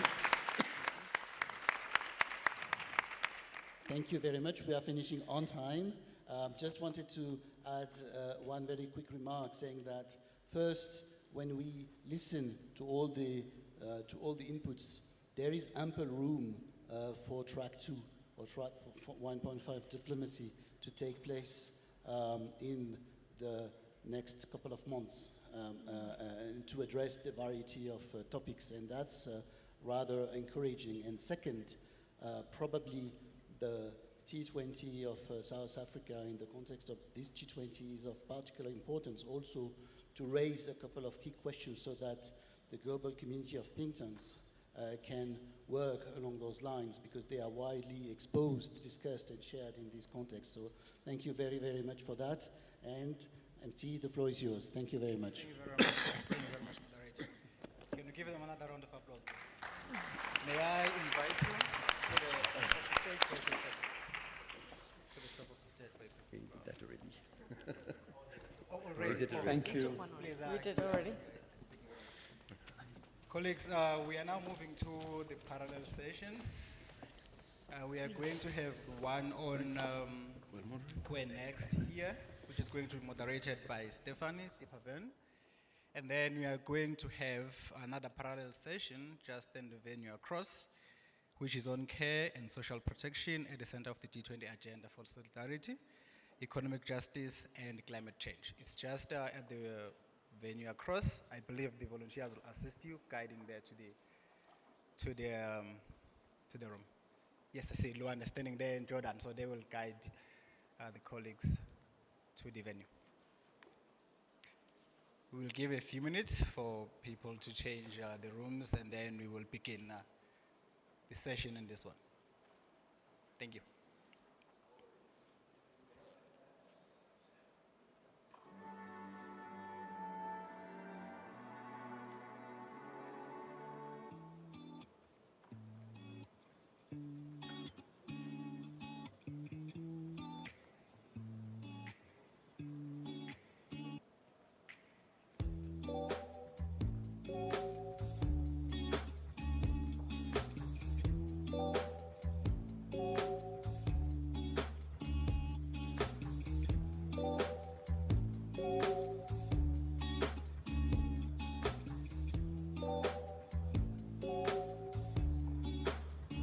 Right, I think we can get started.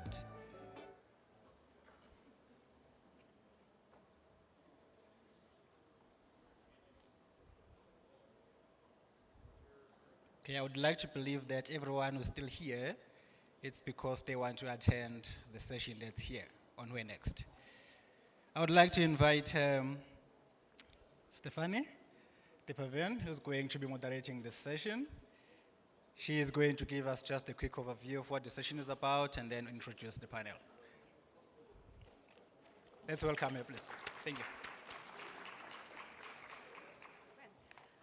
Thank you. Thank you very much.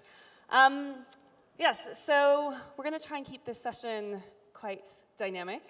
We're going to shift focus from some of the conversations we've been having over the last day and a half to start thinking, and continue thinking about where to go from here. This is the second panel that's been convened by the Task Force on Digital Transformation, and so we'll be thinking about that question of what next from that perspective and from some of the conversations we've been having over the course of this year with and around this task force. So before I make some introductory comments, I'd just like to invite my fellow panelists to the stage, and they can come sit down. We have Mr. Jim Patterson, who is the Director of Multilateral Affairs with the Department of Communication and Digital Technologies here in South Africa. Mr. Dubell Chamberlain, who's Founding and Managing Director of SEMFRI. Knox, who comes to us as the Deputy International Secretary with the Labour Federation COSATU, and also from Labour 20, the L20 as well.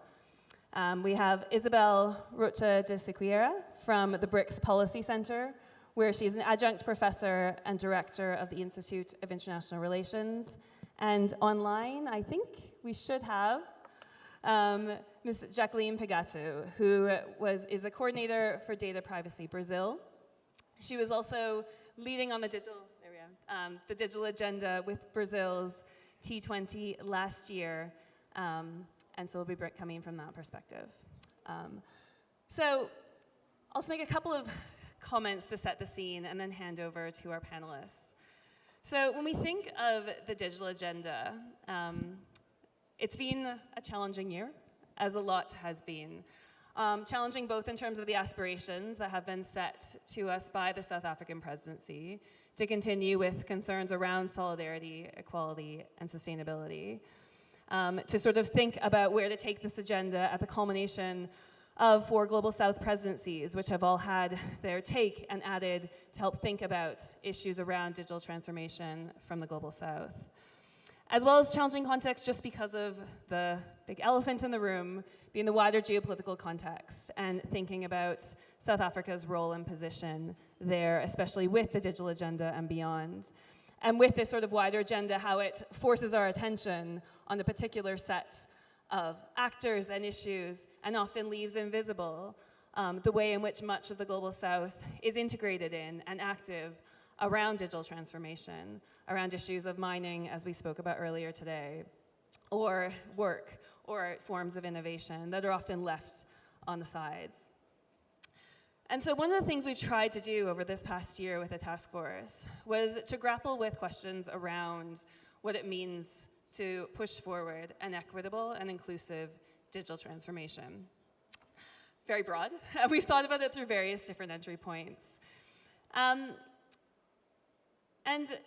what I want to think about now is not just dwell on where we got to with the task force, but to think about what this agenda could look like going forward. Going forward on one level with the immediate question of the US leadership next year with the G20, but also more broadly, what it means to take forward this agenda and think through issues of inclusion and equality in our evolving digital world, around what it means for this agenda itself, as it represents something that is beyond just the presidency itself, but a set of debates, priorities, questions, and research that spans the last 4 presidencies, and also a much wider range of actors with and beyond the Global South that are trying to think about our changing world from this perspective. So what happens with this agenda? And can we start the conversation about what next from there, rather than necessarily focusing solely or starting from who has the presidency next year? So to think through this question, we have convened this diverse group of panelists that will help us think through these issues from South Africa's perspective, as well as from cross-sectoral collaborations, as well as more broadly. And what we've tried to do here is we're not going to pretend to be comprehensive on this issue. Digital transformation, I don't even want to pretend to define it or what we might mean, but instead give us some different entry points and points in the landscape with which this task force, and more broadly, we might think about what it could look like and what it might take to take forward questions of equality and inclusion going forward. So with that, I'm going to sit down and I'll hand us over to our panelists to start the discussion.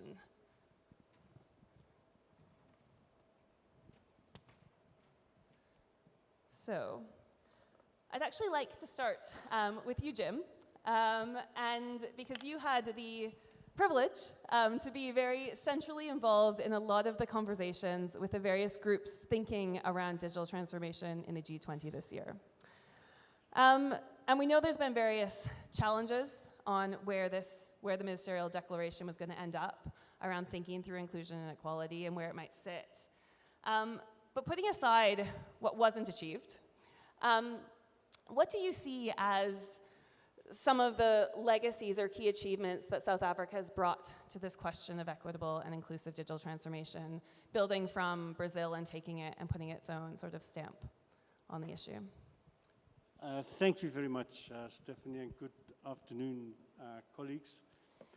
I think on the positive side, when we commenced with our presidency of the G20, we were able to build upon the work that had been undertaken, obviously, by Brazil and before them by India. And also the work that had been undertaken multilaterally through the Summit of the Future when we agreed to the Global Digital Compact, or at least nearly all countries agreed. So we had a good foundation in that sense. So maybe the geopolitical environment wasn't 100% conducive for us, but we had a very good, strong foundation. And I think also the presidency made a very relevant choice in terms of the overall themes to look at solidarity, equality, and sustainability.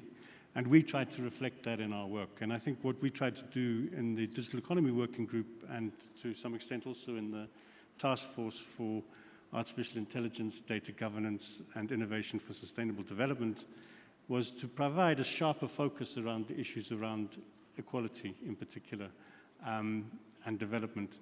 So I think that was something that reflected in all of the proposals we made. And by and large, I think most countries accepted and agreed with that focus. So maybe the language doesn't always sound as clear, but I think generally there was a sense that these were very important issues that we were bringing forward and that we were advancing the agenda. And I guess it's very much different to what most G20 presidencies have done, with the exception of the last few, which have been developing countries. So the first, of course, we were trying to highlight the importance of digital inclusion, because addressing the issue of digital transformation, obviously the first thing is to make sure that everybody is involved, everybody has access, can participate, can benefit from services, can develop and produce within that environment as well. So I think essentially for us, we needed to think about how do we advance that needle in terms of how do we find ways to include more people, because we've been talking since the time of the World Summit on the Information Society about the importance of digital inclusion, but we still have a lot of challenges globally in achieving that. So I think we did look at some of the key elements, the gap between those who have access to broadband and those who are actually using it, and as a first step, also then to look at, because I think that would influence the debate then for those who don't even have access. And we were looking then at the need for better statistical data collection about the segment of the population to make sure that we understand their needs and priorities and are better able then to develop services. And we had discussions around also innovation around innovative ways around providing universal access and services. And we took the digital public infrastructure discussions as well and looked at guidelines for integrated governance, because this would help countries then make sure that if they choose to implement the DPI approach, that they take consideration of all of those governance aspects, because obviously people's rights need to be reflected in the provision of public services. There might be particular challenges in doing so, especially around data, I think, and data privacy and consent for the use of data. But also there are very real opportunities around digital public infrastructure, which are increasingly being recognized. So we also looked at then a framework for public value around that. And to think about the kind of spillover economic activities that can develop, the positive aspects. So we're not just looking to mitigate potential negative aspects, but also looking at how to build those positive benefits from DPI. And then we looked at digital innovation ecosystems and how we can support MSMEs to be innovators, because although many of them are, it's not an easy environment for small, medium, and micro enterprises. So we were looking at that aspect. And then we reflected also on artificial intelligence, And I think one of the things we've always reflected on is that when you look at technological development and adopting new technologies, often you end up exacerbating and deepening existing inequalities, even though your intention might be more ambitious. Like from the time of the World Summit on Information Society, for example, we've always seen the potential of the digital economy to be more inclusive and to drive development, but if you don't make the right policies and investments, the opposite can easily happen, and I think that's one of the dangers. So we were looking at what can be done around that. So we were looking at things like access to data for SMMEs and for researchers. We were looking at the design of algorithms and the representativity of data to make sure that AI solutions don't exacerbate inequalities, that they actually are producing useful outcomes rather. And we also looked again at the question of information integrity, which is also something that had been done under the Brazilian presidency. But this time we were looking at deep fakes, because now I think there's, with generative AI, there's the problem of actual videos purporting to represent one thing, and these can be misused and create social division and misinformation and exacerbate those kind of problems. So we had quite a wide range of stuff just in the Digital Economy Working Group, and we continued these discussions more in the AI Task Force as well. So I think that would be very much the legacy was trying to sharpen that focus around inequality and development and building on what had been achieved. I think in terms of the way forward, I would say that really we should just keep the energy. We don't know what's going to happen under the next presidency. We don't really know too much about what's going to happen geopolitically either in the years ahead. But I think we had very, very positive discussions, very positive outcomes, and especially within our own country in South Africa, but also with other countries across different stakeholder groups. I know the T20 is particularly active. They were active in our group. I think Alison Gilwell there was active in both the T20 and the G20 this year and in previous years, and I know the other panelists have been the same. So we should just really keep that energy and keep looking for solutions, and I think that would be the best thing we can take from this. Yeah, thank you. Thank you. And I think it hits on some points about how, I mean, in some ways, narratives are never everything, but narratives do matter, and the questions that we ask and where we direct our efforts. With that, I want to turn to Debelle, actually. Jim, you mentioned a comment about how there can be possibilities, I think, from greater inclusivity or equality, you can say around the question of data, but we need the right frameworks. And I think data governance is a particularly interesting area because it's not new on the agenda. We've been talking about data governance for a while. It's stayed there, which is great because it underlies a lot of what's going on. But often if we think about amidst all the multilateral efforts that are there, a lot of the data governance frameworks we have are still very much global north-led and based on data and experiences and interests from the global north. So Debelle, I know in your work with SEMFRI, came up in your work around the T20 as well too, you've been grappling with some of these questions. And what would you say it would take to shift power balances and focus within data governance frameworks? Or another way, if you don't want to answer that, is what could constitute data governance frameworks and forms of authority that are actually empowering of states, citizens, firms in Africa or the Global South more broadly? Thanks, Stephanie.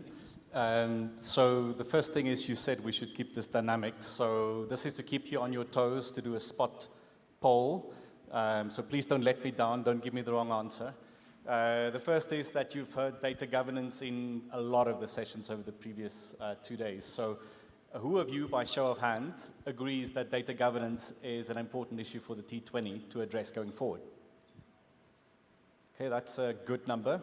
The second question, and here you have to be honest, is when various speakers talked about data governance, there are different angles and altitudes, and did you understand what they were actually meaning and what data governance adds up to? Okay, maybe you're just too modest now. I think there are some ones who are honest. So I think the point is that data governance is spoken about, but at least from my side, not clearly articulated. And if I can give you the cheat sheet now in terms of segueing to the end, my contribution is thinking more about the T20 and the G20 rather than in general. And I do think that within the T20 space, framing the question around data governance, or the questions, would be a key thing to move ahead. We've seen some contributions in the last T20, but I think we need to be better at articulating it. And the second one is, you've heard a lot about coalitions of the willing, but we need to find ways of moving at a time where consensus is not forthcoming. And I think the T20 and the G20 are ideal for that. So there, I'm done.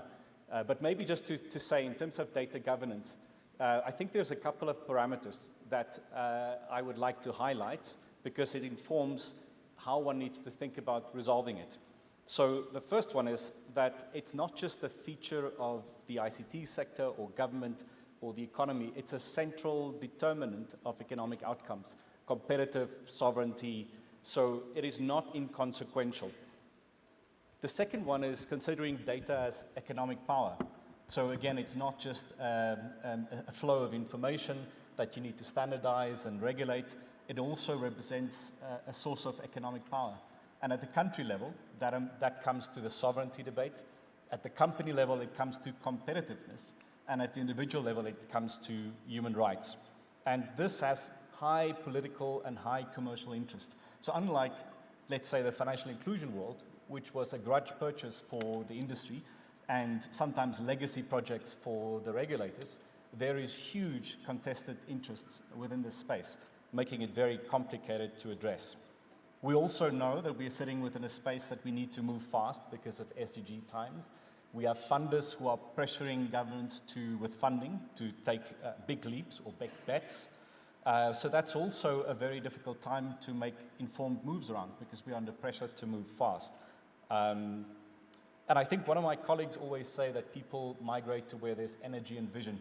And I think that's where I think the T20 conversation is well placed to provide that, both the energy in terms of continuing the research on these important topics, but also the vision of starting to look ahead, even though we can't come to consensus now, but do this in a way that anticipates consensus down the line.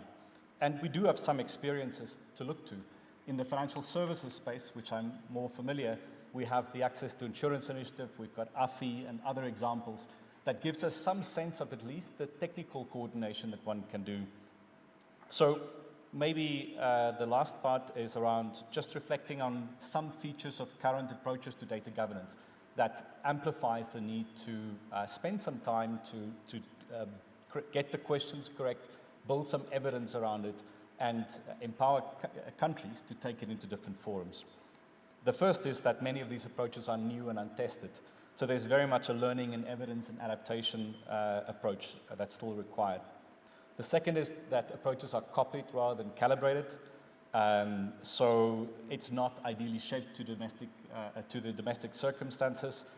And again, we've had experience over many years of having emerging markets having to fit within global standards and shape those. And the third aspect is that it tends to be fragmented.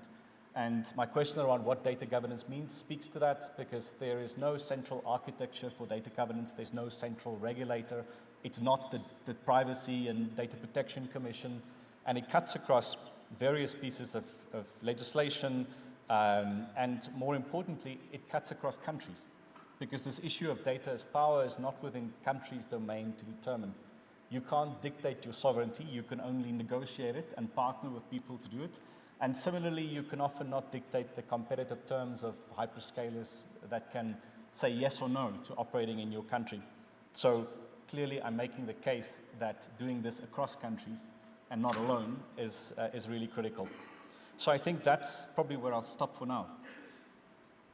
Thank you. And actually, I'm going to pick that up. So when we think of the data governance issues and equality, I think there's one side is the framework and governance. And as you mentioned, that sitting alongside it is a sort of question of economic power, which data is critical to. There's also the question about how data becomes meaningful.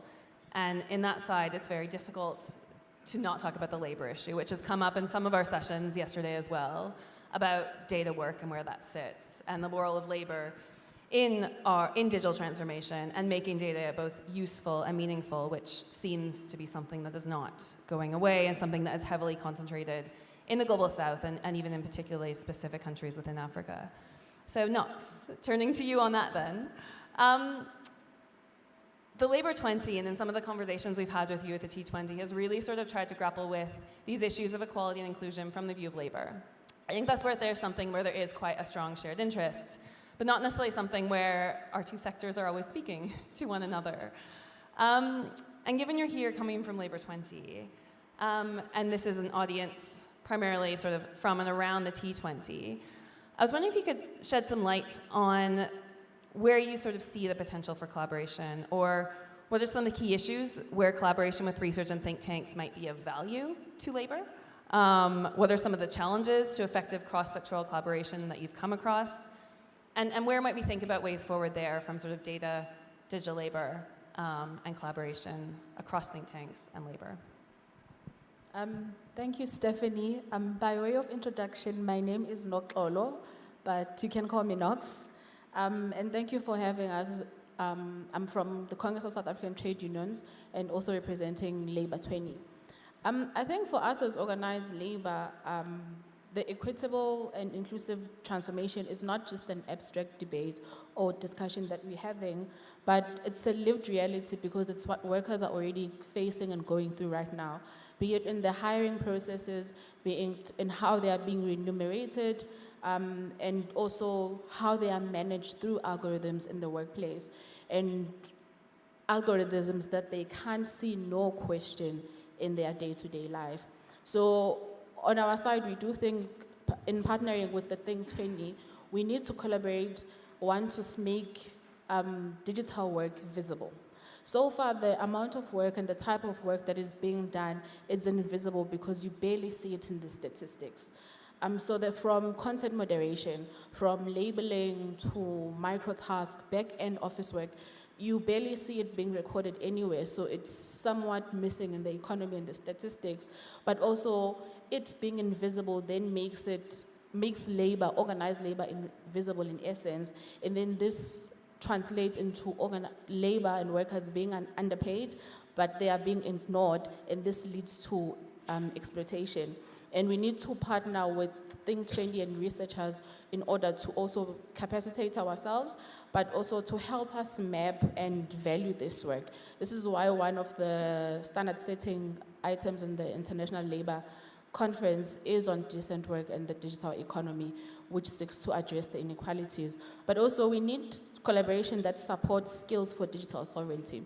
Currently in the Global South Africa and South Africa alike, too much of the skills conversation is on basic digital literacy, but workers want more than that.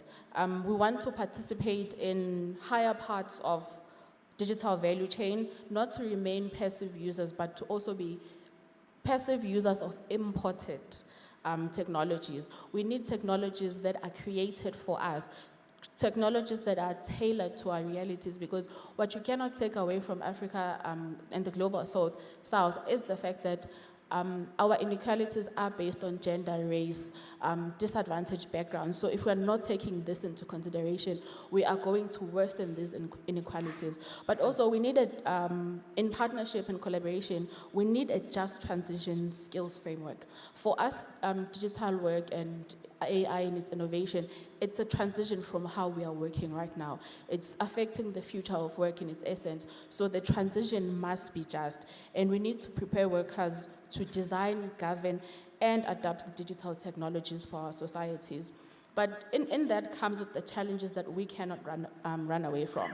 One of them is that the nature of law in itself, unfortunately, is very reactive, not proactive. So there must be a problem for it to come up with solutions. And by design, then our labor laws and the equality laws that we have, equity and privacy frameworks alike, they were not written and, with automation in mind. As a result, workers are being algorithmically managed outside their protections. Organized labor and unions are fighting battles in legally what we would call gray zones, because there's no precedence or stare decisis that speaks to this. But also regulators are also constantly a step behind, and we are trying to catch up. to this. So it then creates a legal vacuum in the system where workers are exposed, and the problems we are facing now and the research cycles are also very slow. And therefore the lived expertise of workers is often undervalued in this. But also, the systems in themselves are what we call a black box system, in that they operate with no transparency. They have no accountability, because if your system or algorithm detects that, for example, in Kenya, there's been a case where workers are dismissed. You are 20 seconds late from your bathroom break. You are deemed to have been late and your pay is already being docked because of your late coming. But then it doesn't consider the fact that what if you are not feeling well? What if you have a runny tummy? Where is the human element on it? So in collaboration, we do think that we need to have a human element towards the system, whereby even then they need to have a system whereby one, they must be tested for bias and fairness before they are implemented. There must be a way to be put in place in terms of how do we account and who do we account to. Because as it stands, employers also use the systems to get away with what we call murder, in that they're saying, no, it was the system, it wasn't me. So we do think that partnering with the T20 and researchers alike will help us to, one, leverage on the information that is already out there to use, because we are not speaking enough amongst ourselves, and there's no need for us to duplicate information that is already there. So we need to work on that and build on it towards developing a just skills framework. Thank you. Yeah, I think that sort of point about getting the knowledge or evidence to the people that need it so we can act, and also ensuring that the questions researchers are asking are also questions that are practical and target the realities of these inequalities is really critical. I mean, it also maybe points to a thing about thinking about, we're going to come back to this in a little bit, but that question of participation and inclusion, and who isn't and isn't in the room. Sort of people as workers working around data, where are they present and where are they not? And where are some of these conversations about policy and priorities taking place? Thank you. I'm going to shift focus slightly with our last two panelists before we sort of bring it together and bring it out to the audience. In addition to sort of thinking about where we are around specific issues with the T20 and G20, these are not the only forums or spaces where these questions of equality and inclusion are taking place. And if we look at some of what's come out of BRICS as well, some of sort of the similar language has been played around with and come out in some of the various conversations or declarations that have sort of emerged. And now, Isabel, I know you're in a great position in that you've been here involved with the T20, but you also sit very closely in thinking about what's taking place in BRICS. And so if we think with, but also beyond the T20 in comparison to BRICS, what might be required for these bodies to sort of ride the current geopolitical trends and remain committed to equality and inclusion in digital transformation? And do you see any comparative advantages of one forum versus the other? Thank you. Thank you for the questions. Well, I think it's very clear that the G20 and the BRICS are not going to transform international reality. I think no one expects that. But they are, in my view, in our view, they are platforms for political questioning of the international order. And I think, as you said, there is power to the kind of narratives that we put forward. There is power to the kind of the words that we use, because those words are conducive to the kind of questions that we get to ask, the kinds of issues that are put on the table. And as such, these platforms, they offer a space where we can develop a common language around certain issues and around the main struggles that we have in both groups, for instance, in the G20 and the BRICS. And not only, but around digital transformation, which is something that I've been personally engaging with. And I think in what regards digital transformation, in both cases, so I've been involved with the T20, with the C20, I've been involved with the BRICS Civil Society Forum, and I was with Jacqueline this year, for instance, and it's nice to see you again, although online. And I think we have seen that both groups have been able to advance and promote national interests when it comes to opposing the inequalities in the international system. They have been focusing on capacity building, which is something very important, technology transfer, which is also an important agenda, international cooperation in a world where we are fighting and struggling to renovate, reform multilateralism. But also, we should speak about engagement groups, academia and civil society engagement in general.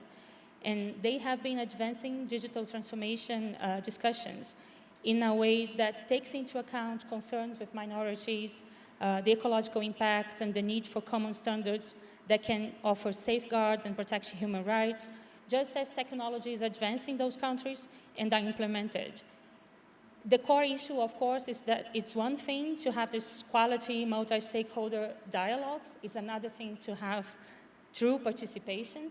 Then it's another thing to have them translated and taken up into the leaders' declaration, and then another thing to have them adopted by the governments themselves, and yet another thing to have them translate into effective policies, which is always the challenge.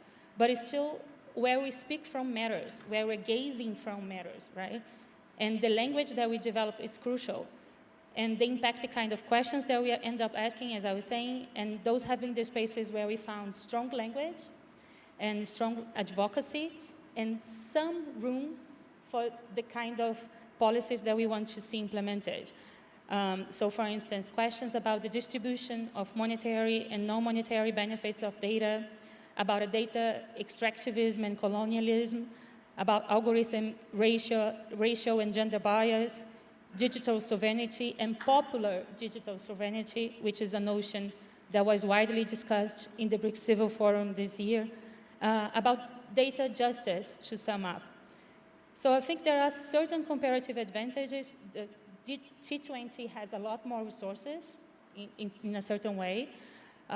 We do produce a lot of knowledge, a lot of useful knowledge, but on the other hand, a lot of this knowledge is also wasted.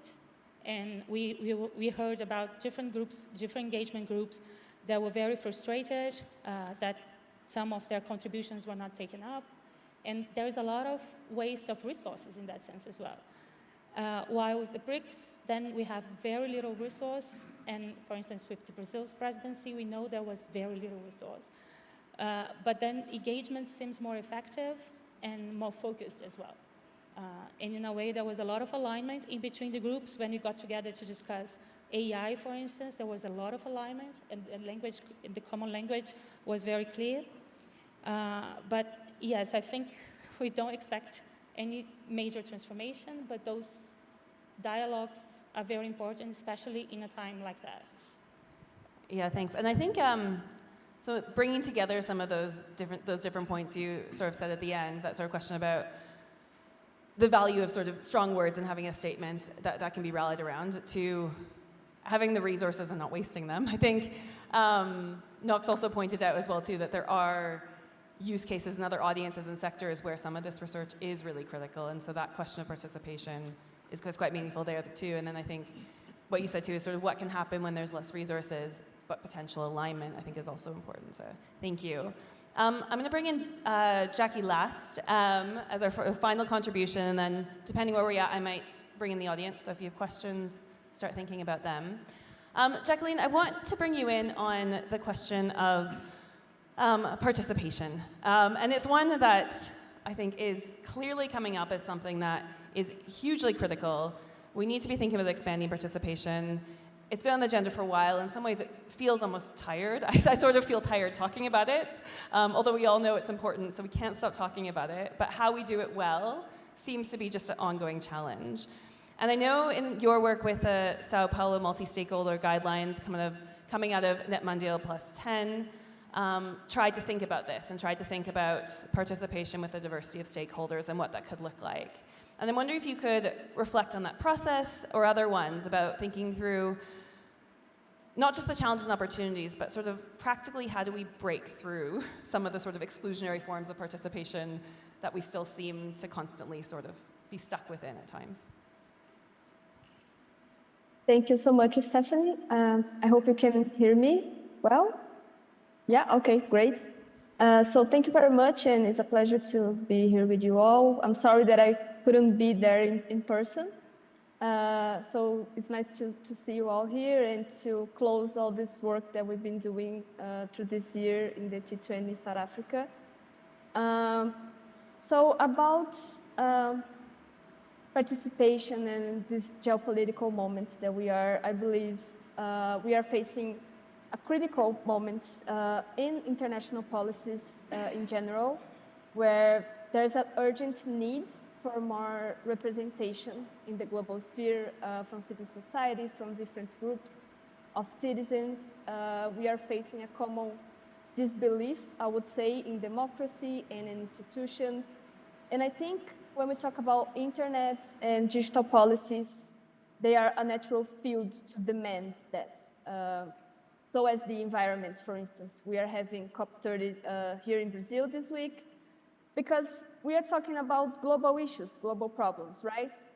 So what we learned from the Net Mundial +10 process last year is that consensus is not about eliminating disagreements, but it's about harnessing the energy of our disagreements to build something more legitimate and more inclusive.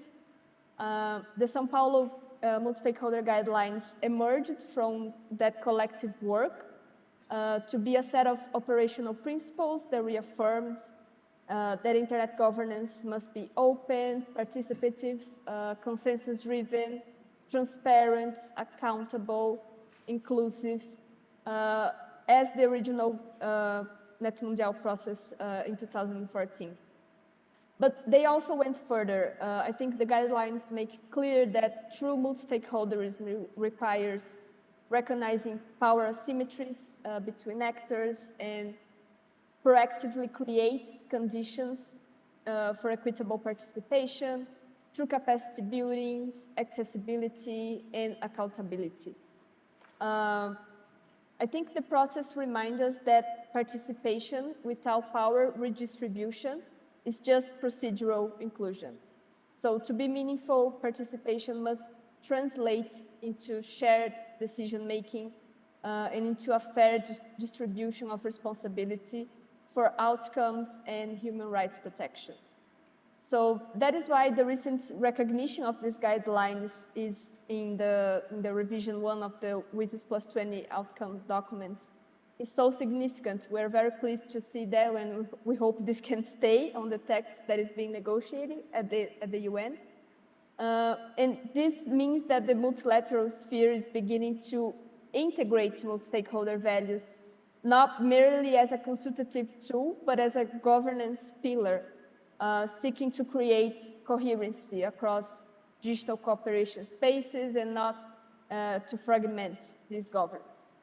So the guidelines of Net Mundial explicitly propose that multi-stakeholder processes should be mindful of power asymmetries, ensure fair and equitable treatment of all stakeholders, respect linguistic and cultural diversity, remain agile and adaptable to evolving technologies, and build accountability mechanisms that keep all actors responsible for outcomes. And these are not abstract ideals, they are operational steps that can and should guide existing multilateral structures such as the WSIS at the UN, the Global Digital Compact, and even the G20's work, especially with the engagement groups as the T20. I believe that now we have a challenge to reach out to national delegations and have that conversation with them. We need to work together, and the guidelines are a first step in this direction. So I think this process can help us break from exclusion, as you said, but only if we move beyond symbolic recognition. And what we need now is the courage to institutionalize consensus as a governance and to transform the São Paulo multi-stakeholder guidelines from a reference document into a practical compass for all this ecosystem of digital cooperation. Thank you. And I think that sort of brings us again to some of the themes that have been coming out here, is that sort of, on one side, we have a sort of opportunity of the energy and the conversations that have been taking place. another side, if we want to be thinking about how to take this forward, there's a really concrete and practical side what's going on, whether it's grounding some of this in the lived realities of what our digital world already is, or whether it's about thinking about practical operational processes and how to put resources behind them to get different people in the room. Does anybody have, I have a question for the panelists that I want to conclude with about sort of thinking about concretely what do you want to see in the next year and what success looks like, or progress. But I also want to make sure if there's any questions in the room, because I know we'll be ending the session a little bit early, so we have around 10 minutes left. I can see there's one question there. Do we have any other? We'll take 2 or 3. Yes, we'll start with you over there in the second row. And then, oh yes, and then on that side there. So to make you run to both sides. So we have a question on the far left and then on the far right.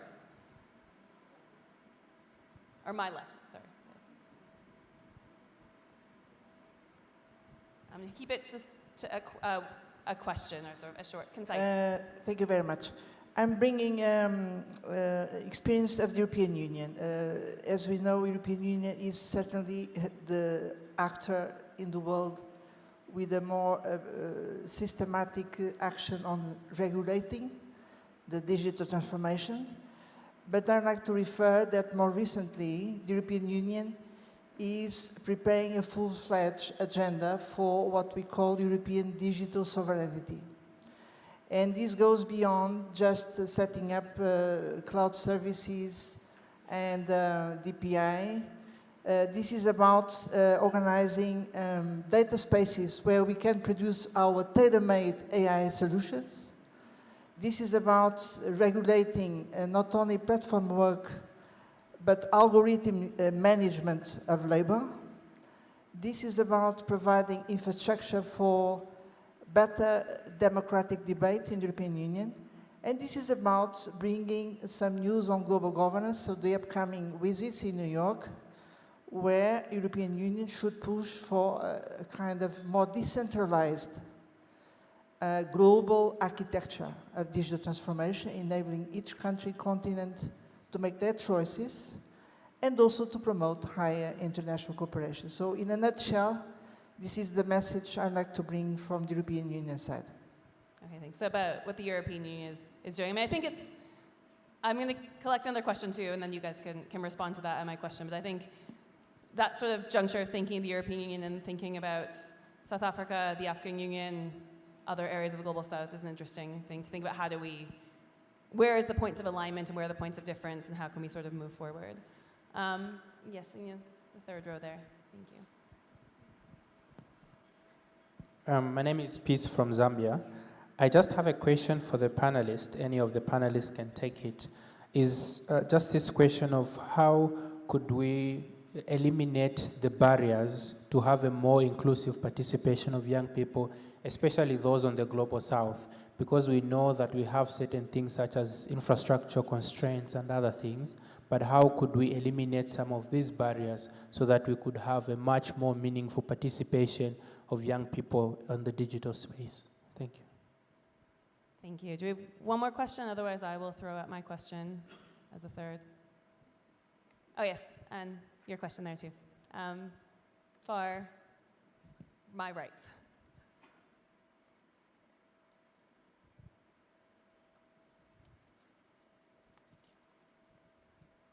Good afternoon, everybody. My name is Tato Mazwe Madibo. I'm the co-founder and vice chairman of Amari, African Minds of Applied Research Institute. We are a think tank. My question is to all the panelists, and that is, how do we strike the balance of risk of implementation of data models, especially when considering that data is complex and the articulation model for civil society and institutions can also be very difficult. And I think a great way for us to kind of create that branch or bridge is through LLMs and some form of articulation through variables and causal interference. So I wonder if perhaps this is some way we can move forward in terms of that type of thinking. Many thanks. Thank you. So we'll stop with those questions. So what I'm going to do now is we're going to go down the row this way. We'll start, I don't know if Jacqueline wants to go first or last. We'll go this way and go that way. And you can choose which question you want to respond to. as well as with the last two questions.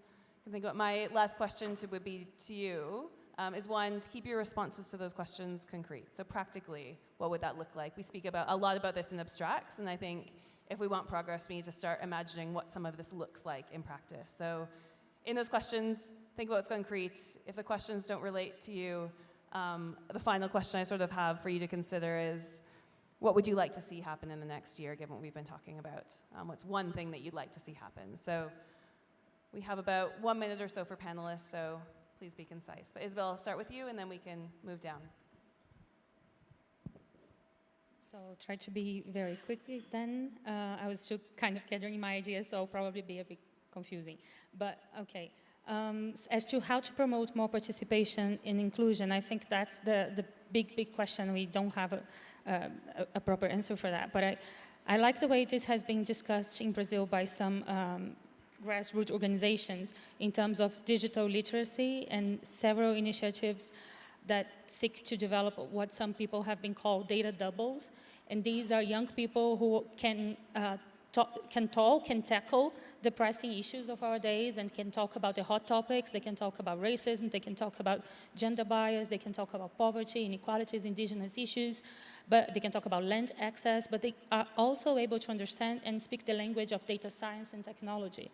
And I think this is one thing that the older generations lack, and that we can promote and we should promote among the younger generations. And of course, this is something that it would be interesting to share experience and to share knowledge about how other countries are doing that, how other initiatives are working around that issue, because it's not easy. But I know that's something that we need to confront. That's amazing. Thank you. That was excellent, and also concrete too. So thank you for that, Jim. Oh, thank you very much. Difficult to respond to all of those questions, but I think just to start with the digital sovereignty, I think one of the outcomes in our work, actually, it did reflect that most countries have developed quite a strong concern around digital sovereignty and the ability to impact and shape their future in the digital environment. So I think that's something which is becoming more prevalent. I think it's something we've been aware of as South Africa for a very long time, but we didn't necessarily feel very empowered to do anything about it. I think probably the European Union maybe has become more aware of the potential dangers given the rise of big tech and how dominant some of these companies have become, which was always our fear, actually, to be honest. And there are many different elements to this question, as you've rightly pointed out. So I think historically, normally we looked at it from the point of view of data and protecting your data and having the rights over that data in your country. But it's not really, that's quite a narrow way of looking at it. And another way of looking at it would be being able to access your data under any circumstances. So data interoperability and the ability to just simply drag and drop your data might also just be very important, because if you look at what happens to countries in war situations, their data centers get attacked, as you would probably be aware. But also it's really about being able to shape your economic future as well, and making sure that as the digital economy becomes more pervasive, it's more and more important that everybody can find a way to participate meaningfully. We cannot just all be consumers with an ever-diminishing share of the global economy. We all have to, I think our colleague from COSATU was actually making this point, we all have to be participating or being able to participate in the higher value-add activities of the digital economy in the digital space. So I think that's also very important. But I'll leave it there because there's too many interesting questions and no time. Thank you very much. Dubel, do you want to come in, the questions and then your own thoughts about what next? Yeah, so I'm also going to just talk to the EU point here, but the first thing is that it's great that the EU is taking this leadership, and the EU has been leading on the regulatory front on data governance for a while now. And I think what it does is it creates frameworks and ways of thinking that emerging markets need to look at and calibrate, right? So not everything applies in the same way. We have different issues here, but it does provide a beginning for that coalition of the willing.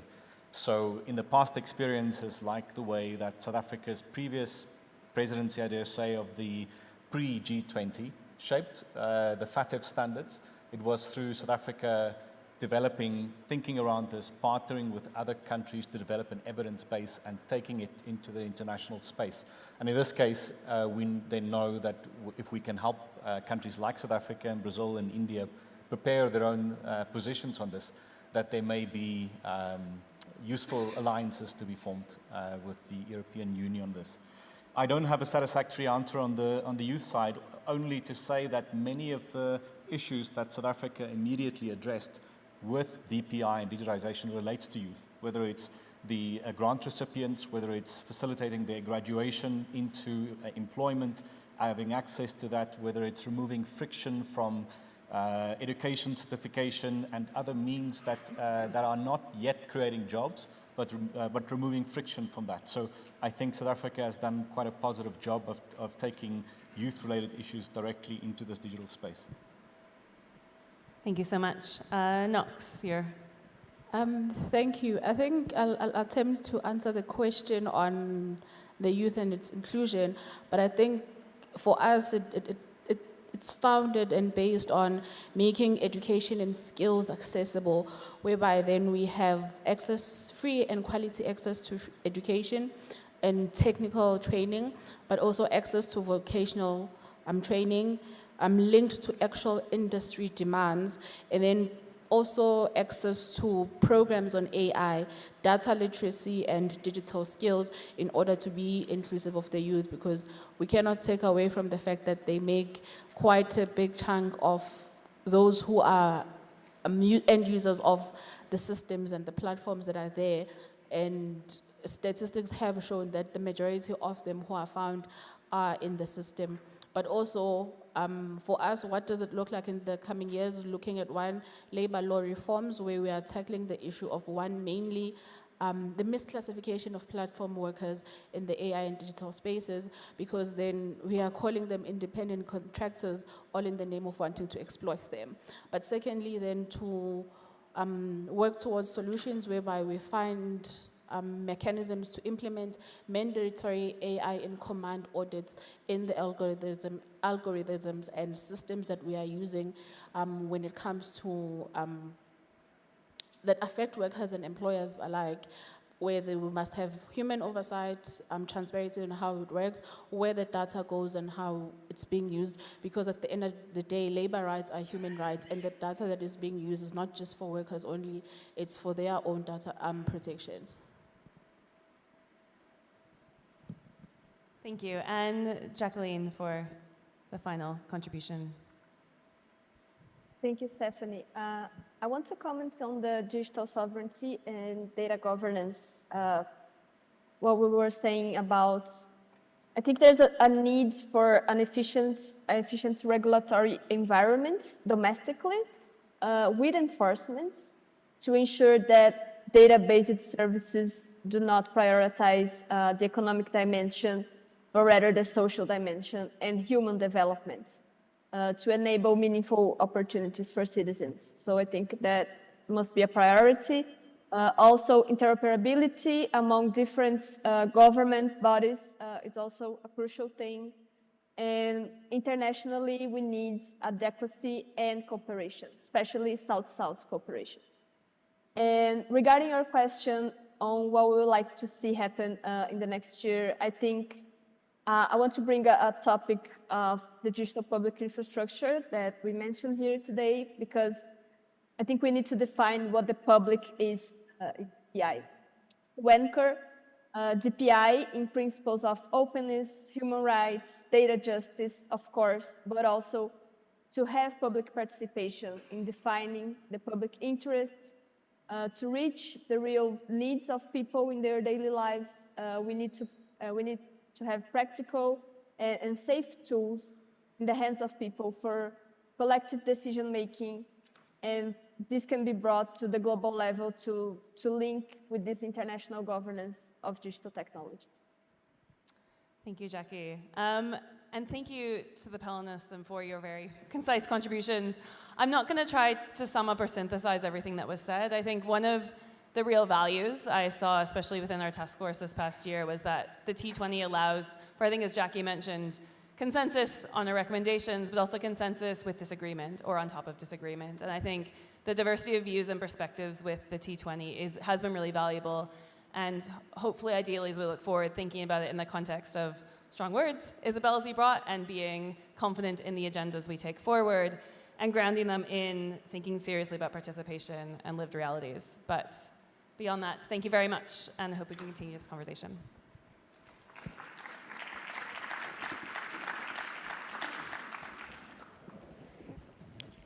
Thank you very much. Can I please invite you up close to take a group photo?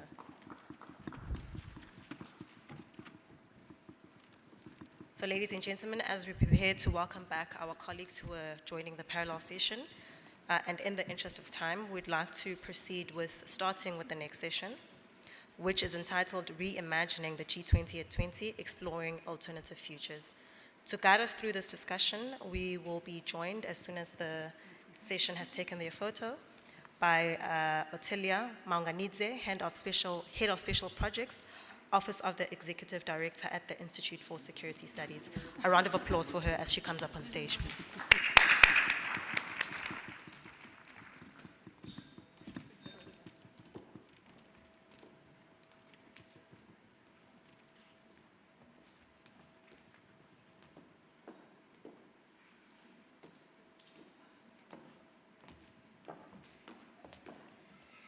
It has been a long and busy 2 days. I'm sure you're all exhausted, saturated with so much information.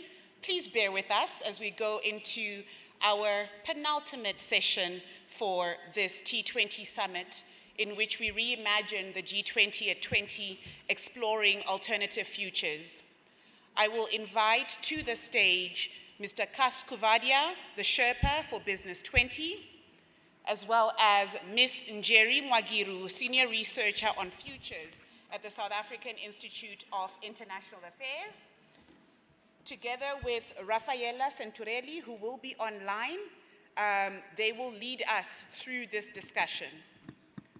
Born out of crisis in 1999 and pushed in 2008 following yet another global economic downturn, the G20 leaders decided for annual convenings. This 20th summit marks the last in the first cycle of G20 presidencies. South Africa committed itself to reviewing the G20 at 20. There's nothing quite South African like M&E. Through this process, hopefully, in the reflections that we will hear today, we will focus first on what has happened over the past 20 years and reflecting on the G20 at 20. And then we'll round up the conversation with explorations of alternative futures for the G20.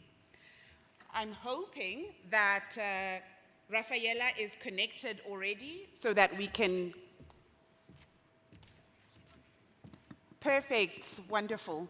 Raffaella is joining us on her way to South Africa, so she's currently at the airport, believe it or not. She heads the Sherpa office for the OECD, responsible for global relations and the Corporation Directorate.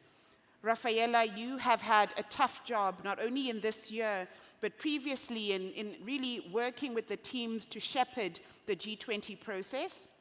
We're interested to hear your reflections on what have been some of the strengths, some of the challenges with the G20 over the past 20 summits. Raffaella? Good afternoon, everybody. Thank you, and bear with me. Apologies for not being able to be there in person. Dear Ms. Manganese, dear Mr. Kuvadia, dear Jerry, and ladies and gentlemen, it is a real pleasure for me to be joining you online today. Congratulations to SAIIA, the Institute of Global Dialogue, and the Institute for Pan-African Thought and Conversation for a fascinating today's discussion. I've been hearing online and offline, but for the whole year of inspiring and forward-looking agenda for the G20. It's a pleasure personally to be here because I followed the G20 for the OECD since 2011. So it has been a long ride and a privilege this year specifically to support the South African G20 presidency in supporting the G20 at 20 review. That's the name of the exercise that leaders in Rio de Janeiro have tasked last year. They have committed to evaluate the G20 first full cycle of presidency under South African presidency this year, to take stock and to provide recommendations for the second cycle. These, of course, have provided all of us with a lot of thoughts and reflection that I'm happy to share a little bit with you. This has been the first systemic effort to take stock of what the G20 has achieved, on how it has evolved, and how it can stay effective in this rapidly changing world. The OECD has been honored to be a knowledge partner for this exercise, working very closely with SAIIA and the University of Toronto's G20 Research Group, in what we believe has been a truly inclusive process. Together, we have tried to make the review evidence-based, balanced, and forward-looking. So before I share what personally I think the G20 has achieved in the past 20 years and where there's area for improvement, let me just tell you how we have done the review with the presidency and the knowledge partners. First, the three main goals of the review were that to assess, as we said, the G20 impact. We took stock of the major commitments, the initiatives, the targets since 2008 or 2009 when it was elevated at leaders level, but also the review identified areas where further progress was needed. The second aim was to examine how the G20 works in practice. What are the working methods that are still fit for purpose? Where it's been efficient in its process, and explore ways to make it more agile in the future. And third, of course, to draw lessons from all those thoughts and recommendations for the next cycle.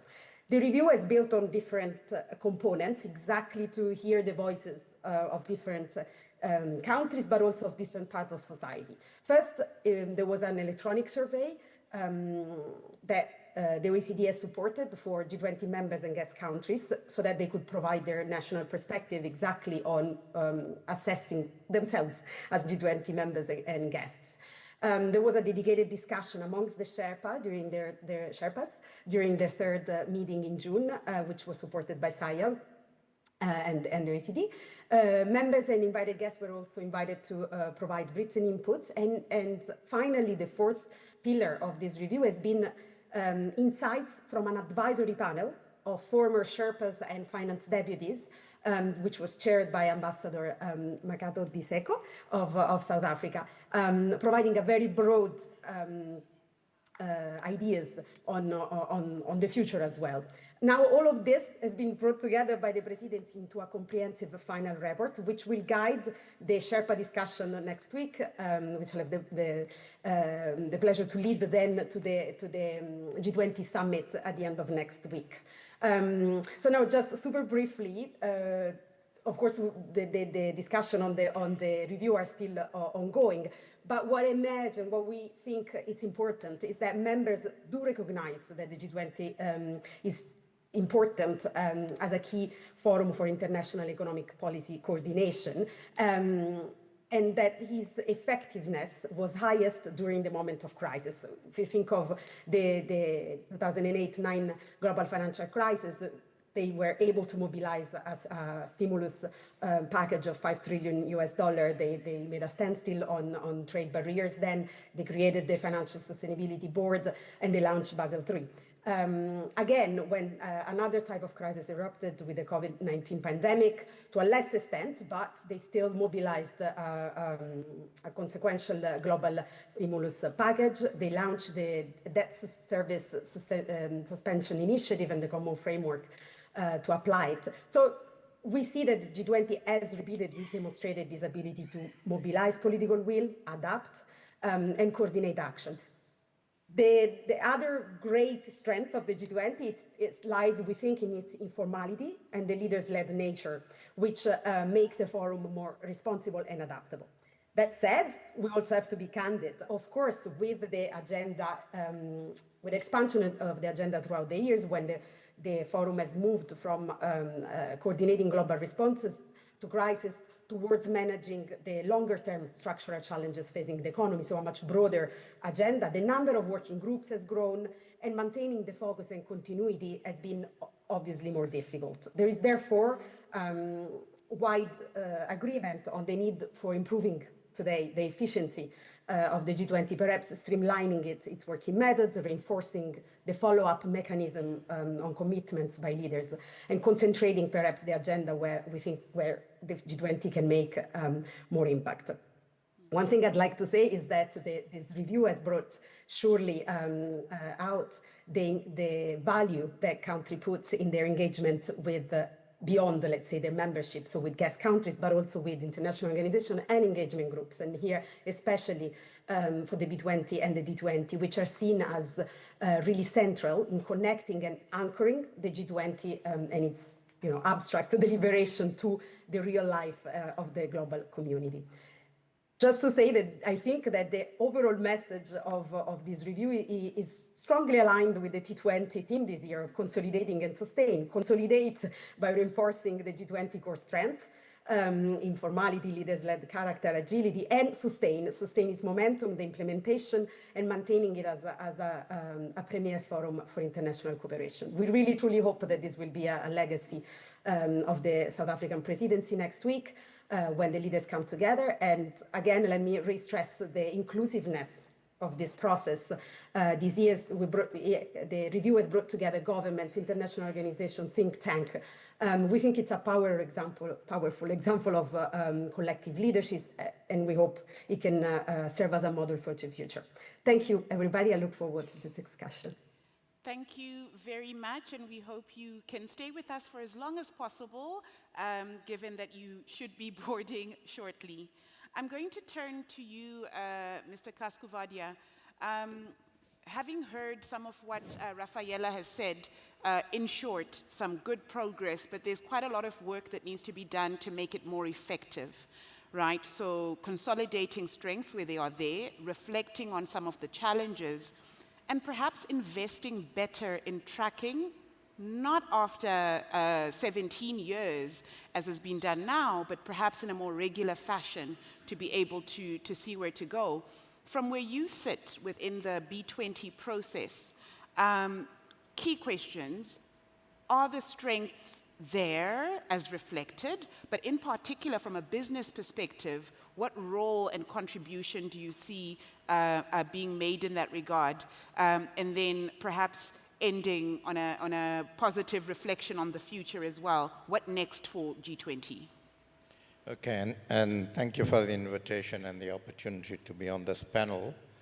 So, right up front, one of the key weaknesses of both the B20 and the G20, and G20 essentially because the B20 is a business stream of the G20, is that the G20 doesn't have a permanent secretary.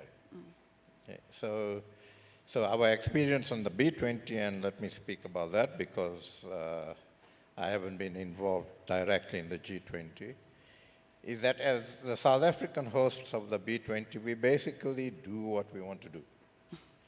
Okay, we've learned from Brazil. I think Brazil did a tremendous job. We didn't have to reinvent too many wheels as far as the structure and process goes. But the bottom line is that without a permanent secretariat, you can't have continuity, you can't do the necessary work and so on. So that's a major weakness.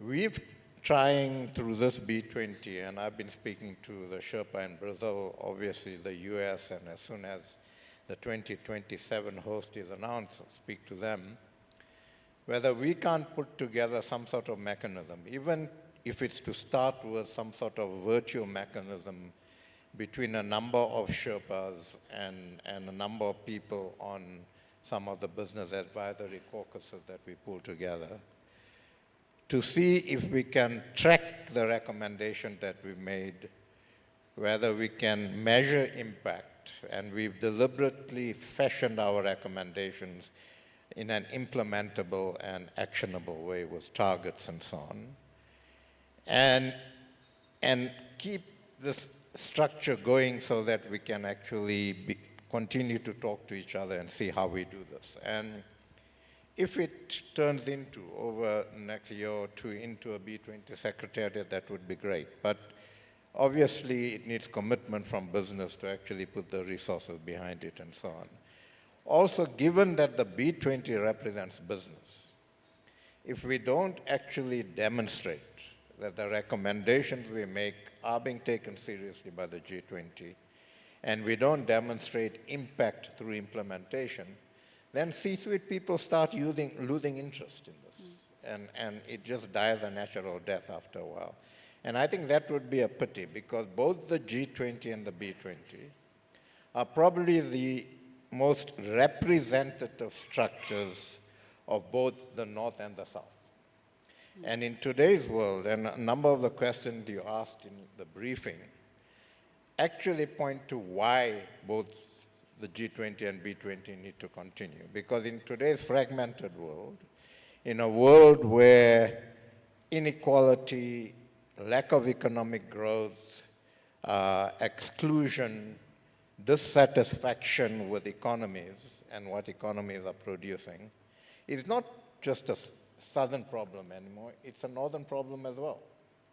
And so I think for the North and the South to have a mechanism where they actually talk about this, where they take certain decisions, where they talk about how they build inclusive economies, how those economies are going to benefit the majority of people in those countries, I think is absolutely critical. And so I think the time is now, and perhaps for South Africa to take the lead and put on the table that we need to look at some sort of mechanism to, one, have continuity, to structure this in a more cohesive and permanent way, and then to actually develop an agenda for it. Thank you so much. Mr. Kuvadia makes 3 important points. At 26 years old, the greatest investment the G20 can make is in itself, in ensuring that it has permanent structures, but secondly, to enable continuity. So it's not structures for the sake of structures. And then finally, going back to that M&E point earlier, to track the implementation of recommendations and to measure impact.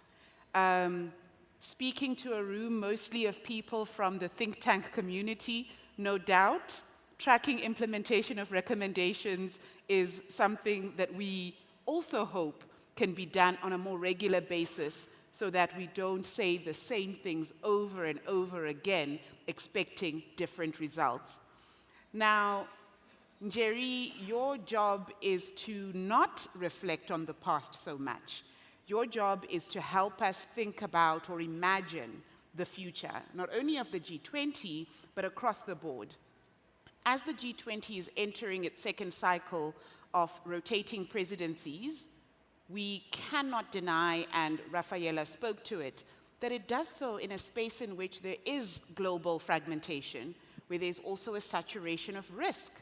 And the task that we have is to be able to navigate these complexities strategically, but also in a way that recognizes that just because we sit in a room together all the time doesn't mean we must and will cooperate. So how do you imagine a future for us, Njeri, in which we collaborate a little bit better, in which the G20, the recommendations that Mr. Kuvadia alluded to, where they are indeed implementable and implemented? I hand over to you. And while Njeri speaks, colleagues, I'm going to ask you to already take out your phones because she's going to ask you to take part in an interactive way of handling this conversation.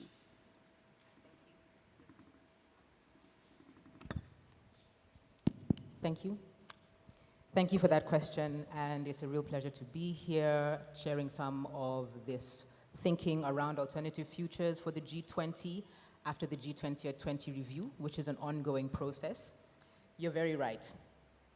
Thanks to Rafaela for giving us a bit of a context of what the G20 at 20 review was about, and also to Kaz for sharing some of the key limitations that the G20 faces.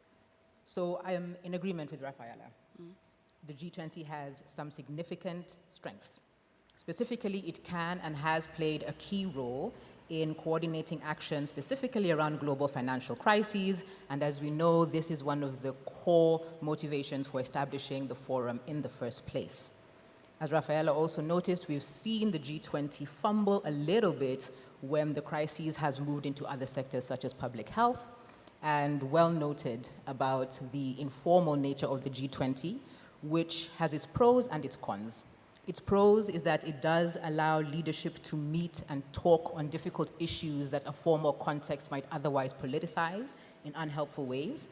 But of course, a major setback from that is that we don't have the institutional mechanisms to ensure implementation of recommendations, to ensure the continuity of an agenda.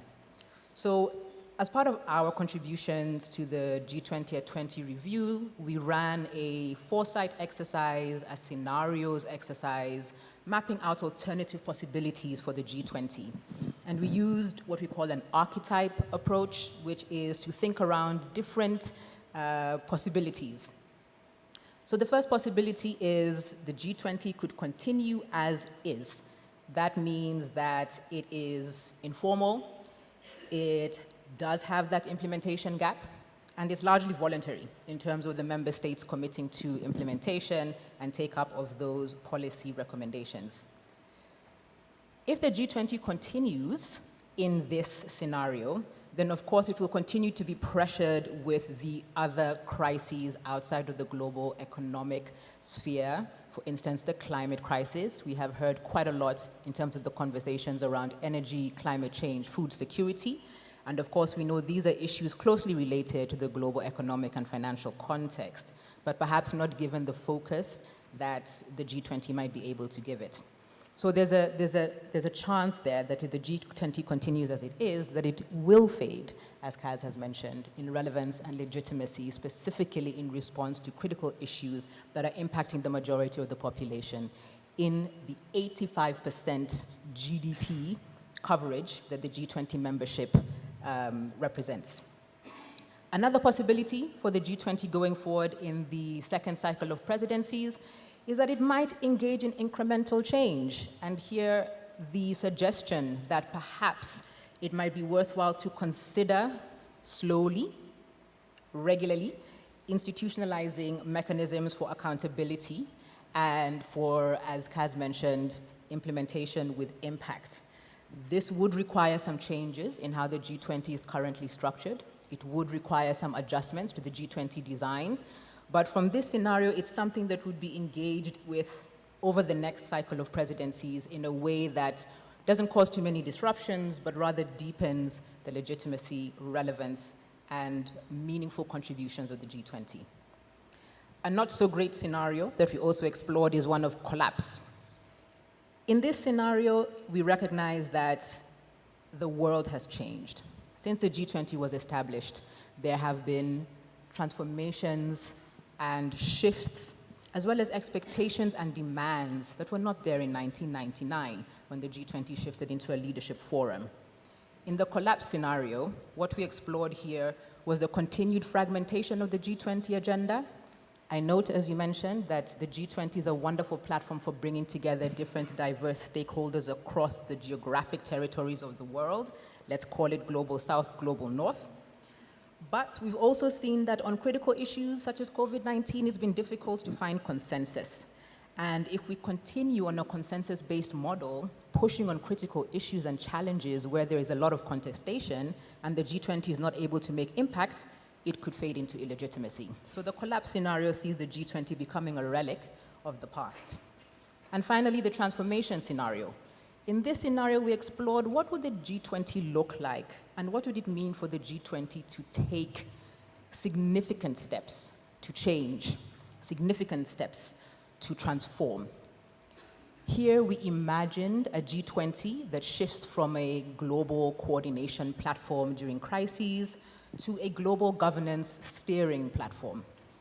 A dynamic, responsive G20 that does respond to the number of critical issues from the global economic and financial sphere, to the climate crisis, to demographic changes, and so on. Within this scenario, we also looked at the working methods of the G20 and the possibility of possibly shifting from a consensus-based model to one more of a coalition of the willing to ensure that we have a responsive G20 and one that speaks to the majority agenda, if not all our agendas.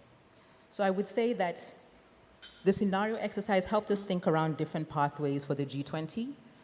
We will, of course, know during the second cycle of presidencies where the G20 advances to. Thank you.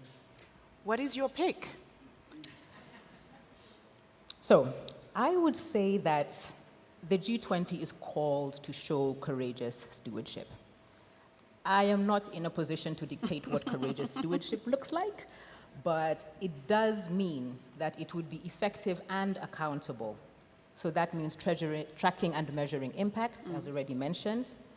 It means ensuring that it is inclusive and externally engaged, and also that it's able to act with speed as well as legitimacy. And finally, that we can have a decision-making approach that is based on a majority viewpoint without gridlock. So in my view, I would love to see courageous stewardship emerge from within the G20 platform and the various engagement groups. So beyond consensus is what I'm hearing. Effective and accountable, inclusive and engaged, legitimate.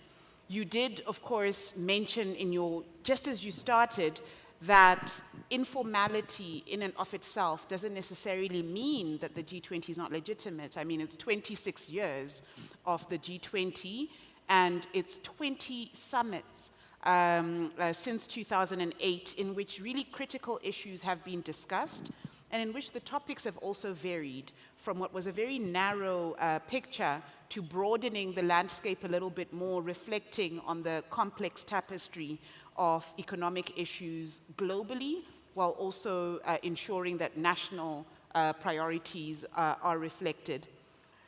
But when thinking about informality, I thought before we go to your Mentimeter in a moment, I know that's coming up, to reflect on where informality isn't inherently a problem, but its mismanagement can be.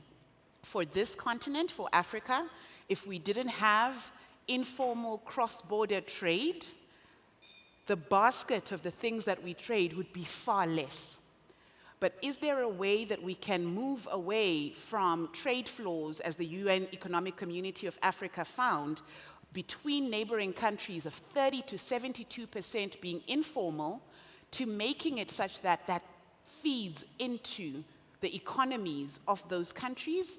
We can do so. We've thought of solutions, including a secretariat, believe it or not, focusing on the African Continental Free Trade Area. So perhaps the G20 can learn from Africa. But your Mentimeter. Yes, thank you. So we wanted to invite you into our G20 at 20 process, and as we close the T20, leave you with some reflections to continue, especially as we anticipate the forthcoming leadership summit and, of course, the shift of presidencies from South Africa to the US, then the UK, and the next cycle of presidencies. So if you wouldn't mind using your electronic devices to log onto our Mentimeter. It's a very short survey. You can either scan the QR code or go to menti.com and add those digits, 7448-0597. We will allow a few seconds. We just had a conversation around digitalization, so let's make it work for us.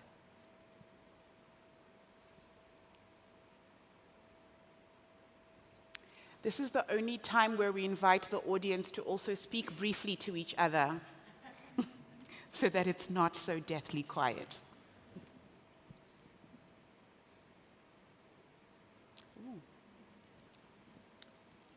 There are four short questions, and I will ask for the live responses to be displayed so that you can also see what the general perceptions and viewpoints are of colleagues in the room.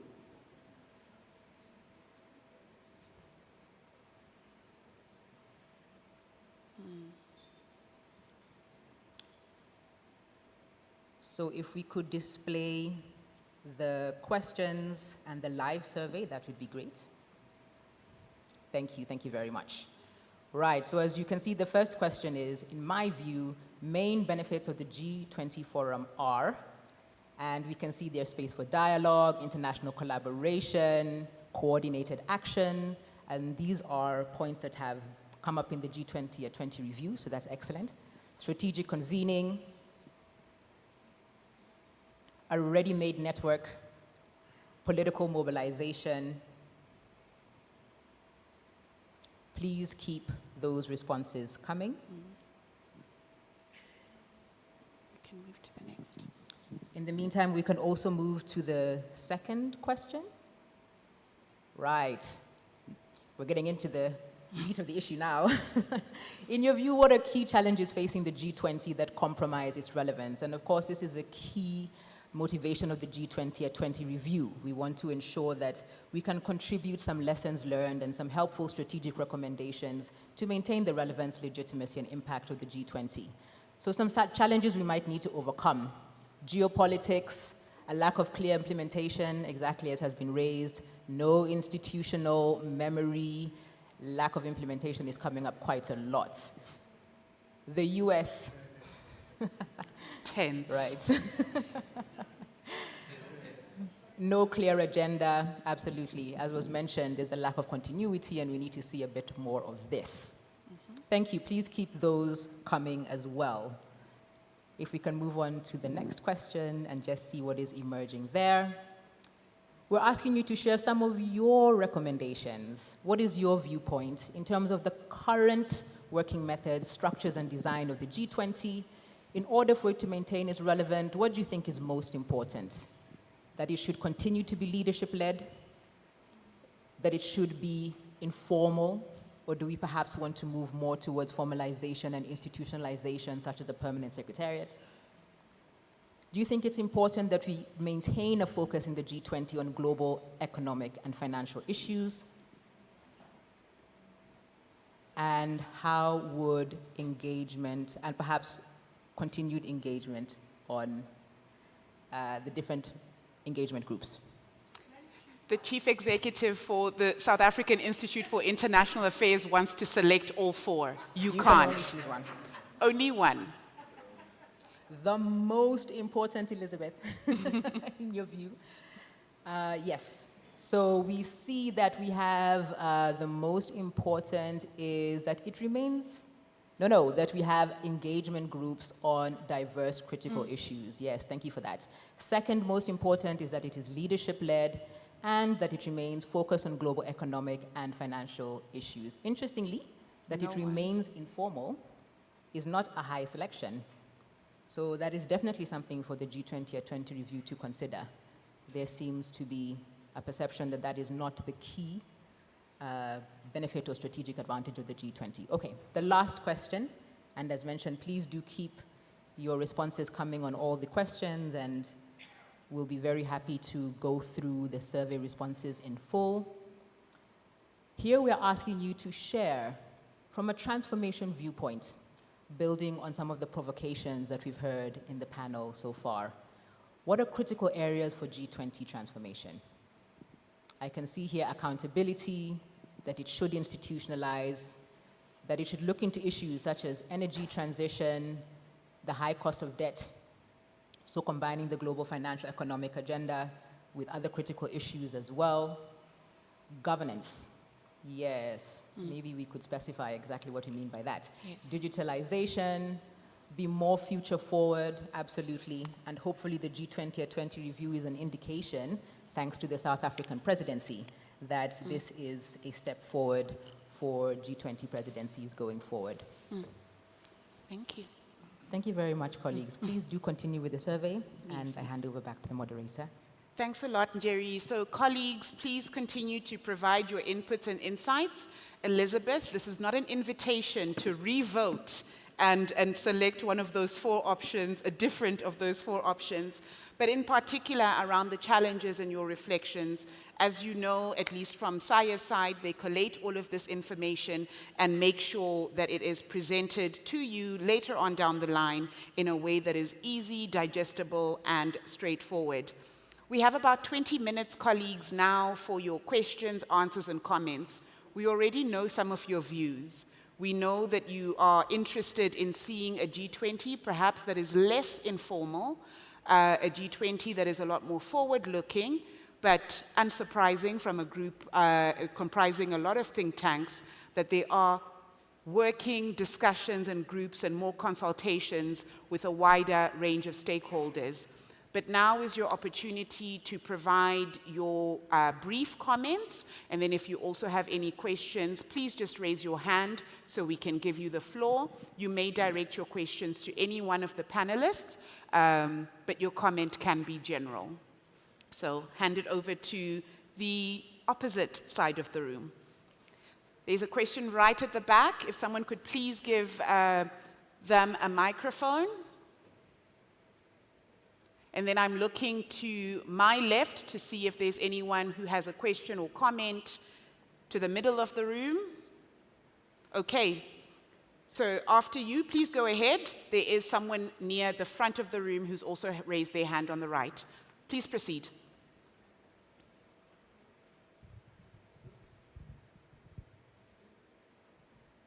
Can you hear me now? Yes. Thank you for a really interesting panel. I thought the idea of evolving the G20 towards coalitions of the willing was really interesting, and I was just wondering if you could say a little bit more about how you think that could work. Thank you. And then there is, if you could raise your hand again so that they can be able to bring the microphone to you.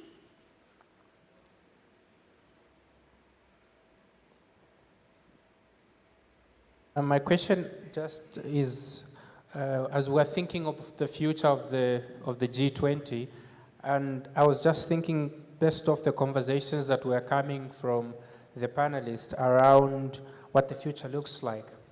There's one key issue, I think, around institutionalization of accountability mechanisms.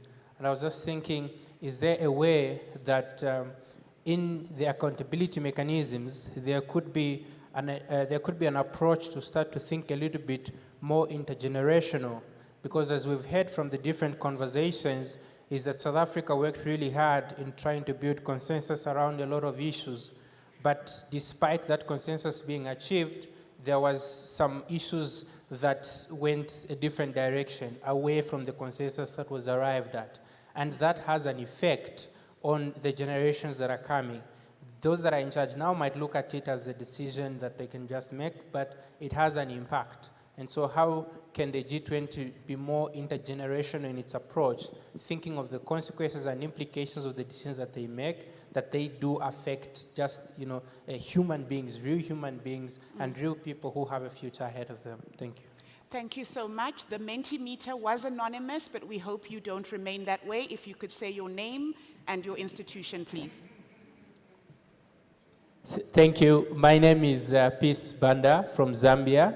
I am representing the Office of External Affairs of the Baha'is of Zambia. Wonderful. Thank you so much, and we're honored that you're here. I'm looking. There is, for this round, one final question here in the front. Please, if you can raise your hand so that they can see you. Perfect. Standing up is also great. Thank you so much. Odilia, pleasure to see you again. Lovely to see you. From Brussels. Look, I'm bringing again the viewpoint of the European Union. First of all, many thanks for the quality of this assessment, really needed and useful. I have a comment and a question. Somehow the G20 is reaching adult age with the typical problems adult age.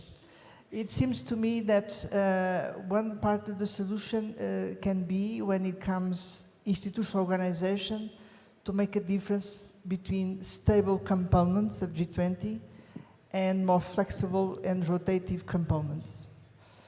I'm speaking in abstract terms, but then because I need to be short. But I believe that this distinction between input legitimacy and output legitimacy is an important distinction to assess G20 in this point of time. Meaning, if we want to increase input legitimacy, I believe that if the G20 proves able to push for the reform of the multilateral system, this can be very powerful. When it comes output legitimacy, well, the G20 was created exactly to address the financial crisis, and by that time it proved to be effective. What we would need is to focus on a particular challenge where, again, the G20 proves its particular capacity. And we just need to find which is the one, which is the challenge which can relaunch the G20 with a higher effectiveness. So this is my comment and question. Thank you very much. So in the particular point here is around focus as well. So adding into that dimension, yes, you can have many discussions on many different issues, but focus is also critical. So Cas and Njeri, I know that Rafaela has now left the connection. 5 issues have been raised, and I'll start with you, Njeri, in response, and then to Cas Kuvadia. The first is around coalitions of the willing. The second is accountability, but what does that look like? The third is how to make these kinds of exchanges intergenerational if we're talking about the future. The third is what could be what could be a particular issue that G20 can be strong on. The fifth was a reflection, but I would be interested to hear your views on issues that are fixed issues that G20 discussed, and then aspects of its operation. You're still with us. Aspects of its operations that are flexible. So these are questions to all 3 of you. Rafaela, because I know your time is a bit limited, I thought you were disconnected. If you don't mind going first, and then we'll go to Njeri and then to Cas. Please go ahead. Thank you very much, and apologies. I can still be 5 minutes at least. I just wanted to come in on the very interesting debate about the legitimacy and the accountability of G20 commitments and actions. In fact, a key element that we've seen in our work with the G20 is, first of all, some of the working groups of the G20 do have an accountability report, for instance, the development working group, the anti-corruption, but of course it's within their domain. Perhaps this is exactly where partnerships with the civil society, partnership with the B20 and the international organization can help. Let me bring a very quick example of where we think this has worked. When leaders are able to bring consensus into a very concrete commitment, for instance, what has been until now the Antalya target on reducing the participation, the gap in labor market participation for the youth, and the Brisbane target to reduce the participation gap in the labor market for women. Those 2 targets were set in Antalya, respectively, and Brisbane Summit 10 years ago.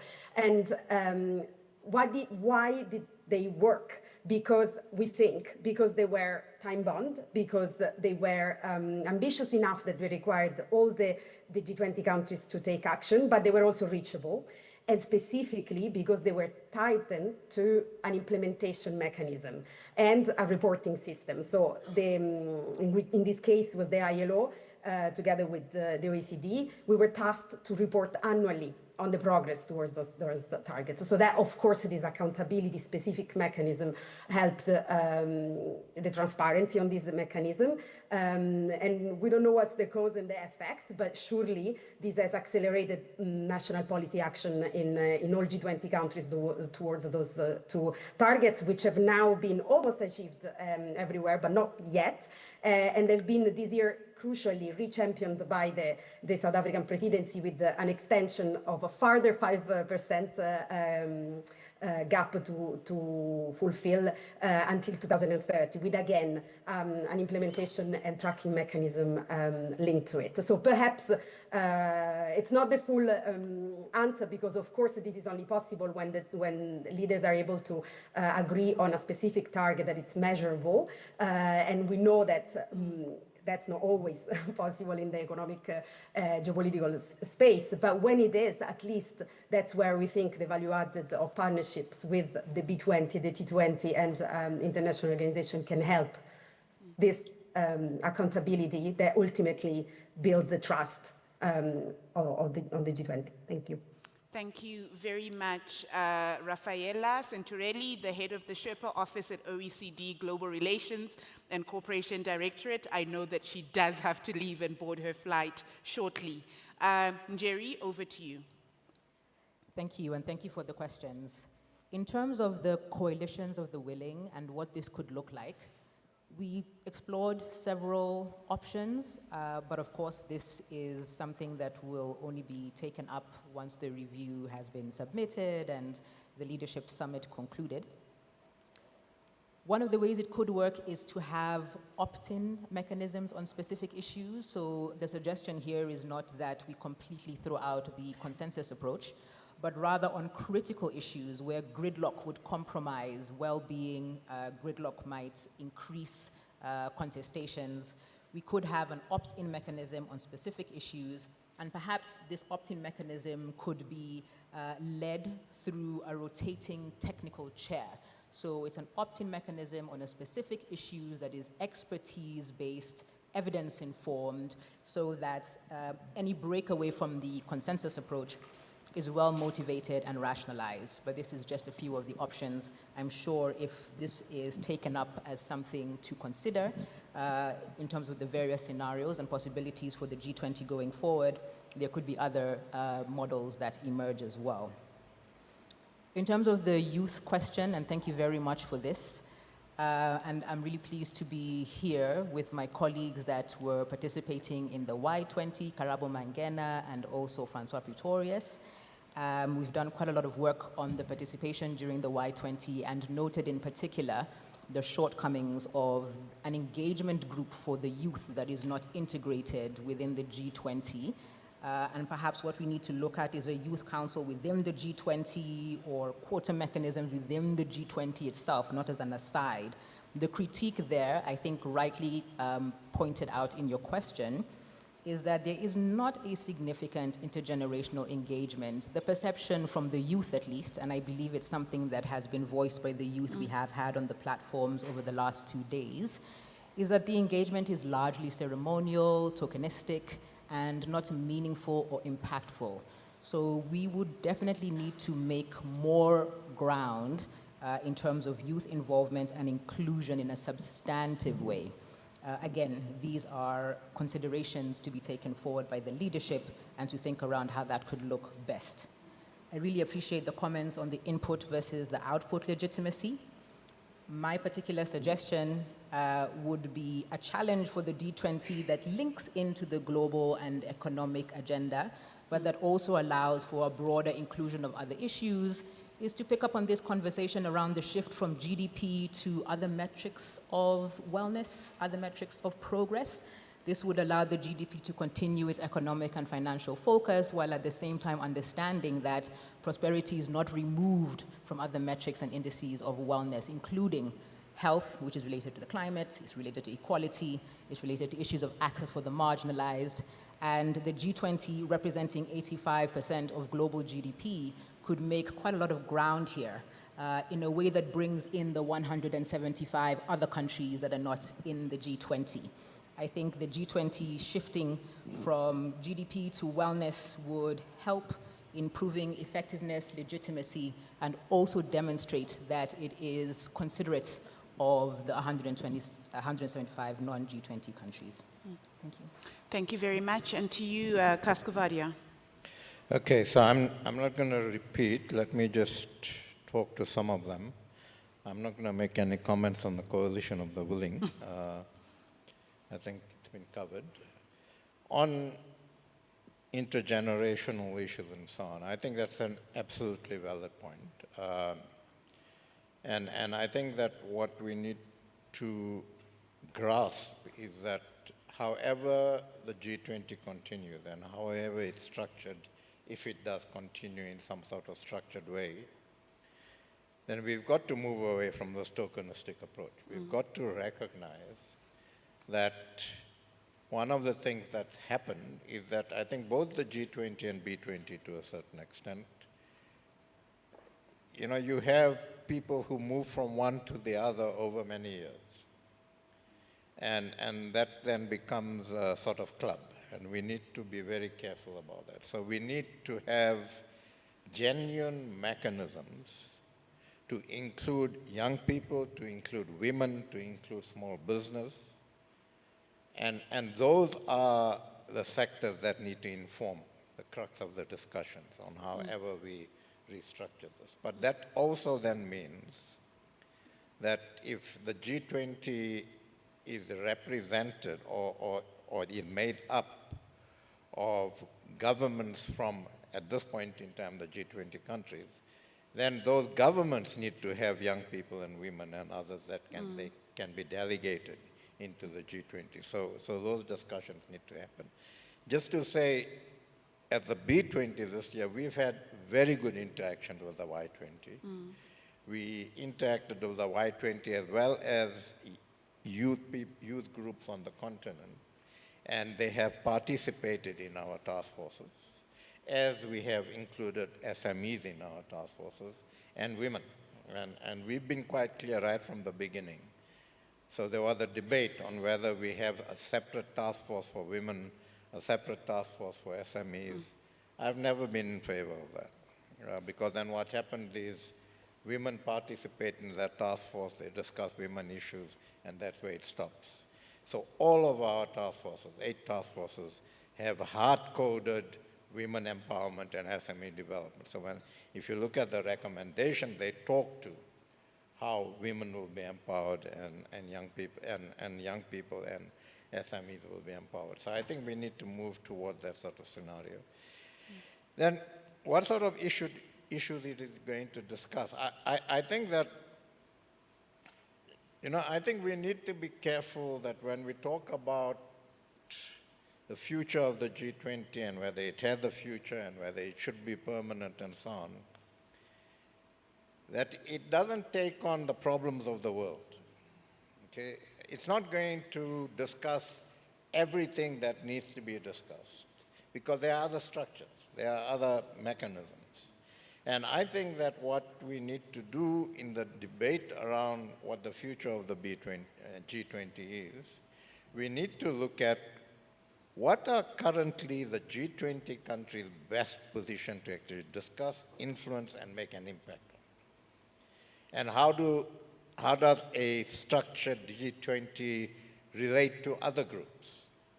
So that we don't start duplicating, we don't then have debates and issues and fears about turf and all of that sort of stuff, because then we tend to get caught up in those sorts of debates instead of discussing the fundamental issues. So I think a lot of discussion needs to happen on its structure, on its role, on what issues can it have the best impact and how does it actually discuss those issues. So I would be a bit averse to identifying issues that it should be discussing now, because the only way I can do that is in its current structure. And I think that part of the discussion on the future of the B20 has got to be what are the most pertinent issues for a structure of that type. Thank you very much for that. Colleagues, we have about 3 minutes. Sounds like a little amount of time, but if you ask your questions briefly, there'll be time for response. For about 3 questions from the floor, if you could please raise your hand if you do have a question or a comment. Cass, Njeri, and Rafaela, in your absence, it looks like you responded to colleagues' questions already. I will say, in reflection to the point that you made specific to B20, I had the pleasure of spending some time with Mayor Futhi Mtoba, who's on the B20 task force on improving transparency and anti-corruption. And she said what you just said, which is indeed the conversations around different issues, including the one that she serves on transparency and anti-corruption, that in lieu of having women-specific discussions, all discussions have ensured that there are women involved in that process. So just to confirm that someone who's not in this room did say what you said just yesterday. Yes, so colleagues, thank you very much. I'm sure you may still have some further questions or comments that you would want to have bilaterally with our panelists, but also to engage on this topic of the future of the G20. We started this session by reflecting that the G20 was born out of a crisis in 1999, and that it was the crisis in 2008 that called on the leaders to now meet on an annual basis to discuss critical issues. We've been pressed to think beyond the broad basket of critical issues. Are there priority areas that can be labeled as G20 priority areas? Can that include even the reformation of the multilateral system or the multilateral order as we know it? Can it require the involvement of different partners who may not see eye to eye on all issues, but agree on some particular elements? Does that mean looking at what colleagues from SAIIA, from the OECD have done in looking at the past to be able to shape a better future and to be able to make the kinds of recommendations that are needed? Or as Cas reminded us, we're not at a shortage of recommendations. We're at a shortage of the implementation of recommendations, but then we need to be asking ourselves if the recommendations that are being made are implementable to begin with. Should we be going back to the drawing board on some of those aspects as well? Now, that's not our task. Our panel is done. This is the task of all of you back in your organizations to be able to think about the critical role that you can play in shaping the future of the G20. We finished our session 5 minutes before the time, but I invite the T20 co-conveners who will lead us through the closing session. After you? Oh. Thank you very much, colleagues. A wonderful conversation indeed that was. Excellent. I think this was a very important conversation, colleagues. A lot of submissions have been made, not just over the past 2 days of our program here, but during the course of the South African G20 presidency, and then of course, prior to that, and an exercise that seeks to evaluate the track record of the forum to which all of these submissions are being made, an exercise that seeks to understand how well it has been doing in terms of getting things done is of critical importance. So may we please give them another round of applause.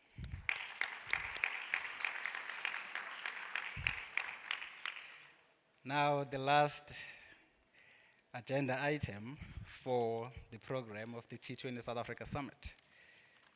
And I'm standing here looking at our bosses, the 3 heads of institutes, and I can't help but to think about the amount of work that has gone into the moment that led us here today. And I want to invite my colleague, whom over the past 2 days, we've worked so well together in facilitating this program. Luanda, please join me on stage as we welcome our heads of institute. Luanda.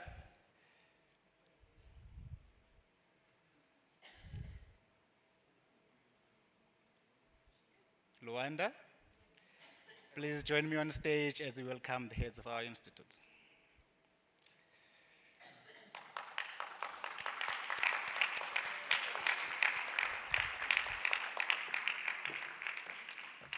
Please bring them up for us. They're here. Ladies and gentlemen, Elizabeth Sideropoulos, Dr. Philani Mthembu, and Professor Sipha Manza-Zondi.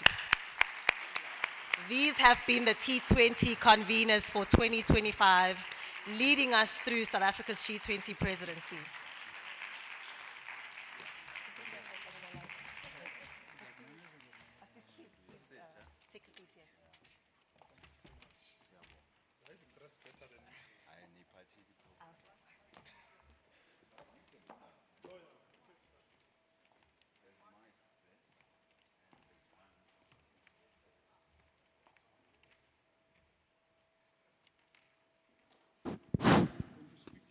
one is. Okay, this one's working. Okay, that's fine. Do you want me to kick off? Sit here.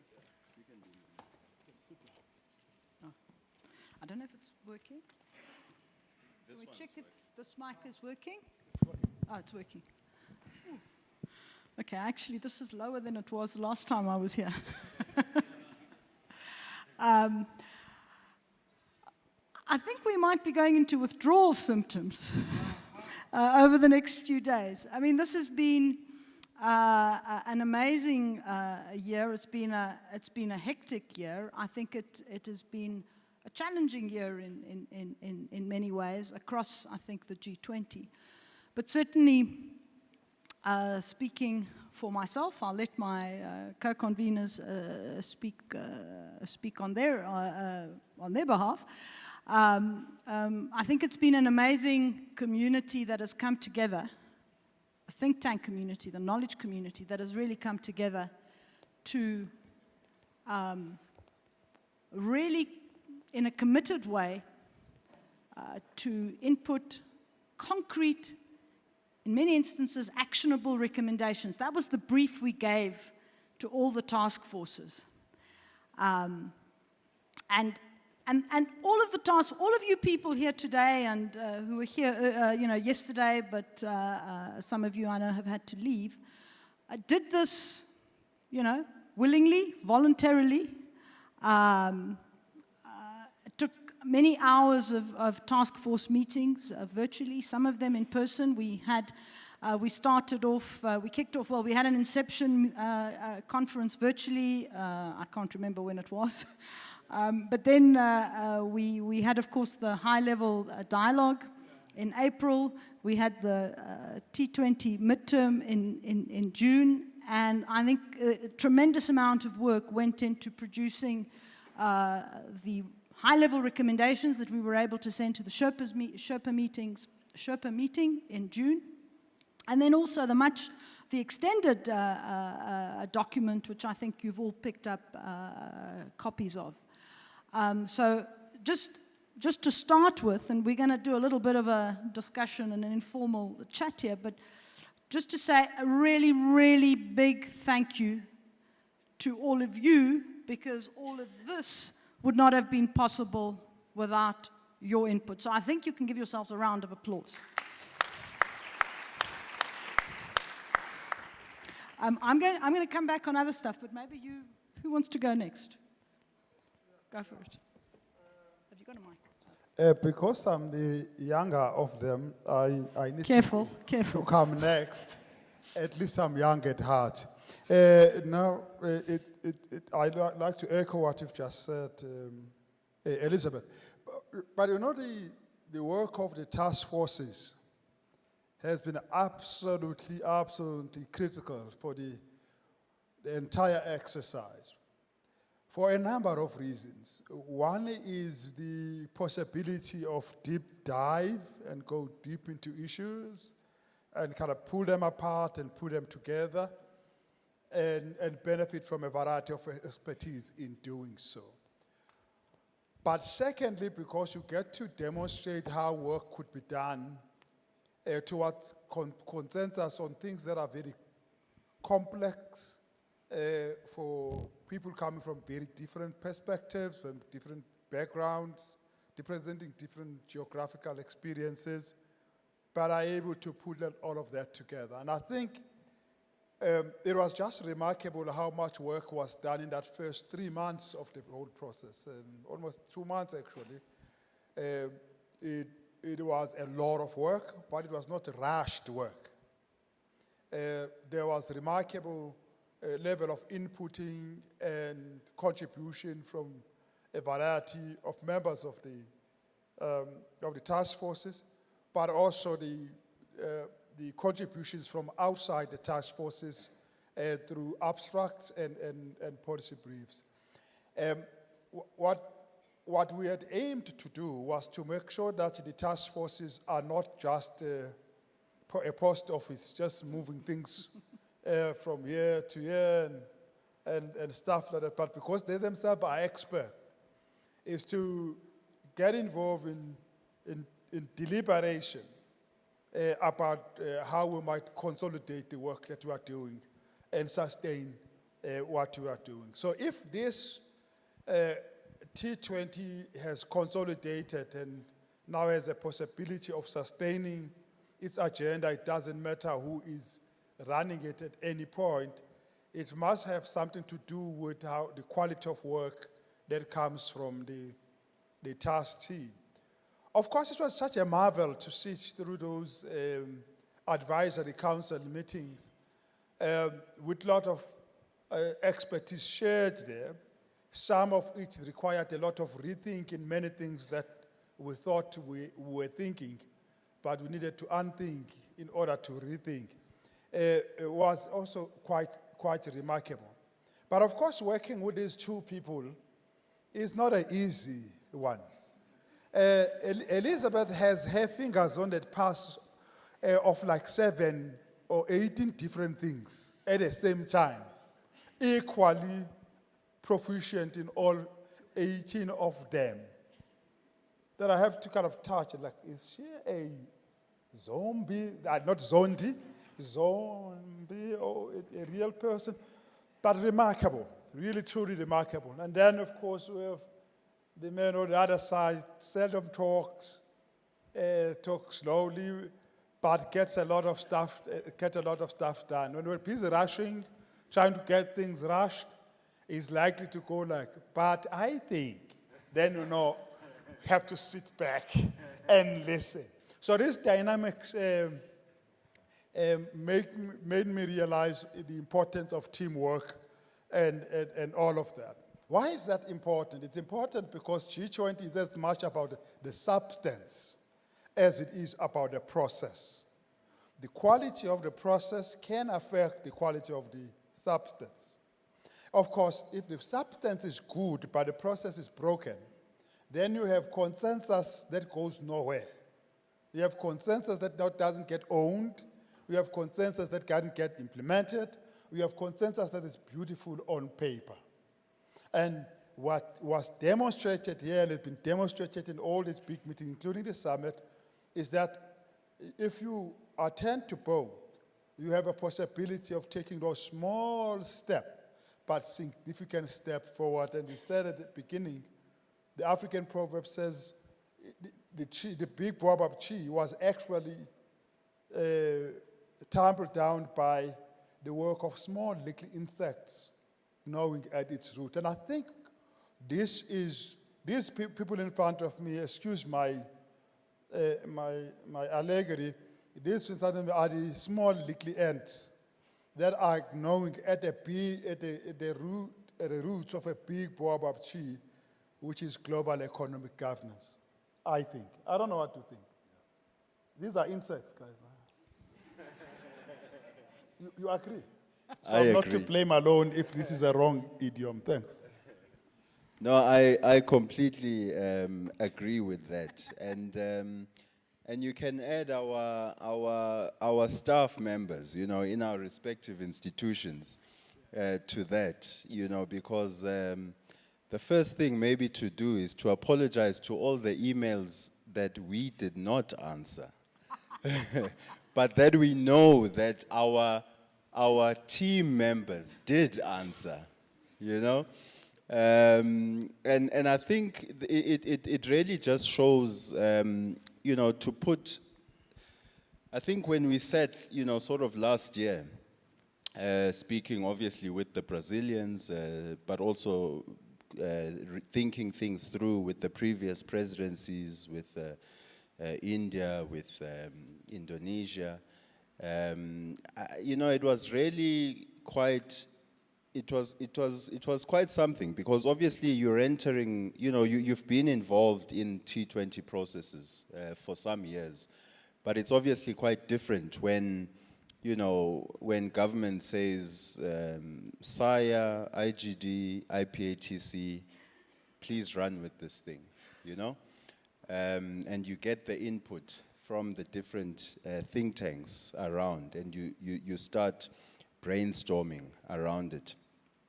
And to sit here now, it's quite amazing to actually think that we've gone through a full year which has raced by, you know, produced what it has produced. And I think for me, the very important thing is to see how our respective team members have grown, you know, through this process. You know, we all have young staff members.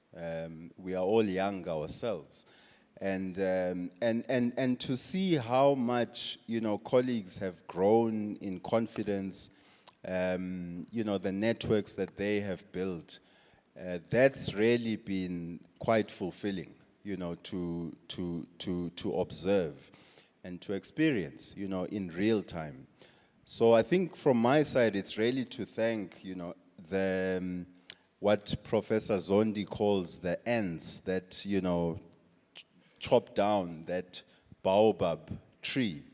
You know, you observe things and you think nothing is happening, but so much is moving. And then results, you know, begin to show. And to do this, I mean, partnership is absolutely important. I think, you know, the partners that we've worked with, you know, who support our respective institutions and who support the T20 as a whole, you know, this is what really has made this to come about. And of course, the, you know, the task forces, the work that goes in there, you know, you see every week, you know, Zoom meeting, and colleagues are in those meetings, you know, all the time. And it's, and these are, everyone is volunteering their time. They all have full-time, you know, jobs. And it's quite amazing. And I think that shows the value of such a network. It shows the commitment, the level of commitment, you know, that people have towards the issues that were being discussed within these task forces. You know, so from our side, it's really to a big thank you for putting this together. And also to challenge ourselves to say, you know, it's difficult to think, yes, we'll, you know, get some rest, but you can't really go to a sort of T20 South Africa settings. It's almost like, how do we build from this? And I think that is gonna be the challenge for us and for this network, you know, and for the partners that we've been working with throughout the year. Let's continue to build from this and just move it up a notch, irrespective of what comes afterwards. I wonder if I can just add something to what both of you have said, and I think the baobab example and allegory is very apt, and it's very apt also for the broader G20 process. And it comes back, I think, to some of the points that we were saying yesterday morning, which seems like it was ages ago.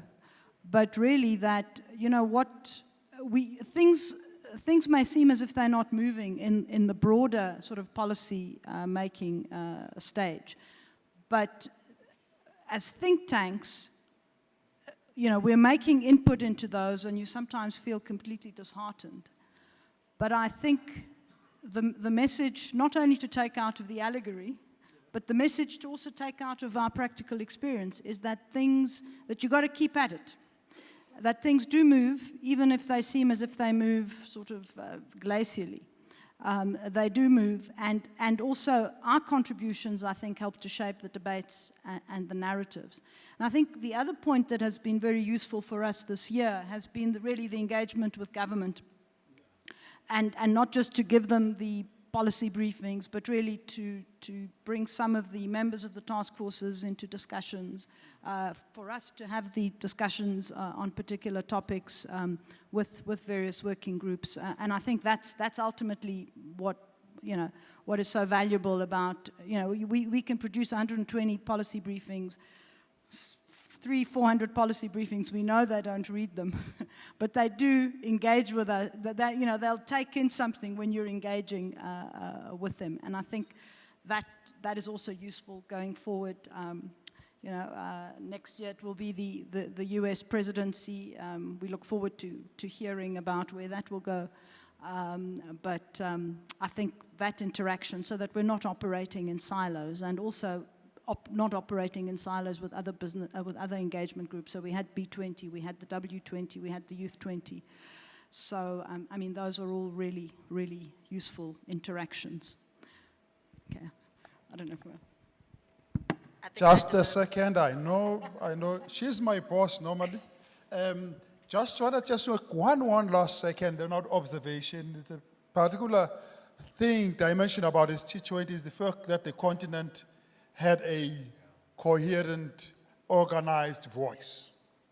And that voice can only grow stronger and stronger, and may also help us how to regionalize agendas. So I really want to appreciate it. Thank you very much. Thank you very much. A big hand for Luanda, please. Now Prof is taking my job. I think a big round of applause for the T20 conveners for 2025. And with your permission, I'd like to just keep you on stage. And I think really a big round of applause is deserved by the T20 Task Force members and Advisory Council members.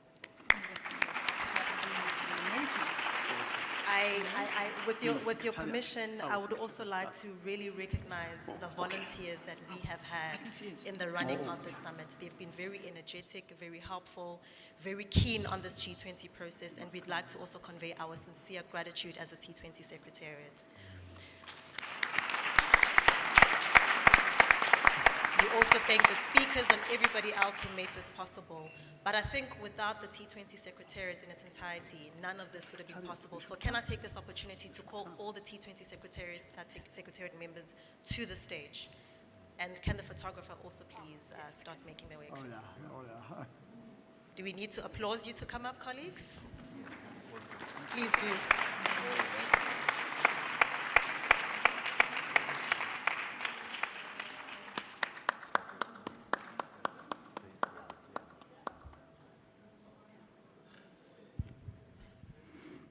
Come on, guys. Arina, Sanusha, I see you sitting down. So while we wait for colleagues to be come upstanding, up on all of you, T20 Secretary. Oh, sorry. The heads keep taking my job. What's happening? But I think while we do that, can we say that those that are attending tonight's engagement later, there will be volunteers ready to usher you from downstairs in the entrance, Maud Street, as well as at the lobby of your hotel. So they will be ready from 6:30 to start taking you to your engagement. So please just kindly note that information.